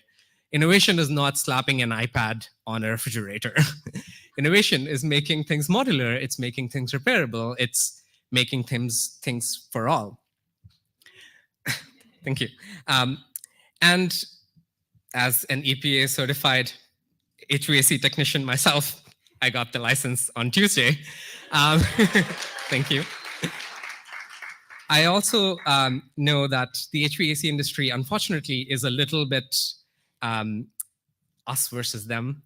If you're not part of the HVAC kind of collective alliance thing, you often get markup on equipment of like more than 100%, like 2x the price.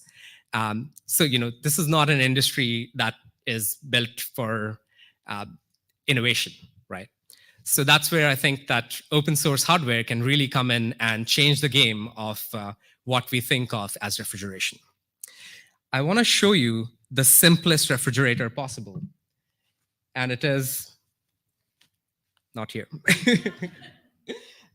But it's a simple CO2 cartridge. It contains pressurized gas inside a cylinder. And this thing is typically used for pumping up bicycle tires.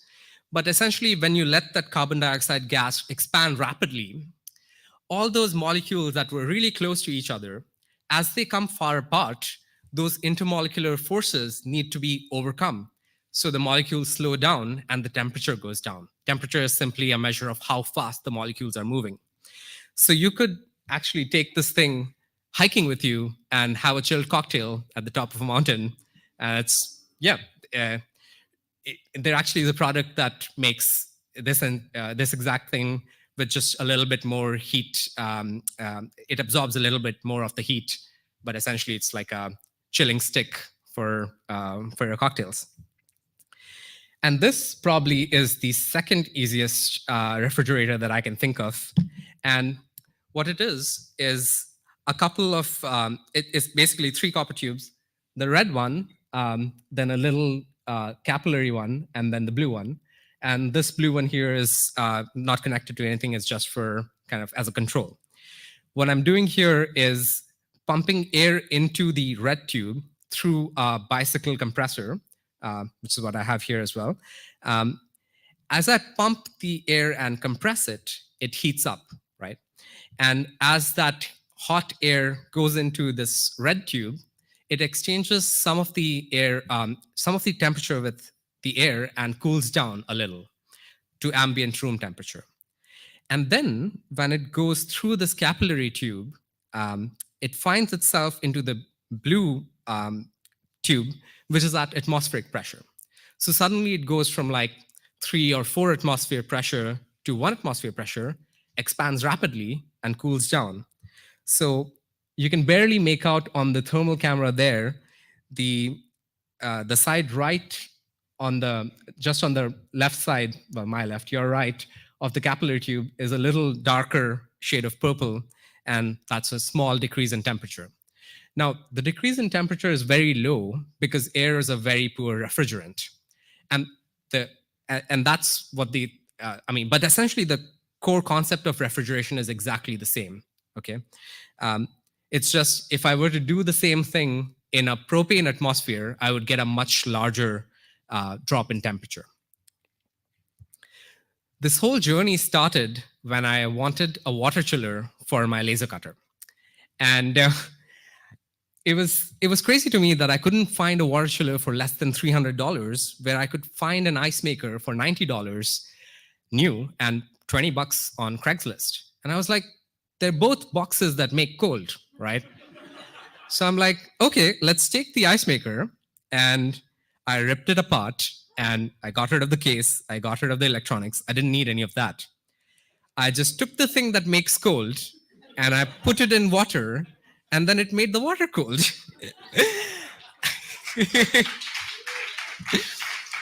It was really as simple as that. The thing on top is called the evaporator, and it typically makes the ice cubes. I just carefully bent the copper tubes, making sure not to kink it so that the tube ruptures and the refrigerant leaks out. But I just did that, and I made an Instructable about it, sharing the process. And Roger on Instructables made one of his own. In fact, he made some improvements. And I was, wow, this is amazing. Like, you can make a water chiller for like less than $100. In fact, I took this water chiller and then I bought a cover for my mattress that had just a bunch of silicone tube going around it. So I can pump this cold water through the silicone tube and have a chilled mattress. And it worked really well. In fact, it worked so well that my partner asked me to remove it because it was too cold, which I count as a win.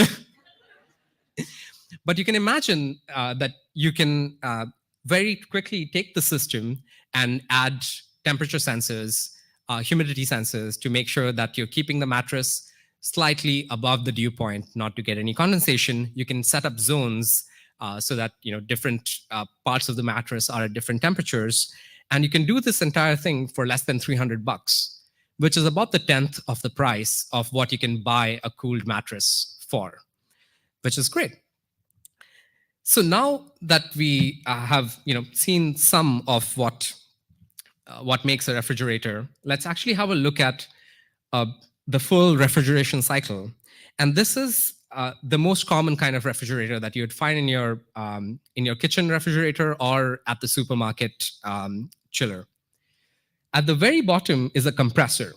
So it compresses refrigerant gas and makes it very high pressure. So on the left side, we have the low pressure system, and on the right side, we have the high pressure system. So the compressor takes in low pressure vapor and then puts out high pressure vapor, which is very hot because you're compressing it and it heats up. And that goes into the condenser, which is a big radiator on your kitchen refrigerator. It'll be on the back. And there, the hot vapor just cools down to ambient temperature. And typically, refrigerants liquefy at that temperature. And that's what makes refrigerants special, is that at ambient temperature and high pressure that the compressor provides, they become liquid. They go through a dryer, which is there just to remove any moisture, because moisture can be very corrosive. And then goes through a capillary tube, which is very similar to the capillary tube that we have here in between the red and the blue tubes. And that's there just to maintain that pressure difference between the high side and the low side. Now, this liquid refrigerant, as it goes through the capillary tube and finds itself in the low pressure environment, again, it just rapidly expands, starts boiling off, and it needs energy to boil, right? And it takes that energy from whatever is inside the refrigerator, making it cold. So now that we've seen this refrigeration cycle, right? Most of it, the top part is like on that chair in front of you. Like, it's very simple. It's plumbing, right? But to me, the compressor still feels like black magic. It feels like it's doing something to make things cold that I don't understand. So a compressor is a black box, and what do we do to black boxes? We take an angle grinder to them. And so we did, and that's how I ended up with compressor choreography. This little cute art project that is the guts of an ice maker compressor. And most of it is just a motor. This piston that I have my finger on right now, that's moving up and down, that's the compressor part of the compressor. It's this tiny little thing that's just moving back and forth, and some steel valves that take in, vapor and compress them. No black magic, If you can take apart a chainsaw engine, you can, probably reverse engineer it to make something very similar. Yeah, a bicycle pump is the same kind of compressor as what is inside your ice maker. And finally, to talk about the pièce de résistance, the backpack refrigerator. The backpack refrigerator was something that Aaron and I made over a weekend, like literally, for the New Lab open house party last year. And you can sort of tell that it was made over a weekend, right? It's not pretty, but it works. And it cools a single bottle of liquor, which is pretty cool. But the point that we were trying to make with the backpack was that you can, if you know how to, it's very easy to make a DIY refrigerator. And it does not have to take a long time. It does not have to take a lot of resources. So let's get creative with our refrigeration ideas, and let's kind of get together. So refrigeration is, it is a dangerous hobby. You're dealing with high pressure, sometimes caustic chemicals.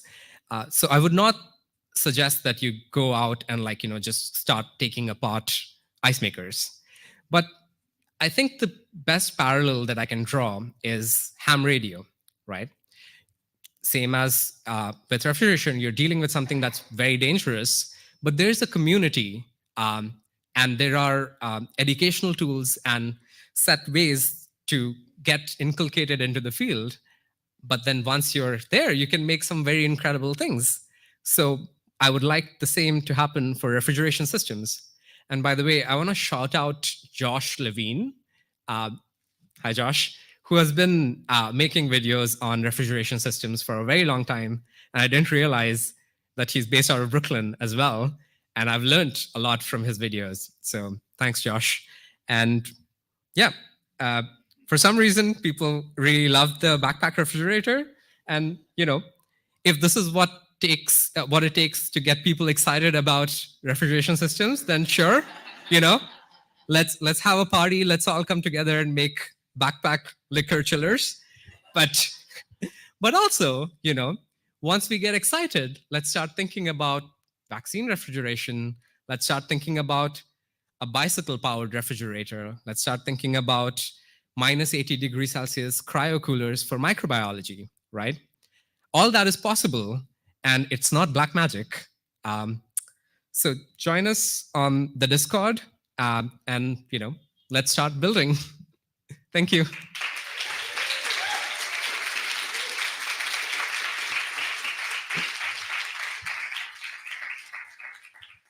the way, to use the backpack, you connect the power, you switch it on, and it starts pulling the alcohol and taking it through this tube into the heat exchanger, making it cold.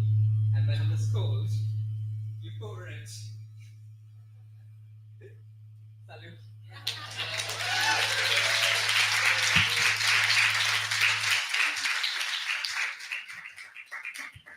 Thanks.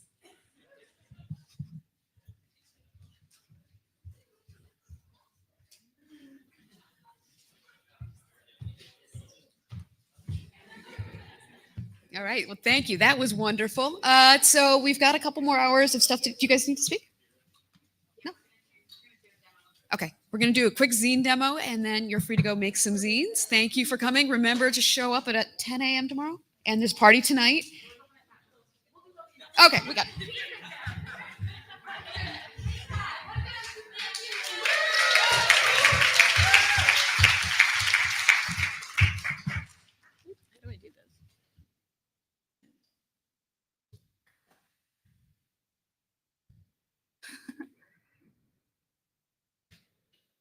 Okay. Can we get the presenter slides back up, Michael, at the back? So we're handing out some paper right now because what we would like to do is just take a few minutes to construct a zine with you folks. So you may have seen our zines that are in all the goodie bags. They've got all our awesome information on it and, everything that's happening for the next 2 days.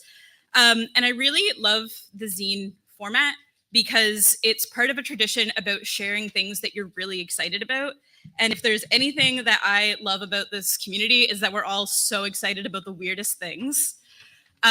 So we thought we would just lead everyone in a little exercise about making a zine that is something you're really excited about.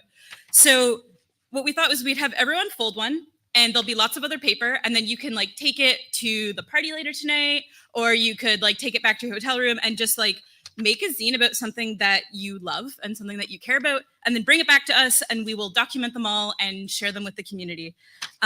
Because there's nothing we love more than sharing your beautiful, beautiful ideas. So, especially just because there's so many topics that people know things about here, and we couldn't unfortunately fit every talk in. We So tried. there's We really probably tried. topics you would love to tell people about, and this is a great way to do it. So what I want you guys to do, we're gonna do some demos up here. Take your piece of paper. It's got a little slit in the middle, and fold it in half, like this. A hot dog fold per se. Yep. And then fold it in half like this. And then unfold it and fold the two sides in to meet the middle.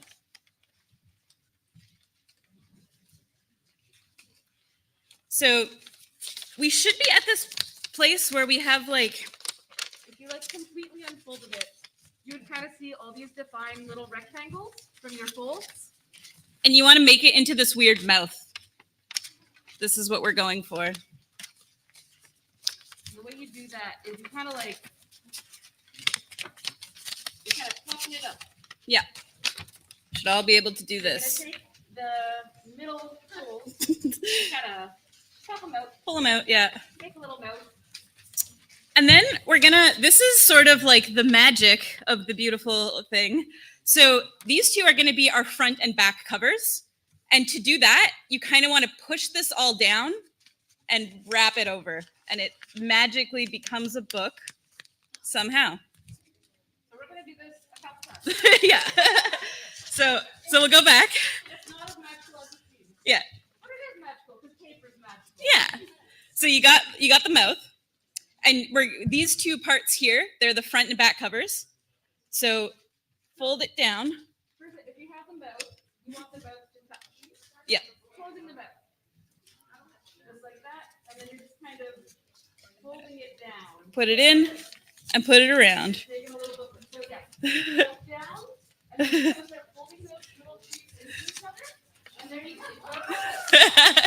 We'll come around and we'll help you guys a bit after.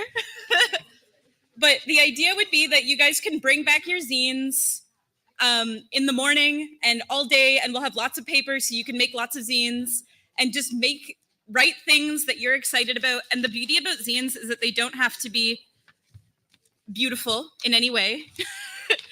Just spill all of your ideas into this paper. So, folks who are wondering about where to go post-mouth, where are we? Where are we feeling? Mouth? We have seen. We did. Okay. Those two sides fit. Yeah. And then you're just folding them all in together. So that part.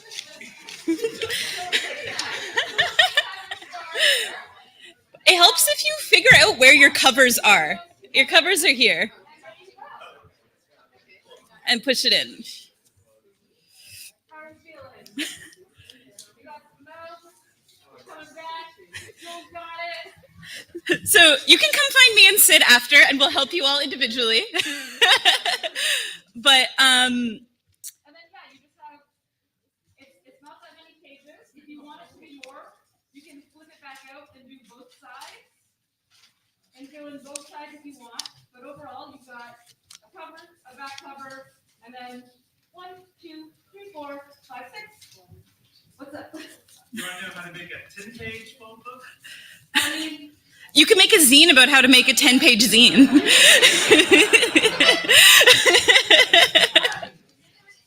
we can.